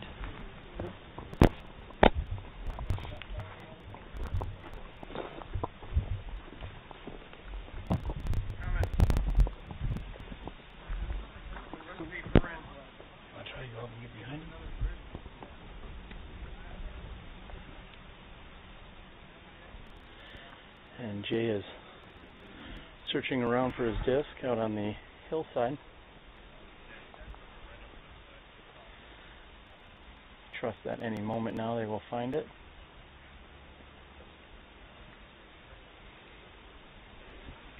This gives us a great opportunity to give you another PDGA rule.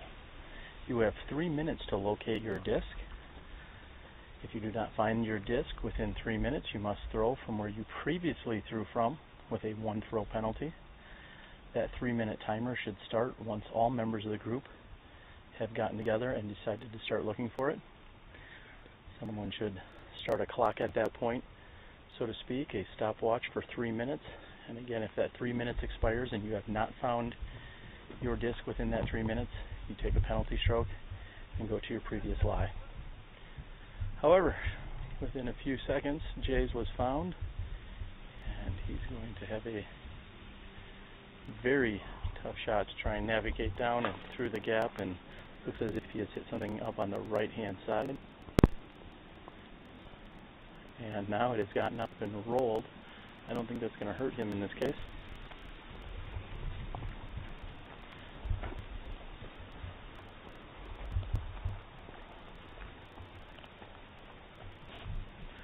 Burtard throwing a first run Legacy Cannon as one of his go-to drivers. Correction, that is a Legacy Rampage. Maybe he should have clubbed differently to a Cannon.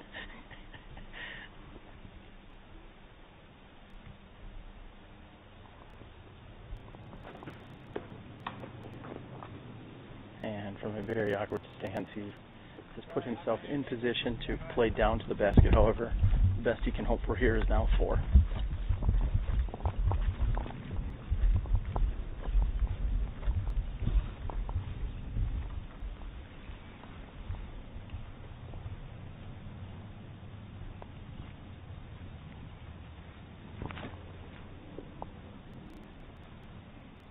Yeah, Paul.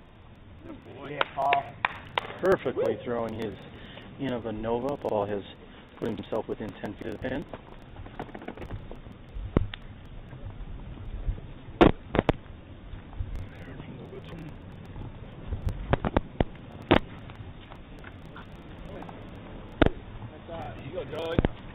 Very nice shot by Joe, who was buried deep in the woods.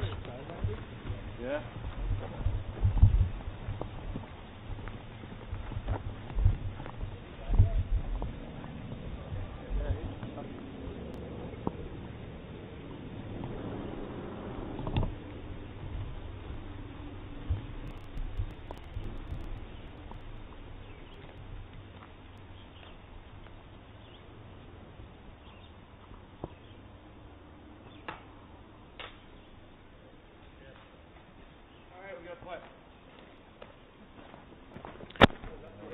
Jay was very fortunate to get the kick he did.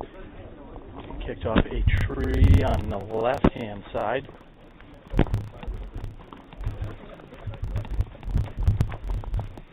This will be Burtard for 3.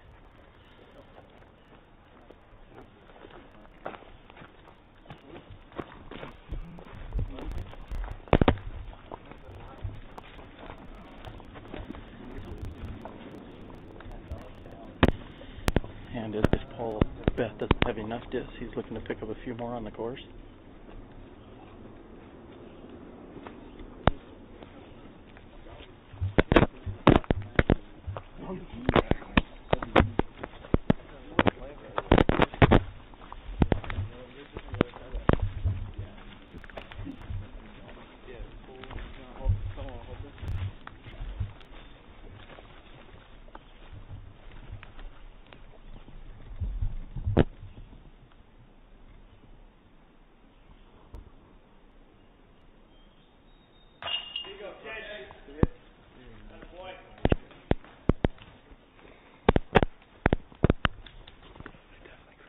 And throwing through a mixture of trees and wooded area on the left-hand side. Joe's going to be left with 18 feet for 3. Good putt, Joe. Nice 3.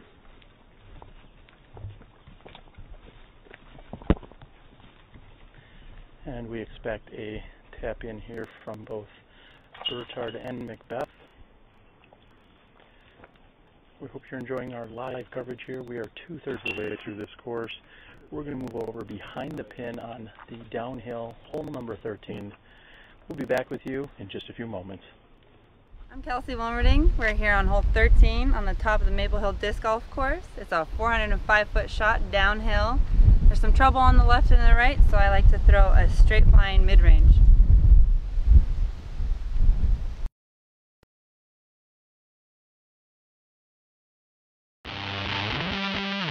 This is the Ascent. The Ascent. The Ascent. It's VibrAM's first driver. It's our stable, able to overstable fairway driver. Super stable. Love this disc. Got a nice beveled edge here. It's very fast flyer, has minimal glide with a nice, consistent, reliable fade at the end. If you've got a lot of wind, she'll always be stable for you. Loves a headwind, loves a lot of power. You've got a lot of power. This is the disc for you. It's not going to flip on you. It's a great disc and very forgiving. It goes where you put it consistently. And do that all 2 more times.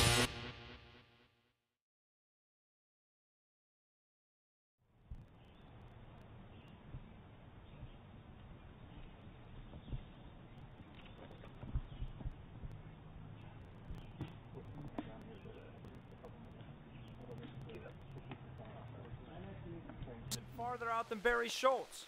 Chris Sprague for par. Get up. Some legs. Legs. No! Steve will be also going out with an Anheuser. It has the distance if it filters through the trees. Oh, and in a heartbreaker, it has stopped short, and Steve is out of bounds. The players at this point have the option to either re-tee or go to a drop zone with a 1-stroke penalty in either case. And just like that, the wind has picked up. We are feeling 10 to 15 mile an hour gust blowing from left to right, which will assist in an anhyzer shot. As it calms down, Steve is coming at us again, and it needs to get up, and it hits the side of the wall. We started strong, just inches short from coming inbounds. but it wasn't long before your feelings showed. You left me in the cold. We're fighting a war that we will never win. So I'm done trying.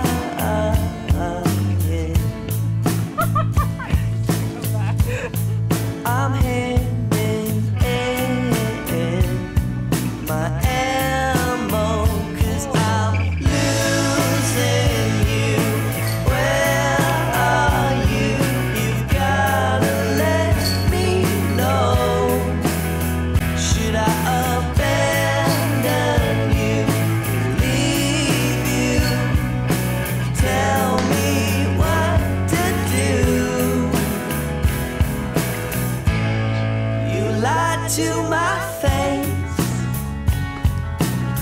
so now I must replace you.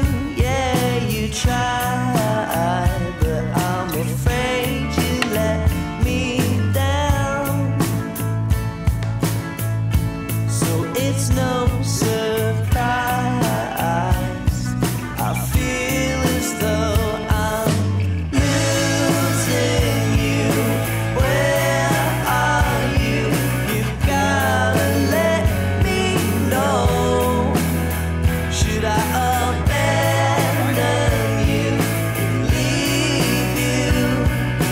Tell me what to do.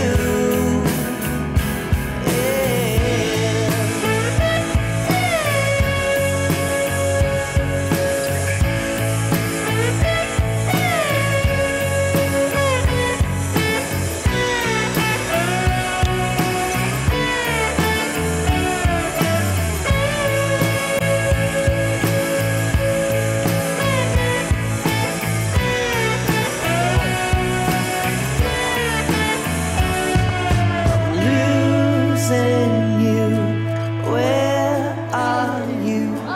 Gotta let me know. Should I abandon you and leave you? Tell me what to do. We are back on hole number 13. This is a downhill shot. As you can see, the sky behind Paul McBeth and the rest of this card. The clouds continue to roll in and storms are on their way. We're just hoping that we're going to be able to beat them. And Paul coming in with a low shot, just a little bit low. He does not make it to the gap.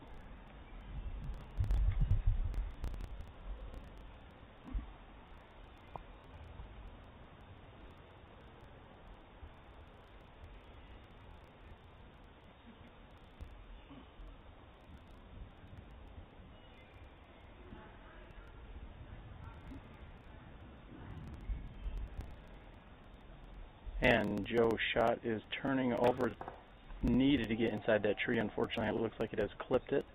He has gotten past it. Third on the tee is Scott Burtard.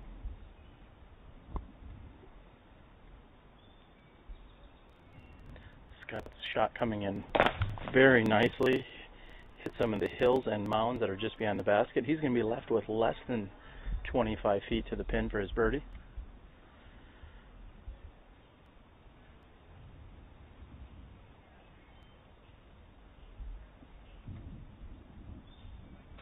And carrying wide right, but somehow filtering through is Jay's shot.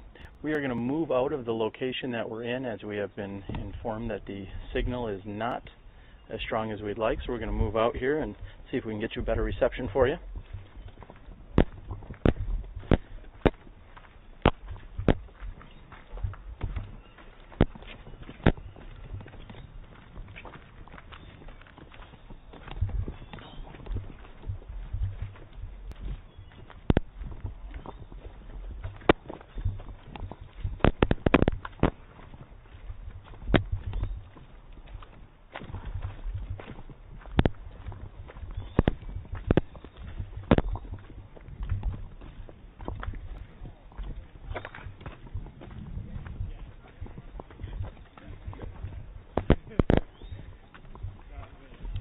we will have Paul McBeth approaching first.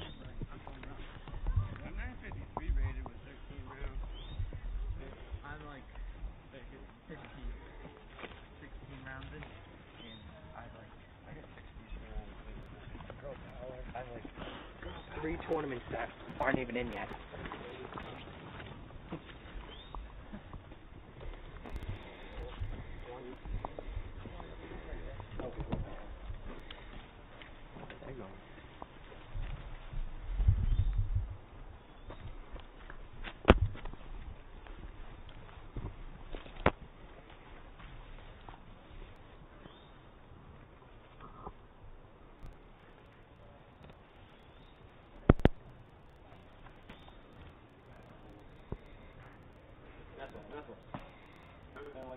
Paul with a nice downhill anhyzer shot, which again he makes look very easy. However, it is very difficult to keep your disc on an anhyzer line as you're throwing downhill.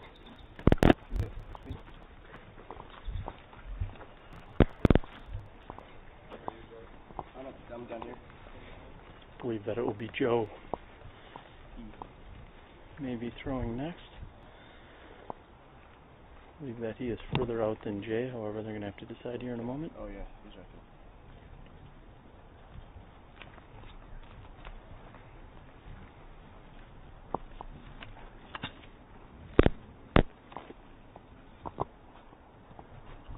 there. And looks as if Jay is going to be throwing first.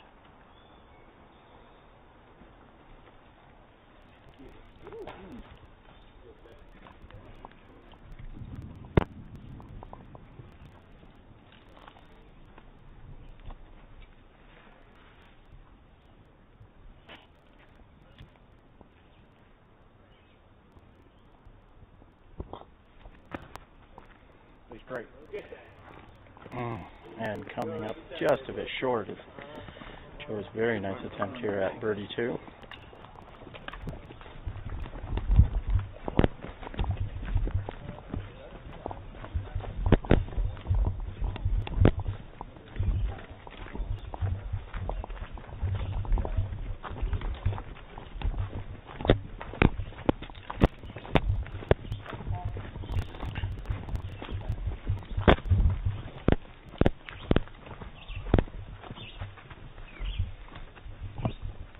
This will be Burtard for his birdie 2. As I said, he is within 18 feet of the pin.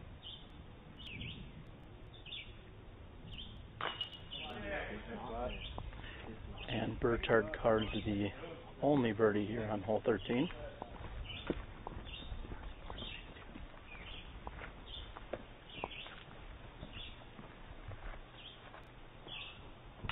Step off.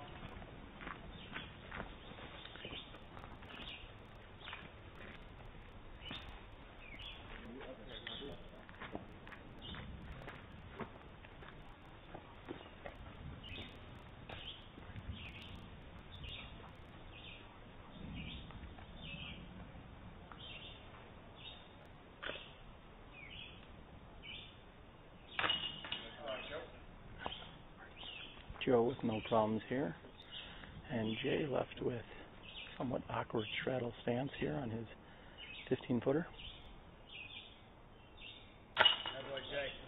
And no problems for Jay. There you have it, hole 13, the hardest birdieable 2 hole on the course. We're going to move behind the pin on beautiful hole 14.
The Mach X by DGA, the evolution of disc golf.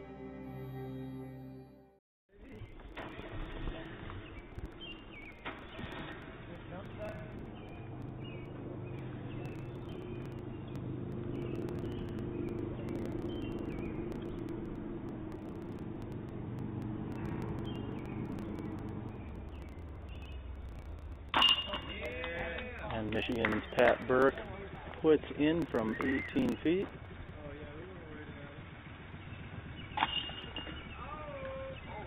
Jeremy Mount wants to come out, however, it manages to stay in. And Taylor taps in from 2 feet as well. We're going to move on over, and in just a few seconds, we're going to have our 2 o'clock card teeing off on beautiful hole number 14.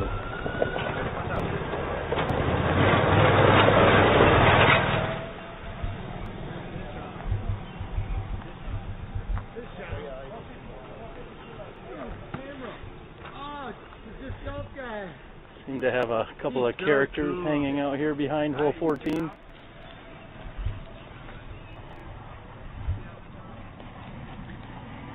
And on the tee, again carding the sole birdie on hole number 13, we have Scotty, Hotty, Burtard. However, it looks like he seems to be held up by our tournament director, Steve Dodge, rolling around on a gator. Not a disc gator, anyway. And Scott Burtard, that's going to be hyzering out a little too early.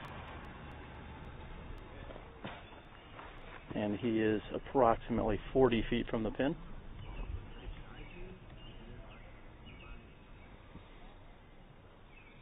Second on the tee is Paul McBeth.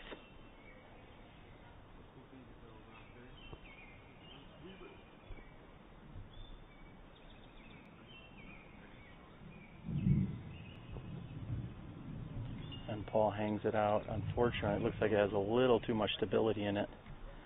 And he is in a similar position to Scott Burtard. He is safe, however, he is not going to have a very good look at birdie 2 from there.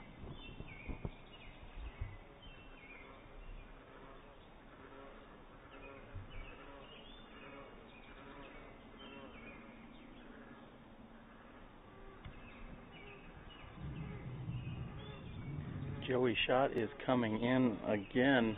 Looks like he may have been a little bit tentative and has come in a little bit early on the left-hand side.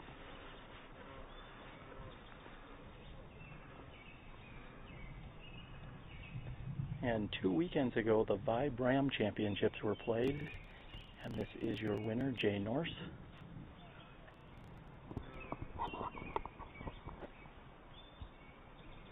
And Jay needs a little bit more distance. He's going to land safely. However, he is going to be a little bit short. So none of our players really attacking this green as strong as they'd like to. We're going to be looking at pars, possibly a long birdie if they throw in. So in the meantime, we're going to catch up with some of our top players, such as VibrAM's own Dana Vici, for instance. Dana, we'll come over this direction here, and we'd love to have you join us. Good to see you. Well, good to see you too, buddy. How you guys doing? I think we're doing well. Hopefully everybody out there in the internet is enjoying some coverage from SmashBoxx, and as Steve Dodge said, we got to get more people involved, watching and liking and enjoying the broadcast. But the question is, how's your 54 treating you? Pretty good. You know, I got pretty strong. I played pretty well on the back nine, and had a couple hiccups on the front, but had a really great card. We had a lot of fun and threw some good shots. 54 is a solid score. We saw that was one of the leading scores, and then a good buddy and superstar in Kale Laviscott came in with 52. I believe it's pronounced Kelf. Kelf, okay. We could go with Kelf. That is that Norwegian from the Minnesota area? Minnesota. Okay, so he came in with a great score. I've heard Dutch Napier with a 51 and an ace. Dutch had a really solid front nine, and he capped it off on hole 8 with an ace. And then he went and got a bunch of birdies on the back. Watched him throw out of bounds on 18 and then hit one from 55 from the drop zone. So 51 is phenomenal out here. I was really happy with the 54, and to take 3 off that, it's pretty good. I mean, is McBeth going to do that? McBeth has been shooting solid, but I would not go as far as calling it lights out. Okay. He's had a few bad breaks early on where he may have thrown out of bounds or misfired somewhat. He's certainly not coming in with a clubhouse leading score, but he's also not shooting too bad. So it is the first day, and it's Paul McBeth, and there's 3 more rounds. So. Yeah, he if he's in the hunt on Sunday, he's usually hard to stop. All right, anything else we'd like to see in the? Oh, we're going to get back to the action. Maybe you can help call some of these putts with us here on hole 14. Thank you.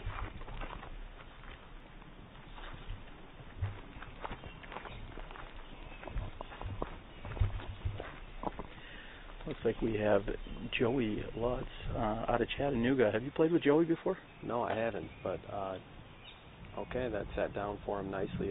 Joey has actually got an A-tier win.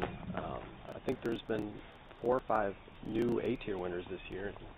Joey throws for VibrAM, right? Yeah, he's been throwing VibrAM and wearing a Team VibrAM shirt, so safe bet. It's a pretty safe bet. And then we've got Scotty Burtard, 2 first-time A-tier winners in 2014 playing together. And then along with our VibrAM champ, Jay Nourse. So pretty stacked card here. Unfortunately, it looks like everyone's pretty much playing for the layup. They're going to be carding some par 3s. Yeah, if you throw over the woods, it's basically a pitch up and walk away and take your 3 because you don't really want to putt at the water. Even though Dave added the nice log here, stop rollaways, you just want to pitch up and walk away. What do you think of that? Burtard with the bag on, classic champ rhino putt. What do you think? Well, I like Scotty a lot more when he putted with the bag on from 40 feet. Now he's closer, he usually does 10-footers, but when he used to do 45-footers and make them, that was impressive. Yeah, that is, it's no secret why we call him Scotty Too Hotty Burtard, that's for sure. It's safe to say he's special. All right, with that being said, we're going to move behind the basket on hole 15. Thanks to Dana Vici for joining us. Let's get back to the action. Thanks, Disc Golf Guy. I'm Kelsey Wilmerding. We're here on hole 15 at Maple Hill Disc Golf Course. It's a 305-foot shot with some trouble on the right. I like to throw a fairway driver down the center, slight hyzer out if it's necessary, with an easy upshot and possibly a birdie putt.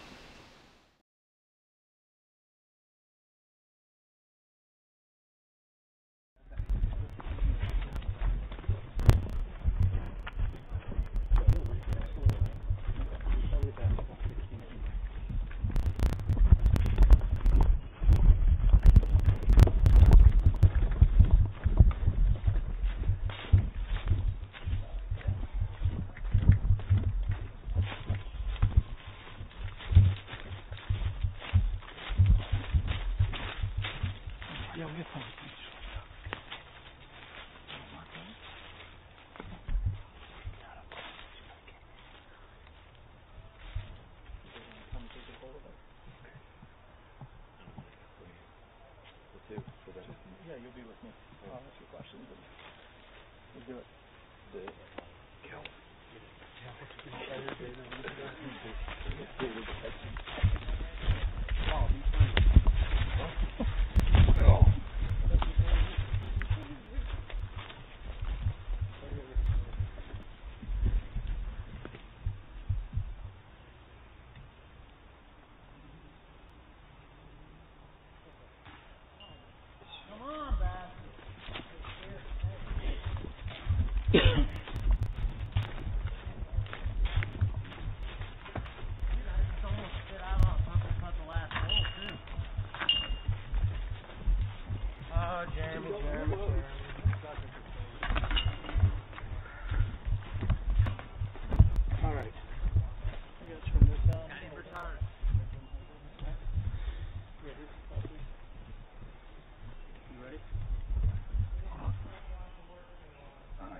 All right, we are back and we are behind hole number 15 with Scotty Too Hotty Burtard. He's coming in right at us. Scotty left the jeans at home today. It's looking like he's a little more comfortable in the shorts. Yeah, and I am now joined by another guest commentator in Paul Ullman. Paul, you got your first round in here at the Maple Hill Open on 2014. How'd it go out there for you? Oh, it felt good. Just a small blemish at the end there, but it was a beautiful day. Great scoring day. So it's nice to get something in the mid-50s. There you go. And we just watched Paul McBeth. Looks like he hit a tree on the left-hand side and carried to the left. Third on the tee, we have Joey Lutz. Have you ever played with Joey? I've never played with Joey before. Well, let's just say that Joey is a very fine player for VibrAM and has... Here, one of the last easy birdies here. Really want to keep it close. Nice approach there by Joey. All right, I'm going to put you on the spot. He's about 14 feet away, or maybe 12 feet. Were you closer or further than him on that shot? My shot looked a little similar to Burtard's there. It came in backdoor, and I had a nice little tap in. It was probably similar, maybe a little closer. We're in firing distance here, right behind the basket. It's a pretty short hole here on 15. Well, short may be relative, as you are about 7 feet tall. So short is somewhat of a relative term in your case. But yeah, it measures in only at like 305 feet. Yeah. Tell us a little bit about your touring season and your play thus far. I haven't done much this year. You know, it's kind of been a slow year for me. But played a little C-tier in my buddy Dutch Napier's hometown last weekend. Somehow beat him. But he's already beat me by 5 strokes today. So anything can happen out here. Anything. I see you sporting a Paragon shirt. Paragon, a huge sponsor and supporter of our aerial coverage and of SmashBoxxTV. Any big shout-outs for you? I mean, Paragon's amazing. You know, Miles does a great job with the tournament directors, getting them the stuff they need at a very reasonable price. And, you know, I also got Innova on my side, and I think they make the best discs in the game. So I'm going to be supporting them. Well, there you go. We're going to move over to Paul's shot. It just looks as if Paul is at least 50, maybe 55 feet from the pin. Looks like he's able to get a little bit aggressive here on this straddle putt.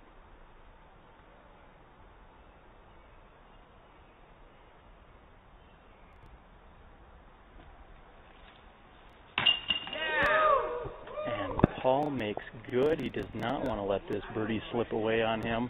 Very nice putt by Paul McBeth. I think he would have liked to have been a little bit closer, but he cashed it in there for the 2.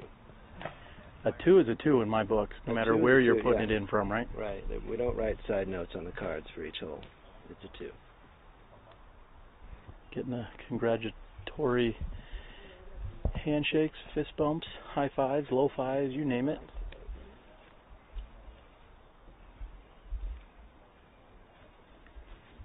Scotty's looking for a shot. Little does he know he is super parked. And it looks like they are driving on hole number 16.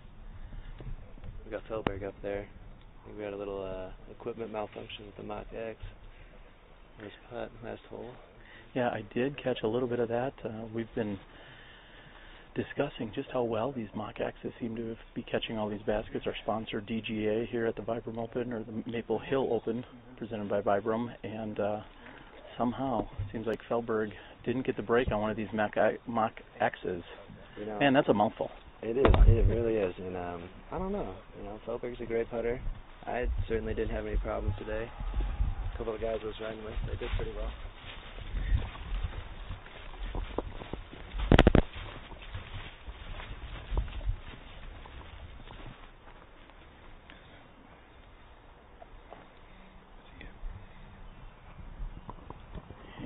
Looks like we are just waiting for the tee shots here to complete on hole number 16 before our players will be able to finish their putts on 15. That is a common courtesy that you'll see in most PDGA sanctioned play. If your basket is near the next tee, it's common for you to stand down and hold off on your putting until they've teed off.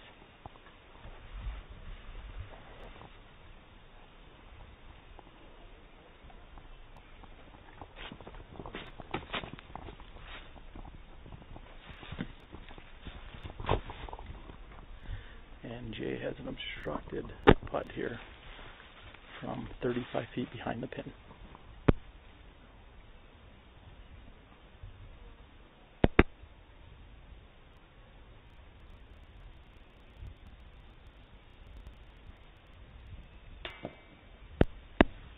front of the basket.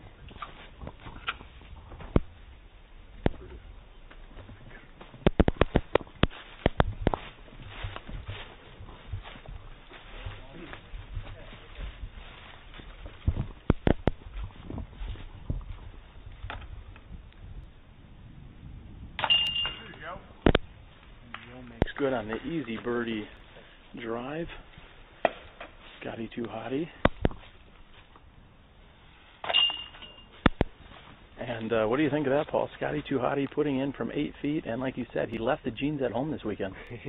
Yes, he did. He might have cut those pants off. Still rocking the cargos. I'm wondering what he's got in those pockets. Well, the last two out of 3 holes, he's had birdies in those pockets. Nice. All right, we're going to stand down for just a few moments. There's going to be a slight backup here on hole 16. We're going to stand down, and we will be back to you shortly with the tee on hole 16.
Here we are, and we're back on hole 16. We saw 3 birdies on hole 15.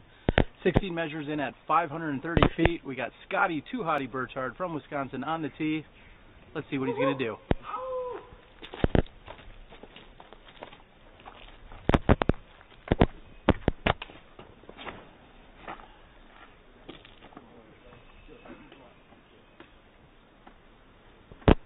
Scott going up the center gap. If he would have hit that right-hand side gap, that might have worked out perfectly. He's going to be on the left-hand side, though. This is Paul McBeth.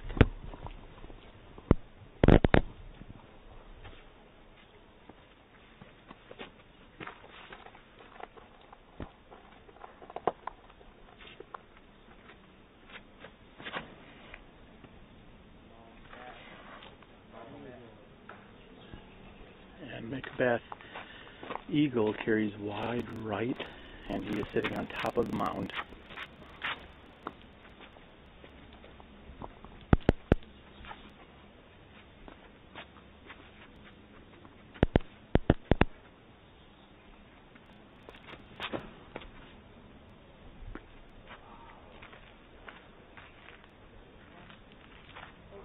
Yes, sir. There you go, Joe. And a very beautiful shot by Joe. He is within 30 feet of the pin.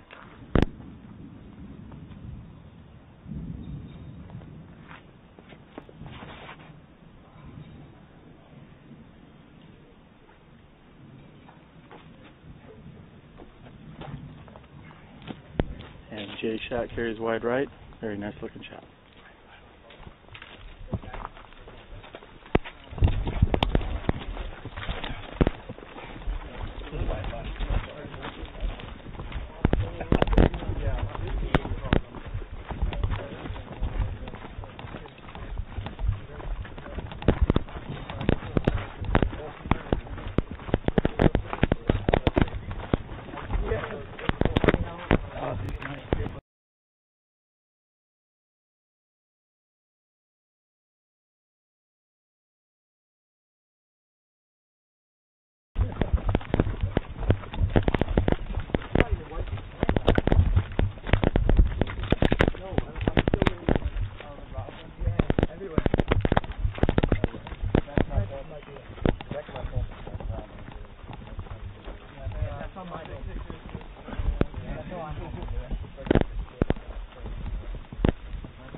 And we just noticed a very brief flash of lightning and a major crack of thunder. And we are not referring to Nate Thunder from last night's skins match. I was waiting to see if they blew the horn real quick.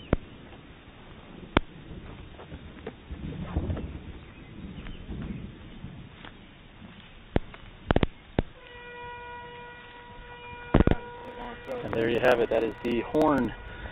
So, ladies and gentlemen, per PDGA rules, after seeing a bright flash of lightning and then some thunder after that, they have blown the horn, which is indicating for all players that must come back to the tournament headquarters.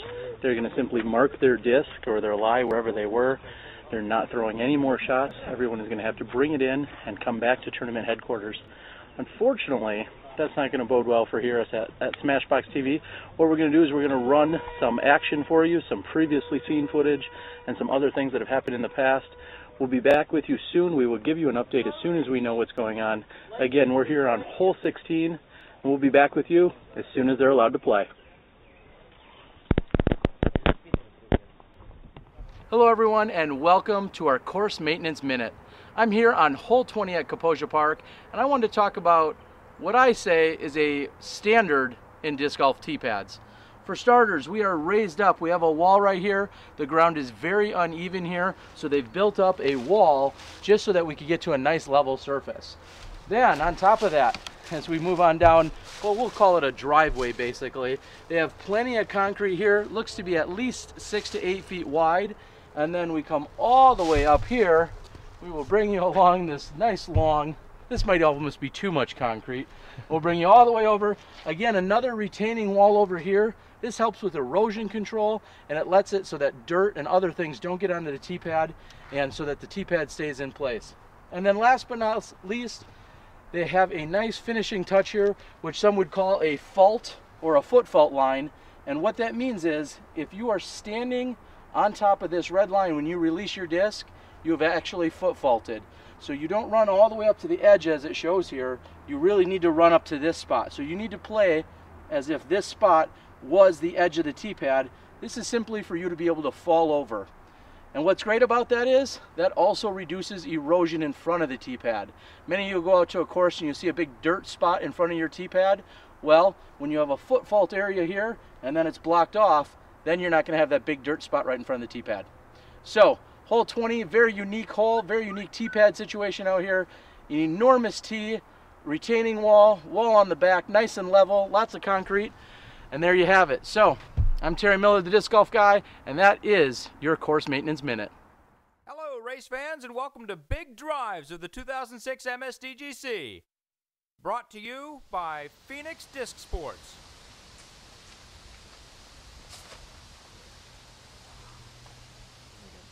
Oh, yeah.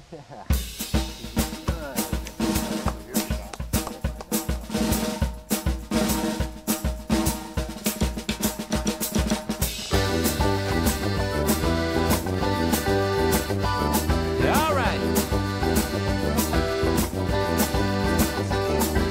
When I'm down or feeling low, I get up and go out to hear some Zydeco. It picks me up, soothes my soul. Ombate, that Zydeco. Play it once again, like Terrence Simeon. Let me hear you say, let the phone tom relay. I can't let go, that Zydeco. I can't let go, that Zydeco. Two-step y'all.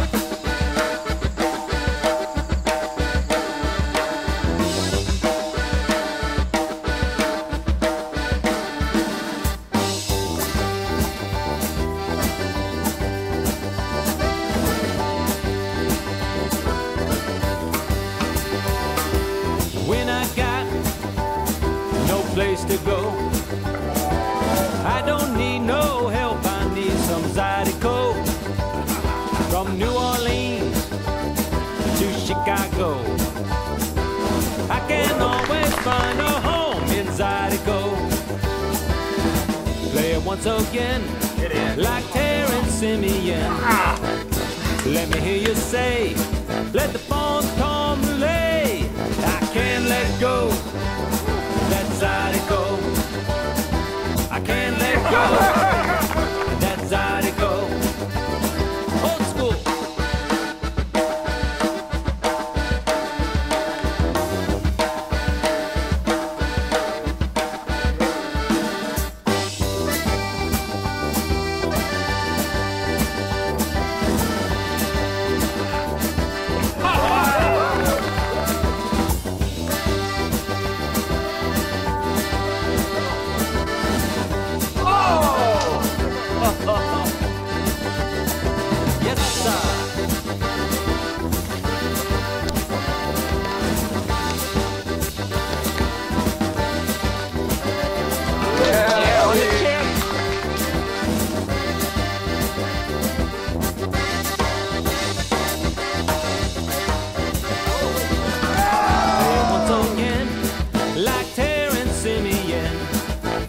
Let me hear you say, let the phone come relay. I can't let go, that Zydeco.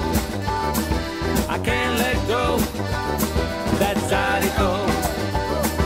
I can't let go, that Zydeco. I can't let go, that Zydeco. Last time, boys. The technician says that.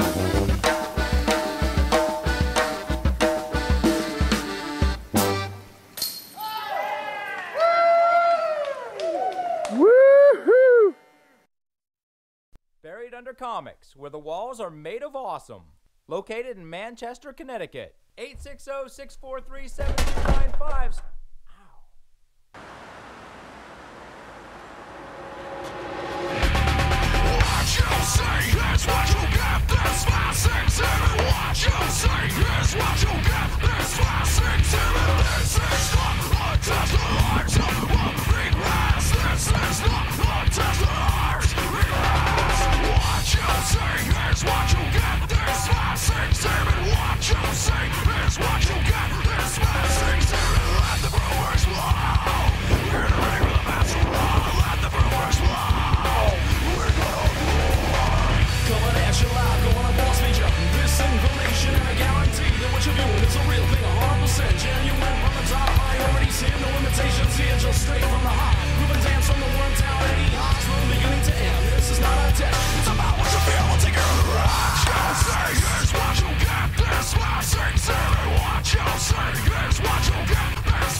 You see, here's what you get. This man sings to.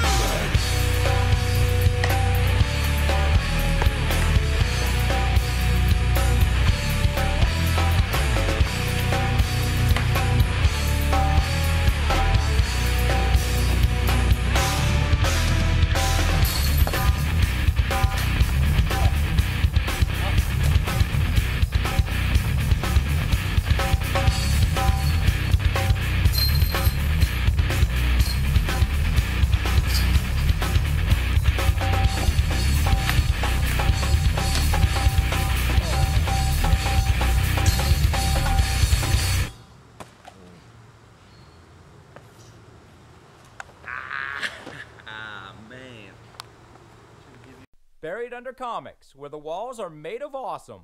Located in Manchester, Connecticut. 860-643-7295. Your 2007 World Champion, Nate Dawes.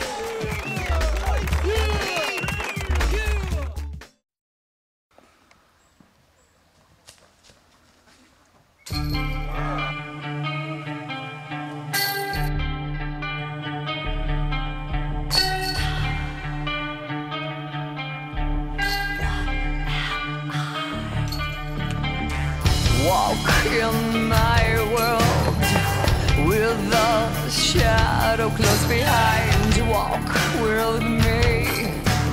Who am I? Always told what I'm supposed to do. Always told what I'm supposed to say. If they only knew, they let me be. What am I supposed to do? What am I supposed to say? What am I supposed to be? What do you want me to be? Wasting time, I stand still. Deep within, I know who I am. Feeling trapped and held down.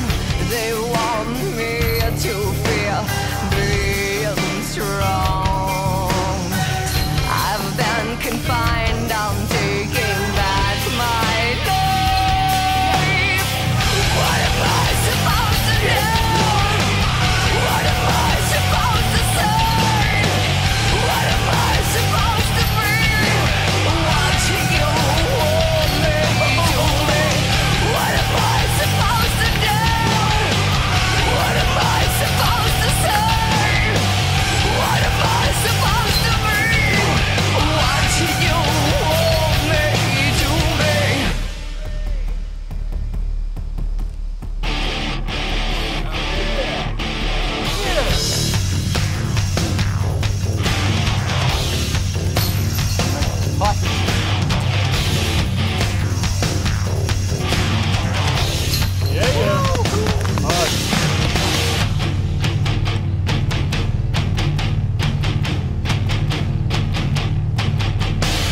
What am I supposed to do? What am I supposed to say? What am I supposed to be? What do you want me to be? Don't tell me what to do. Not again. Don't tell me what to say. Not again. I'm going to be who I am. Pieces of you are trying to be me. I will rise above this. I will rise. What am I supposed to do? What am I supposed to say? What am I supposed to be? What do you want me to be? What am I supposed to do? What am I supposed to say? What am I supposed to be? What do you want me to be? I will rise above this. I will rise above this. I will rise above this. I will rise above this. Who am I? Yeah.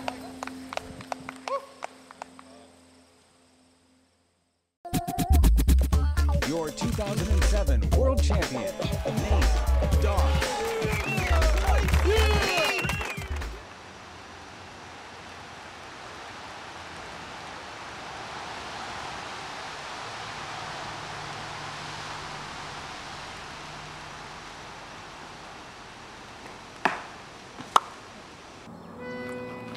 Lord, don't look at me.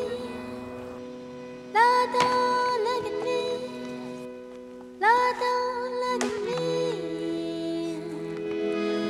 I'm throwing my head down to sea. Turn your face away. Turn your face away. Turn your face away.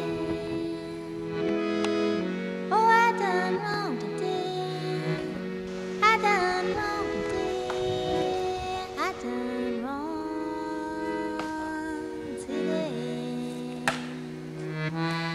Someday I'll do something good. Someday I'll do something right. Just won't be tonight. No, it won't be tonight. It won't be tonight. It won't be tonight.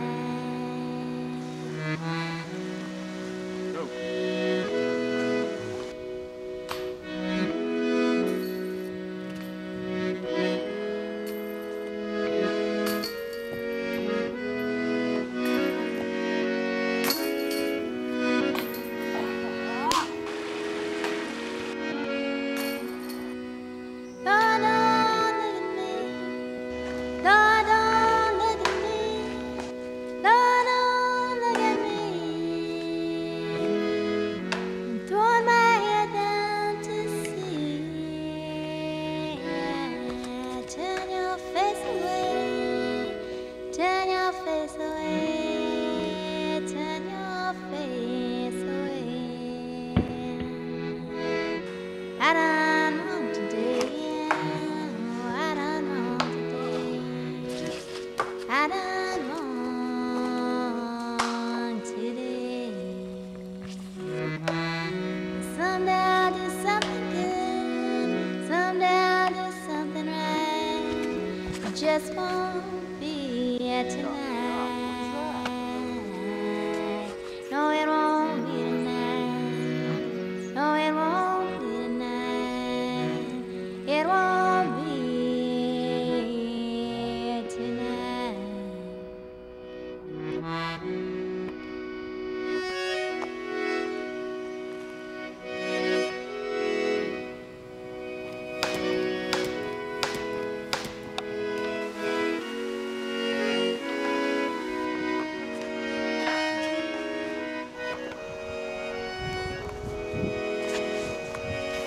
Oh, come on. Oh. I had to be up there, dude. I had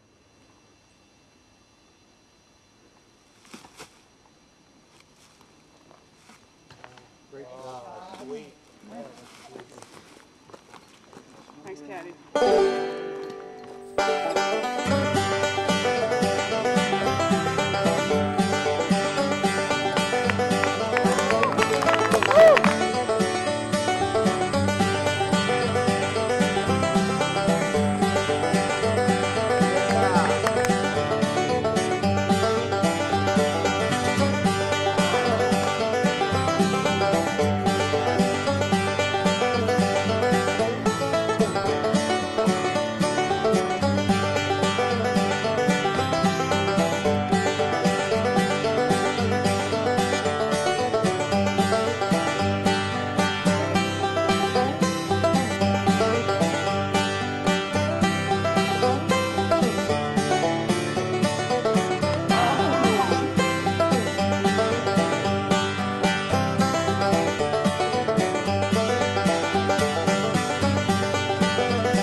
can make some footage.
Hi, my name is Jamie Pearson with Quest AT Disc Golf, and being one of the most innovative disc golf companies, we brought you the Dimple Disc, which are the straightest flying disc on the market.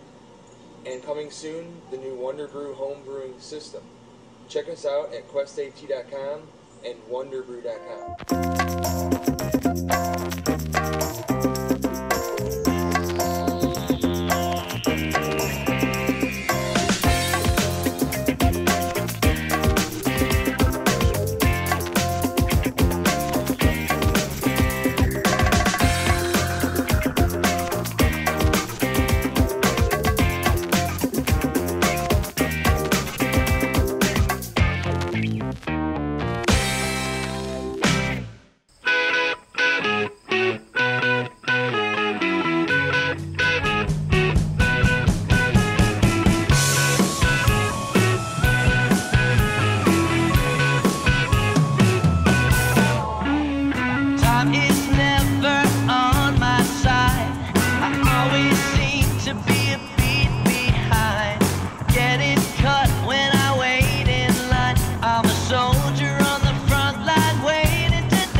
Hospital bed, I'm numb from all distractions now.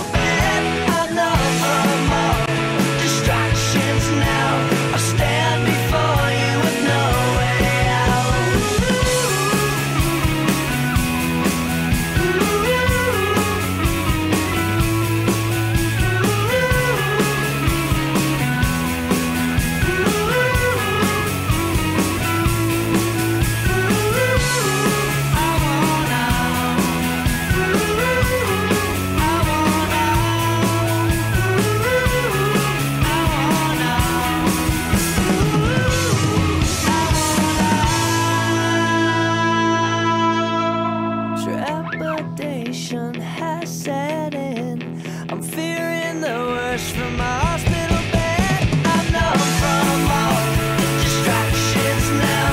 I stand before you with no way out. Trepidation has set in. I'm fearing the worst from my hospital bed. I'm numb from all distractions now. I stand before you with no way out.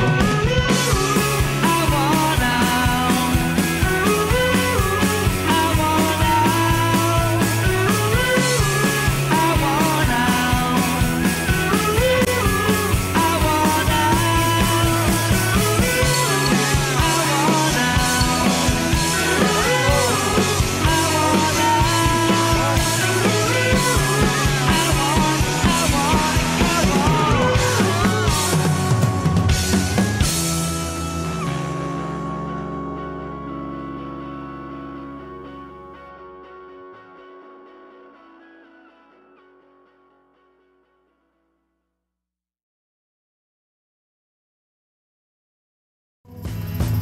I'm losing you.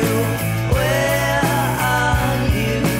Gotta let me know. Should I abandon you, leave you? Tell me what to do.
Get up.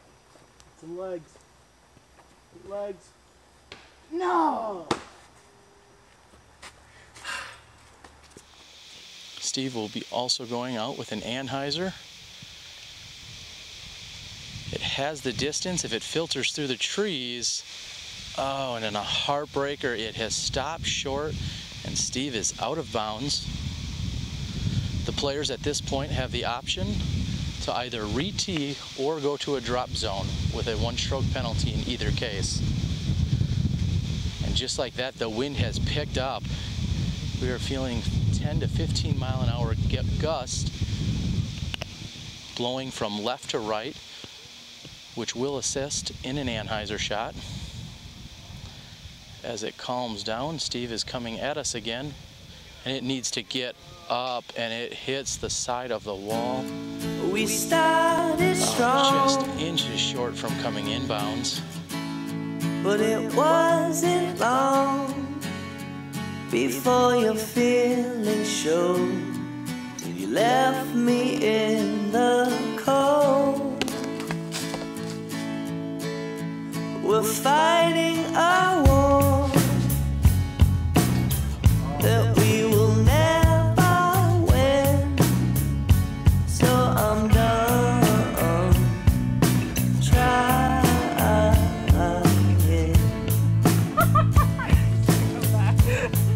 I'm handing in my ammo, 'cause I'm losing you.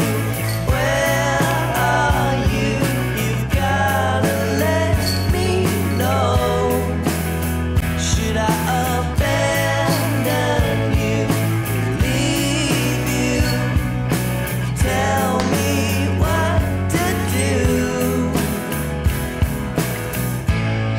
You lied to my face, so now I must replace you. Yeah, you tried.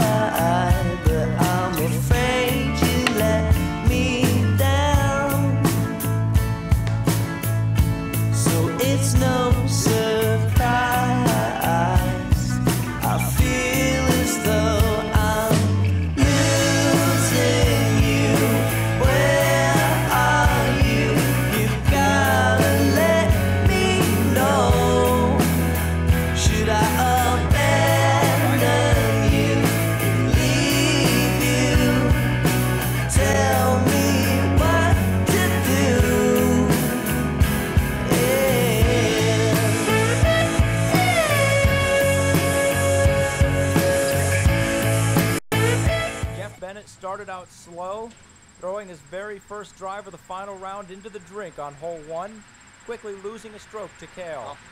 Cale then opened the lead up to 4 on hole 4 with this birdie putt. And that's when the wheels fell off for Cale. Losing 3 strokes on hole 5 as his drive hit the top of the wall. Losing another 2 strokes on hole 7, getting stuck in the woods. On hole 8, with Jeff and Cale tied for the lead, Jeff throws this strike and takes the lead at the MSDGC for the first time. He continues to throw strikes, at one point birdieing 10 of 12 holes on this Maple Hill Airplanes course. But Cale continued to answer the challenge, especially when he hit this big birdie putt on hole 14. On hole 15, with Jeff in the woods, Cale applies the pressure by parking his drive. Jeff responds in kind, hitting his own big birdie putt. And on hole 16, Cale gets the kick of a lifetime. Flying a couple hundred feet to the right, he miraculously saves a bogey, gains the stroke back on hole 17, and sets himself up for this tourney-tying shot on the 72nd hole they played. Come on.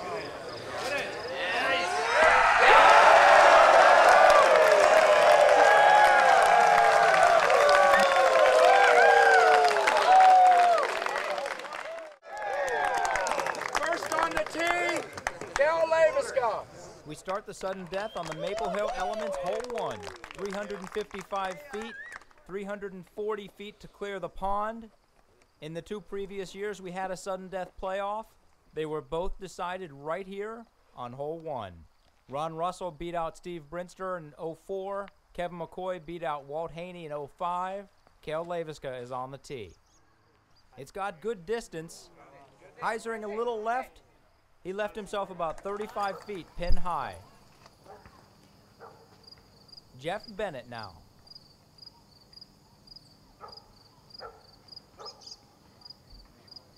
He puts it out left. It Heisers back.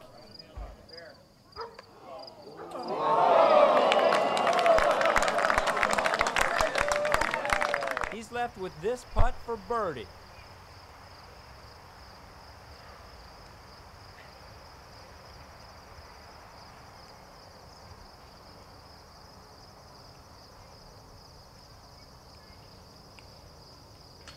Two inches higher, that would have made it in. He hits the front of the basket, glances off right, and Cale Leviska to win the MSDGC.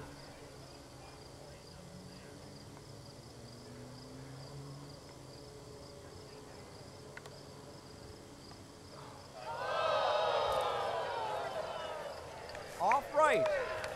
For the first time in MSDGC history, we go to a second hole in the MSDGC Sudden Death Playoff. There are 3 ways to play hole 2.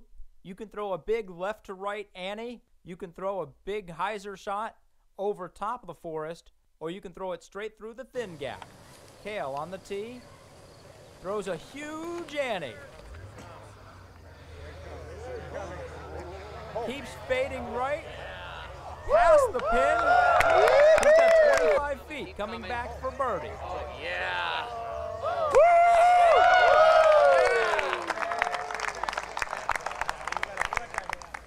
Apparently there's a 4th route. Jeff looks like he's throwing a hammer over the top.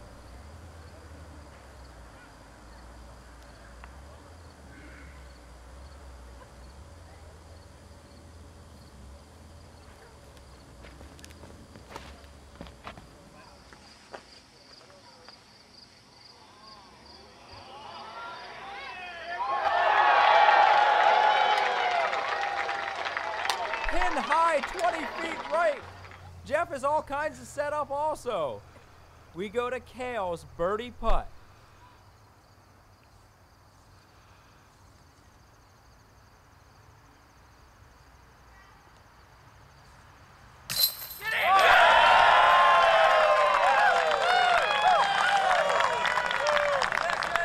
He pushes it off left. The chains make a great catch.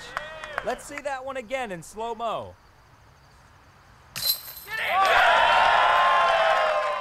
here's Jeff Bennett to push to a third playoff hole.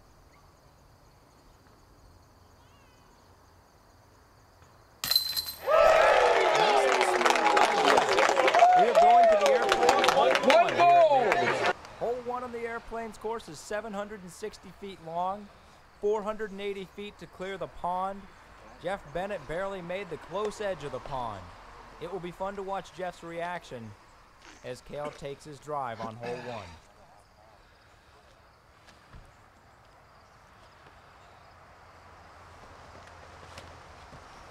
Yeah. Yeah. Come back. Come back. That's right, son.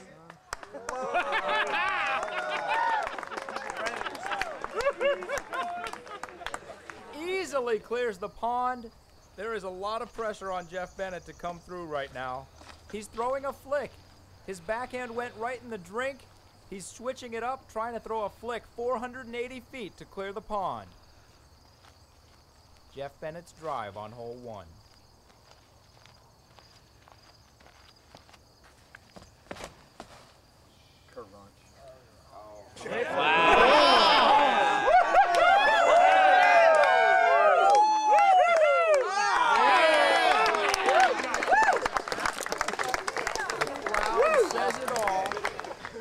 I think the tables have turned as Jeff Bennett is perfectly placed in the fairway. He's got a real good look at up and down for birdie, while Cale is down to the right in the trees. Jeff, who's a little farther out, will be throwing his upshot first.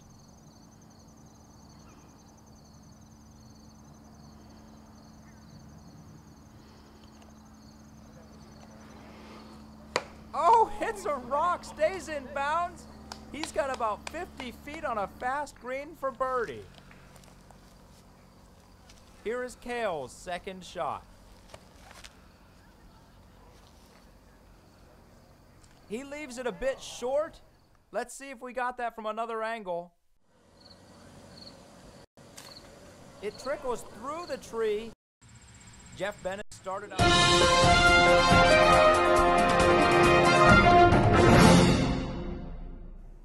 VibrAM Golf Discs, the VP, our inaugural putt-and approach. This is a big, beefy putter. This disc can handle the wind and real power off the tee. It has been called the best driving putter and has a consistent, predictable, end-flight fade. On the green, it works best for power putters and windy days.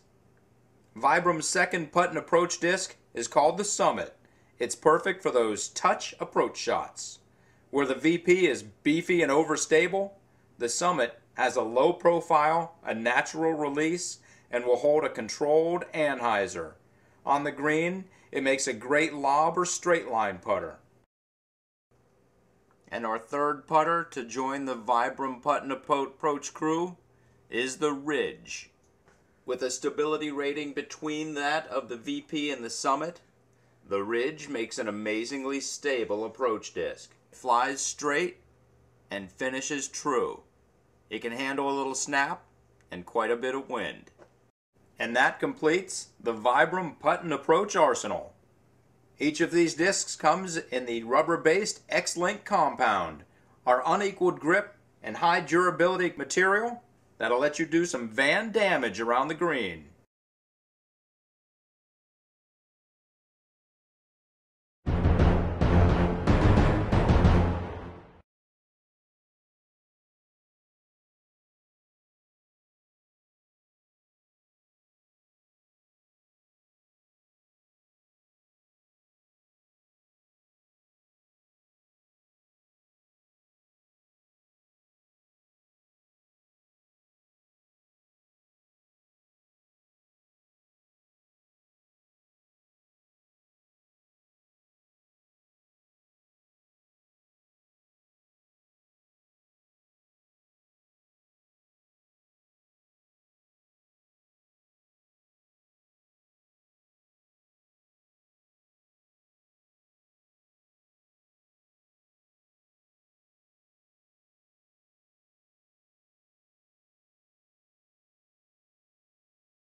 Because this is the new putter.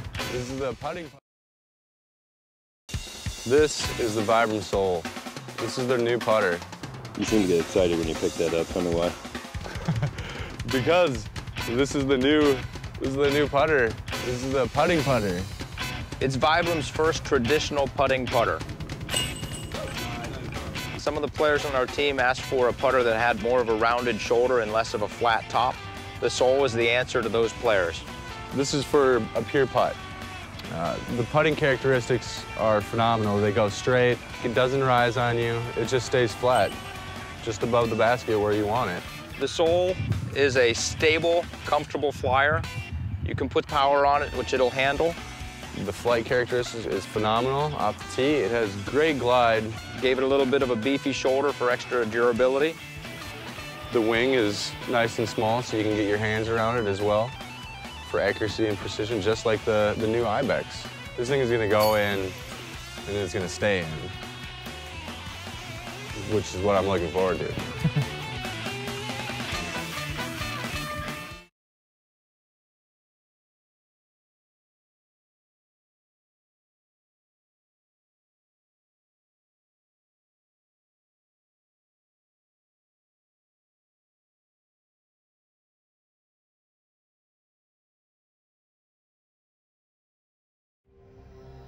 The Mach X features a unified chain assembly connecting both layers of chain to a single point. The soft outer chain slows the disc on impact, while the high-tension X-pattern inner chains stop all forward momentum, securing the putt. With 40 unified strands of chain, the Mach X is the evolution of disc golf.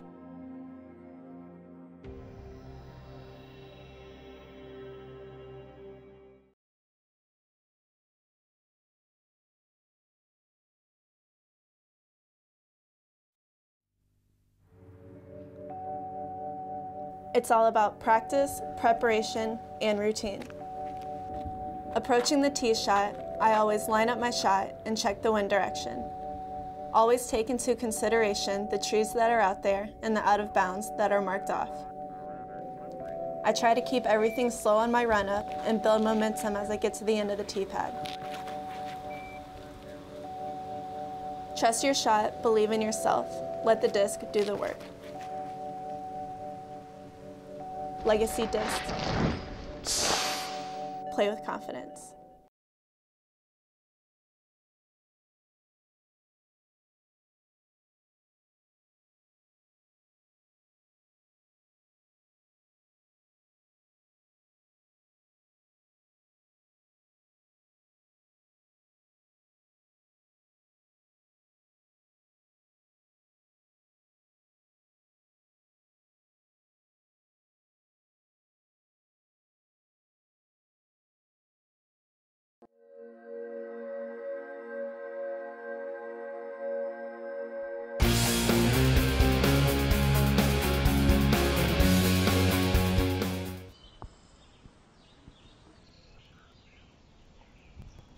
Check 1 2 1 2. All right, check 1 2 1 2 1 2. This is after the power up. It's 5:51. This is after the power up. 1 2 1 2. Is it me farthest in the hole? Probably, right? Yeah, they both cleared. Check 1 2 3. You're up here. There's another one. There's one that followed mine. Yeah, they both cleared. They're both on the side of the hill. They both cleared. Check 1 2. You're out, Dave.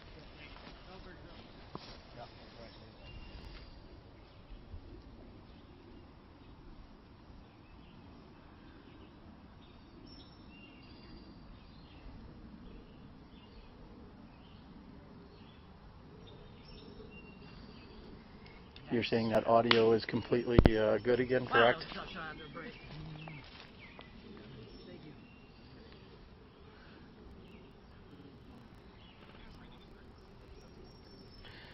All right, as these guys putt out, do you want me to reintroduce the show since nobody could hear what I said? Which is great because I actually screwed it up pretty bad.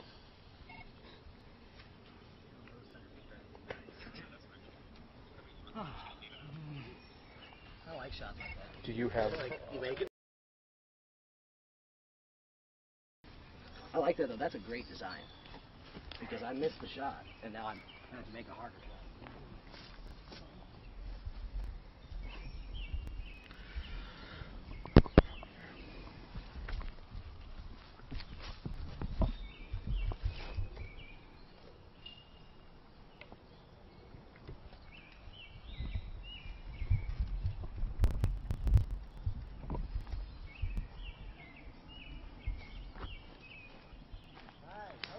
All three of them did well.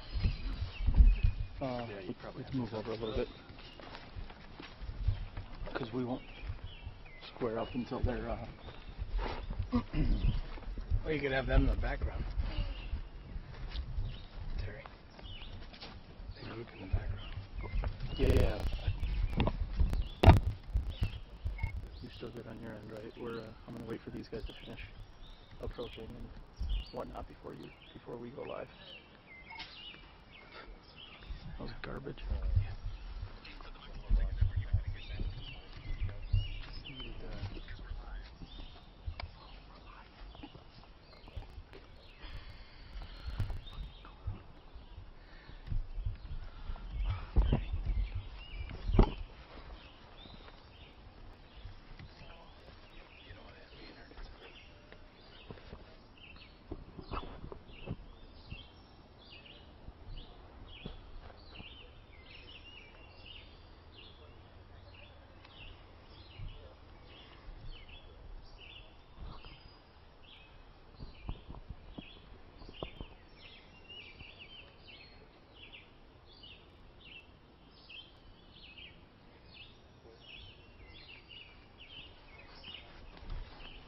All right, everyone, we are back again after this lightning delay that we had. Our players were on hole 16. They had to pick up their lies, and they actually just marked where they were, and they came back and they resumed play from where they were on hole 16. They finished out the hole on 16, and now they are on the tee on 17. We're waiting for the group in front of them to finish up. You're watching SmashBoxxTV. It is gorgeous out here at the Maple Hill Open presented by VibrAM. I'm Terry Miller, the Disc Golf Guy. Let's get back to the action.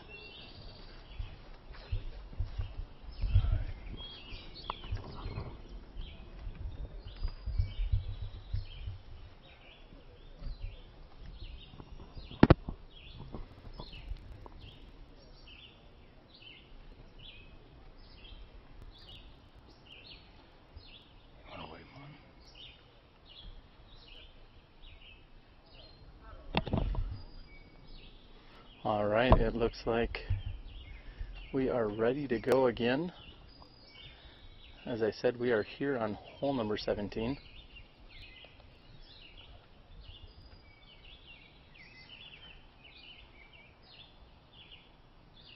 And after taking the birdie 2, we have Joe Lutz on the tee.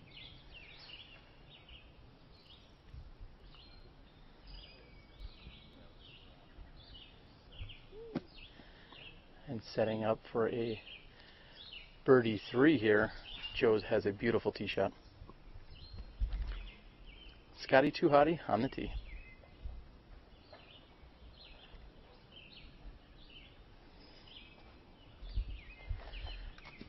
And as we've seen a few other times, this round does not look like he put enough Anheuser on that.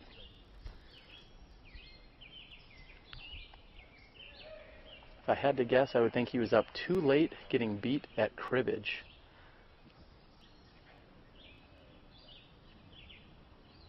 And here comes McBeth's tee shot coming in straight at us. Very nice looking shot by Paul McBeth with his pink destroyer.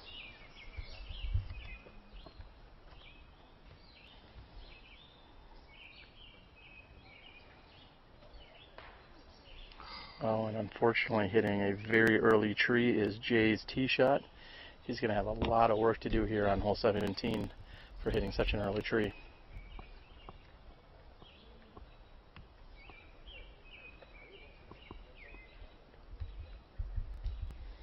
And while we wait for Jay, I'm going to catch up with one of our favorite VibrAM professionals in Tim Walsh. Tim,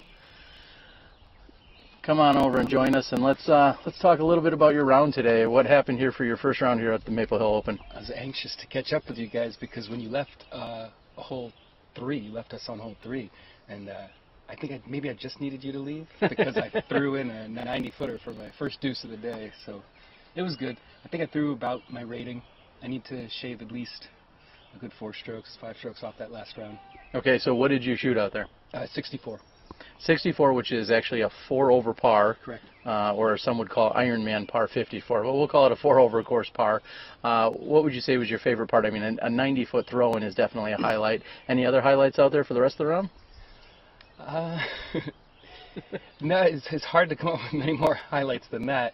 My tagline of the day for my round was, it was a festival of 4s. But the 2s that came about, I got when I needed them, and I just got to go back to the putting range a little bit. Yeah, the putts were a little bit cold today. All right, they say you drive for show and putt for dough, and so you want to make that cut and get into that sweet action come Sunday. So best of luck to you out there. Any parting shots here from VibrAM? Oh, no, I'm just thankful for everyone at home that's watching.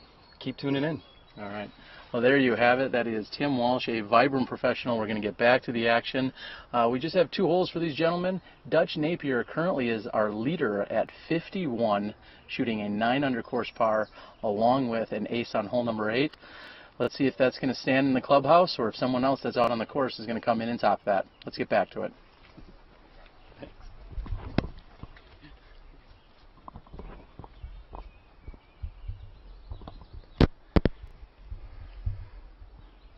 And unfortunately, when you hit an early tree, as Jay had done, it is very difficult to even see exactly where you're at. I think him and these players are fighting their way through this hole.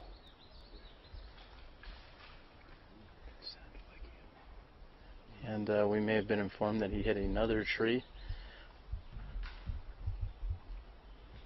It is an absolute premium to be placed out here outside of these trees. If you can get over these trees into the opening, that makes your approach shot here to hole 17's basket so much easier. 17's basket is already perched on somewhat of a ridge area, so it makes it a little bit more difficult to approach to and to stay right on the green. So this hole is really challenging in almost every element of your game.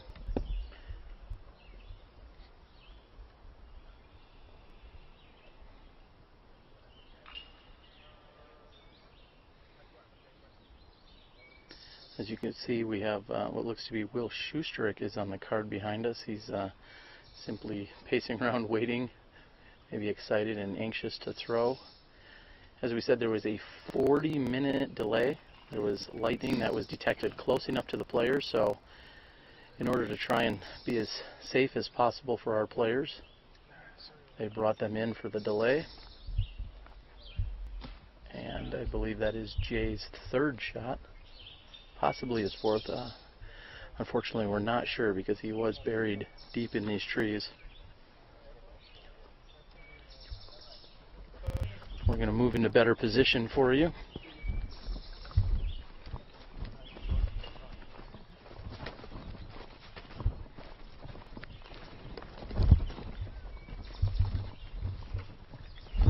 And Burtard looks like he's going to be scoping out exactly where his flight pattern is going to be. There's very little wind, almost no wind actually out here. And you would never know that there were some storms that were nearby. It is absolutely gorgeous out. It's still a little bit muggy. Otherwise very nice and beautiful out here at the Maple Hill Gold Course.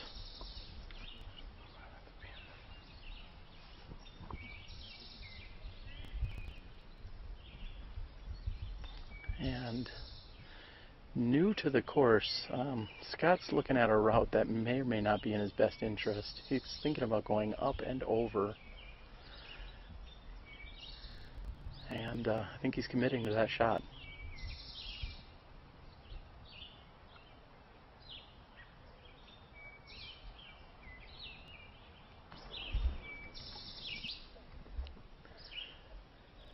He is up and over. It's going to be a little bit of a... It looks like it may have worked. Seems as if it came straight down. This is Scott's first time at the Maple Hill Gold Course.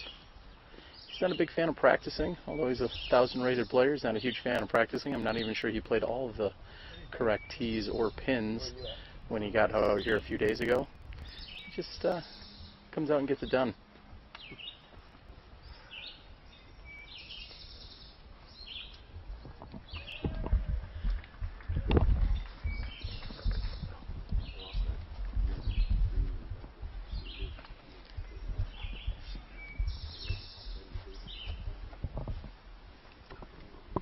And Paul discussing things with his caddy.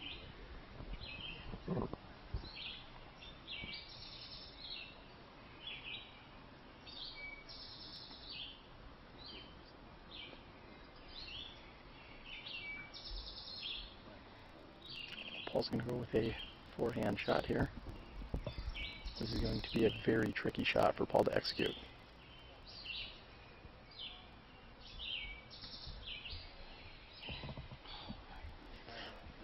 And there you have it, which is exactly why he is one of the best in the world. Had to come in at just the right speed and angle to attack this green.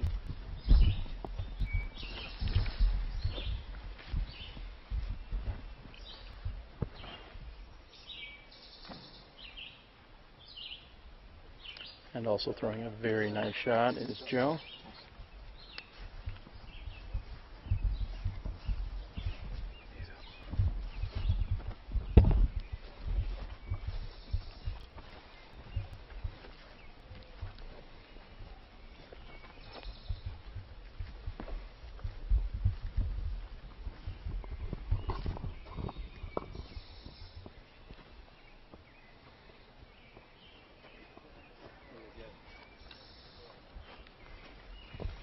Nice approach shot by Jay.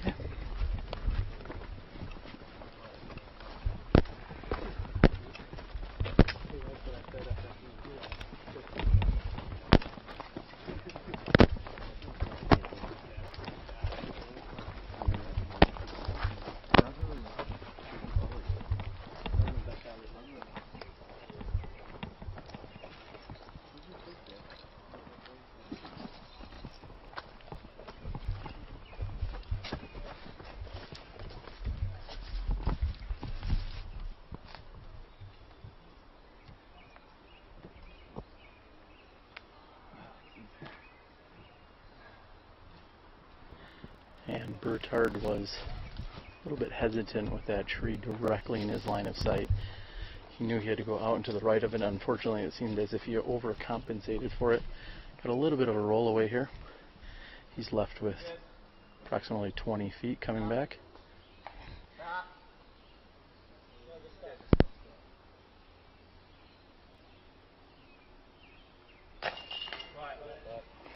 And as we discussed earlier, you can be in the line of most of these top professionals. They just ask that you stand still when you are in fact in the line. That's what exactly Scott was looking for there. Makes a good comeback putt.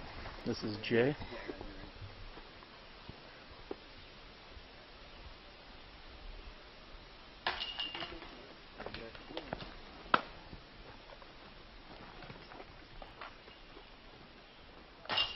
Yeah, Joe, for three.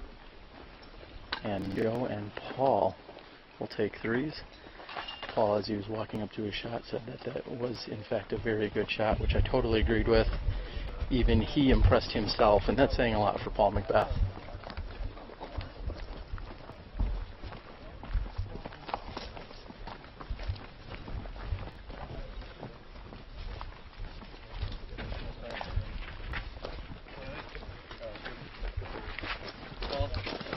Three. Four. You want my spot? Oh my god. I make myself a perch. No.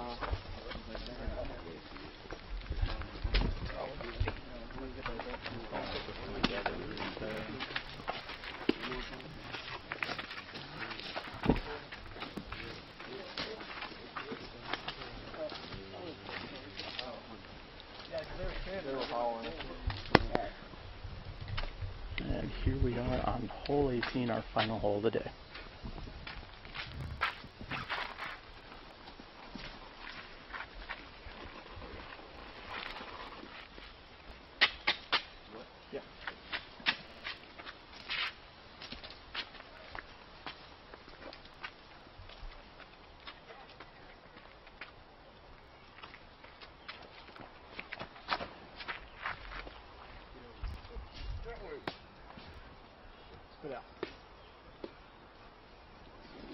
And Joe had a little bit too much distance. He was looking for that to hyzer out on him just before those trees. Paul McBeth with a pink destroyer.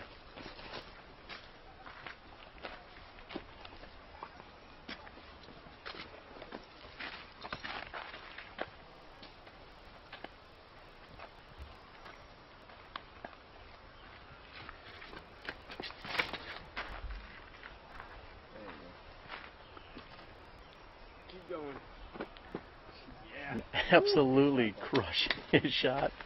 Paul McBeth has done a perfect drive here on 18.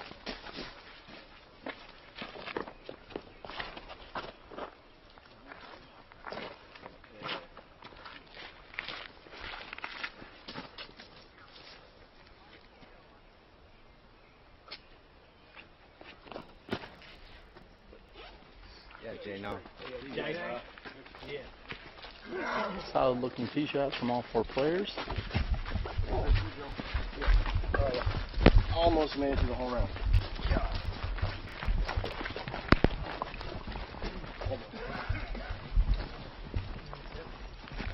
Hey guys, what's up? It's Patrick Blazik, Team DD, on hole 18 at Maple Hill. Par 4, 605 feet. Just trying to throw a big anhyzer here. Try and land safe out there in the middle in the open so I can have a good look for my upshot to get a 3 at worst of 4. Let's do it. I'm not under that little tree again. I know last day you were probably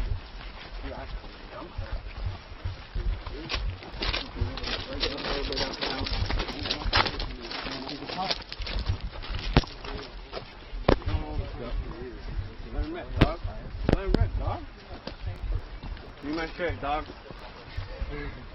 You can read your own if you'll win, you want, but hey, you know how that works.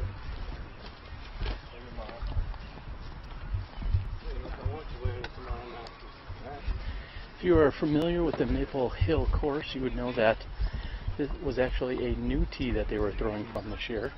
It is slightly longer and not elevated as we've seen in years past. Here's Jay's approach.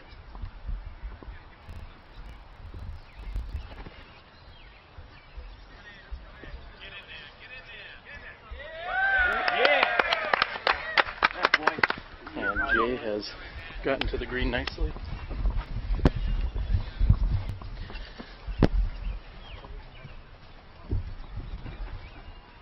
Get going. And Burtard's approach is short of the wall. He is OB.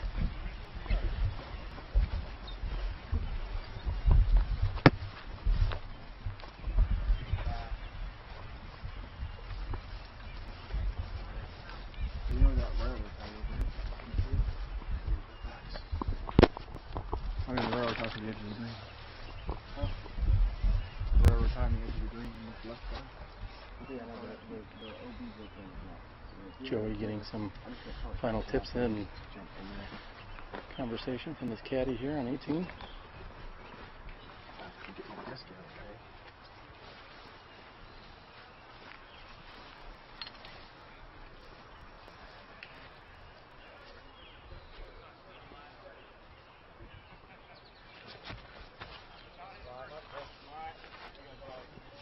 And choosing to lay up and just play for his par 4. Joey throws a putter just short of the island green.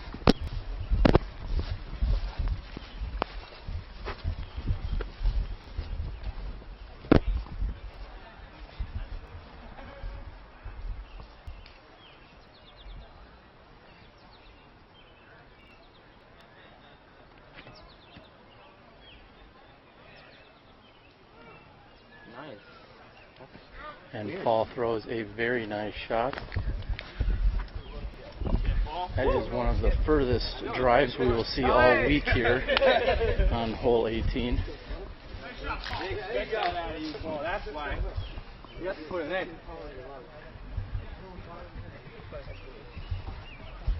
Burtard will get a spot from where he went out of bounds.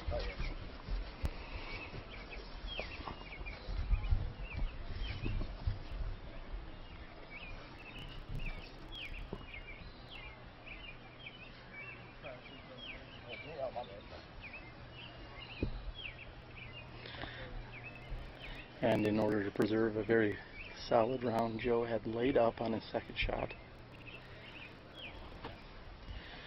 And he nicely puts onto the green, and he will be carding a par 4. I'm guessing that Burtard will throw in relatively quick fashion, as he always does.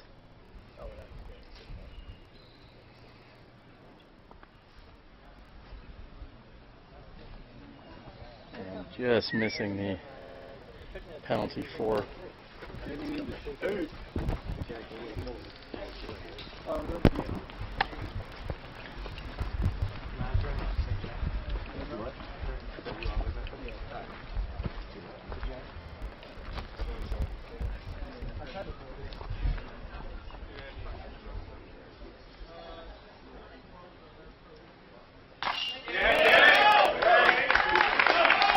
Local favorite Jay Nourse, as they call him, getting a nice round of applause as he taps in. McBeth has gone 18 feet deep.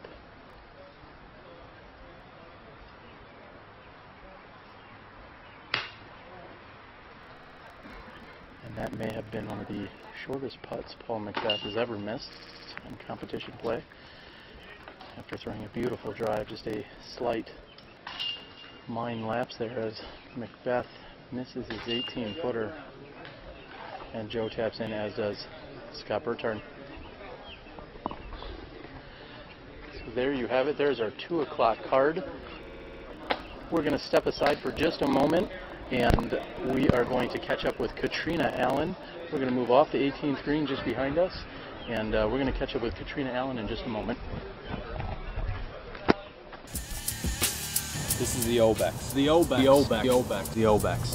The newest overstable mid-range in VibrAM disc golf. VibrAM saw a need for an overstable mid-range. What they did is combined the Ibex and the Ridge B for added stability and its consistency.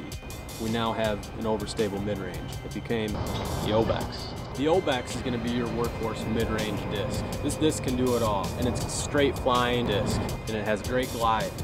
Throw it with a little bit of hyzer, it's going to hold a hyzer. Throw it flat with a little power, it's going to fly straight and predictably. What's up? What's up?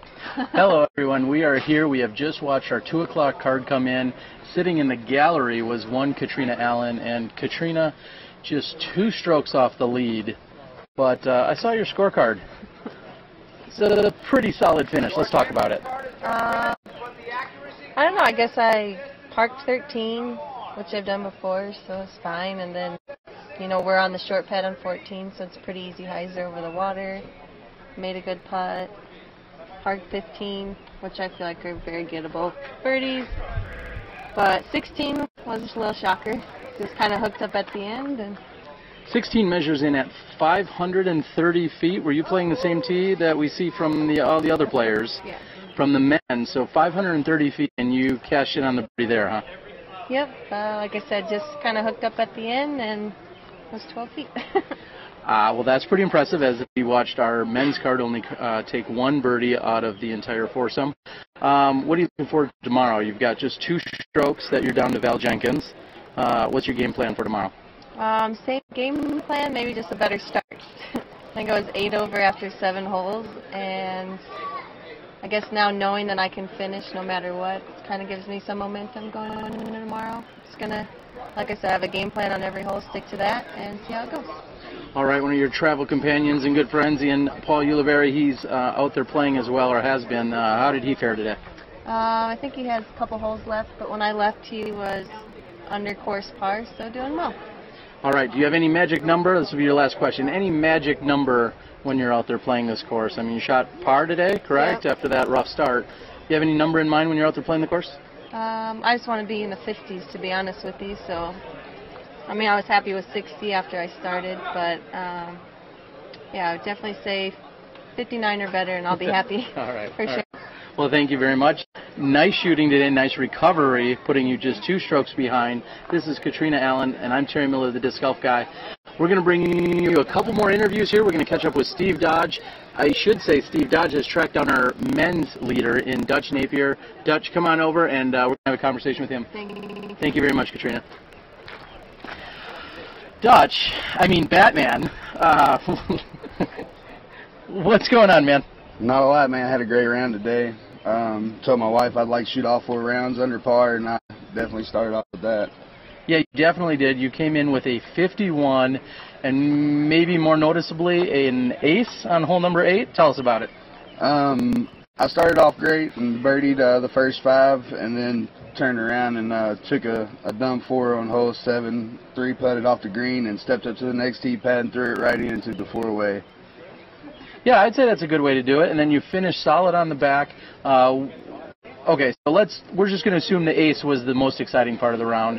What was the second most exciting part? On hole 10, after getting the ace, I hit a tree early in the fairway and then threw a upshot that was probably about 100 short and canned a big putt on the castle.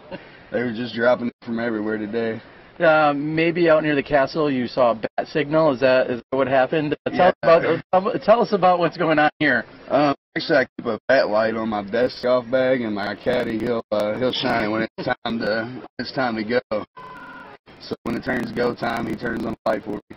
All right, so 51, unofficially rated right now at 1072, which I believe is that your highest rated round at the moment? No, I shot at 1075. It was at the Soki Championships. Me and Paul McBeth both shot at 12 down at Kariakis Park in Bowling Green. All right, so nonetheless, some pretty hot shooting.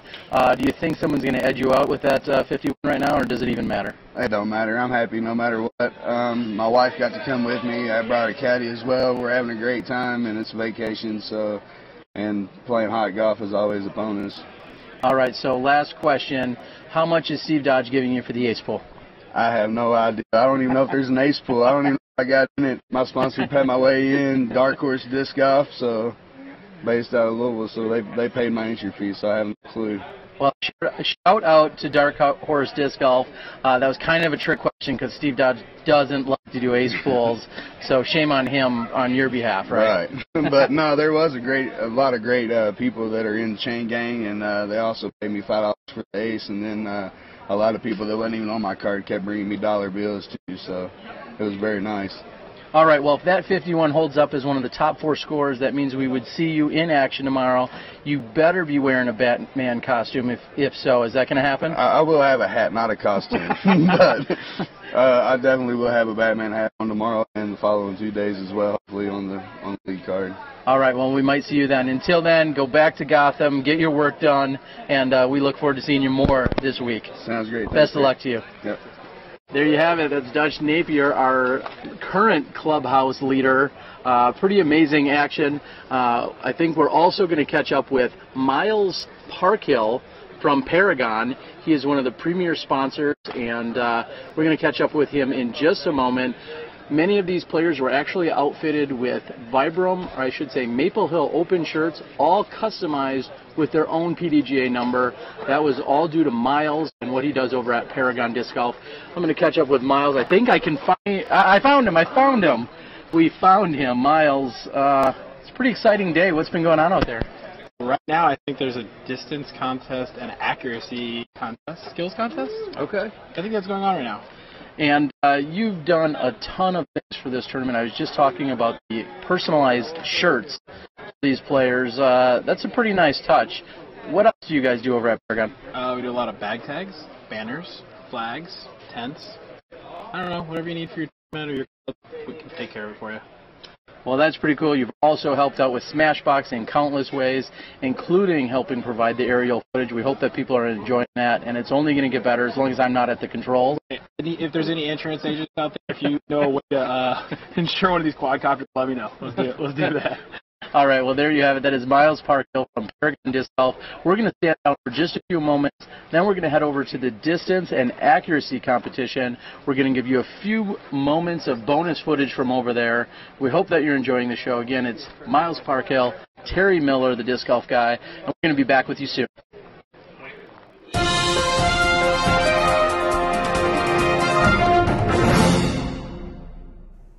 VibrAM Golf Discs, the VP, our inaugural putt-and approach. This is a big, beefy putter. This disc can handle the wind and real power off the tee. It has been called the best driving putter and has a consistent, predictable end-flight fade. On the green, it works best for power putters and windy days. VibrAM's second putt and approach disc is called the Summit. It's perfect for those touch approach shots. Where the VP is beefy and overstable, the Summit has a low profile, a natural release, and will hold a controlled anhyzer. On the green, it makes a great lob or straight line putter.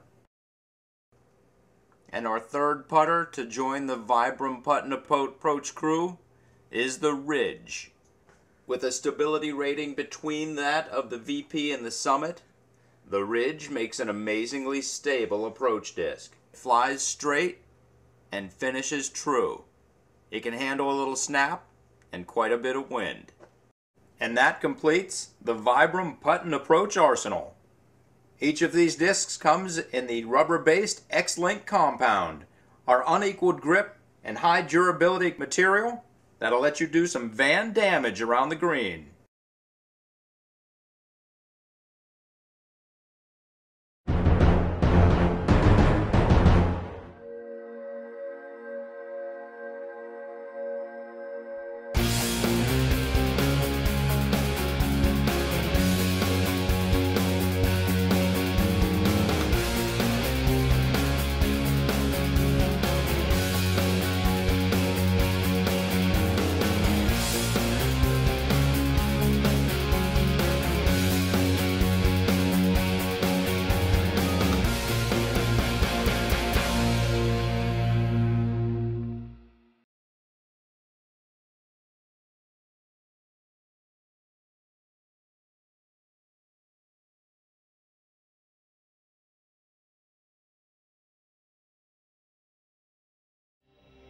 The Mach X's M-Link system takes basket performance to a new level.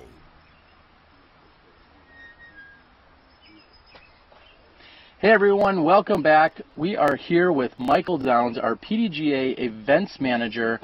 And before we close out the show today, we just wanted to get a clarification so everybody knows how exactly does a lightning delay take place today.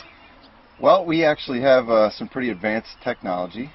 We have a lightning detector that picks up electromagnetic pulses in the area, tells us exactly how far away it is. We also keep a close watch on lightning monitors and radars and all kinds of good stuff. And we had one bolt that was a little too close to us, and so we ran out and blew the air horns, got everybody off the course, made sure everybody was off safely. And we give a 30-minute buffer zone. We ended up with about a 40-minute delay today to give ample time for the players to get on and off the course. And that was kind of the way it went down, but we're happy that no one was injured, and we're happy that, you know, once the delay was over, we've got beautiful weather again. So hopefully it continues through the weekend. Yeah, we absolutely can't complain about how the rest of the day has turned out. It's a little bit hot and a little bit muggy, but we're also here in July out on the East Coast, so we can't complain about that. I just wanted to extend a thank you to everyone at the PDGA. We have 3 PDGA staff members here that are working their tails off. We have beautiful things like banners and tents, and it's pretty awesome to see so much support here at this National Tour event. We are incredibly pleased to be here. We love coming back to the VibrAM year after year. What a glorious place for another National Tour event. Steve Dodge and the rest of the crew put on a great event, so we're happy to be here and happy to support, and anything we can do to help out is our pleasure indeed. Well, there you have it. That is Michael Downs, our PDGA events manager. Well, just keeping Steve Dodge in check, because I think we all know that sometimes need to happen. All right, well, that is it for today. We hope that you enjoyed all the live coverage. We hope that you like and share and tweet and Facebook and Instagram and do all of those things. Tinder, I hear, is real popular. We hope you do all of those things out there to spread the word of disc golf, to grow the sport, and let's make this thing even bigger and better as we can. So we got 3 more days of coverage. We'll be back tomorrow. Again,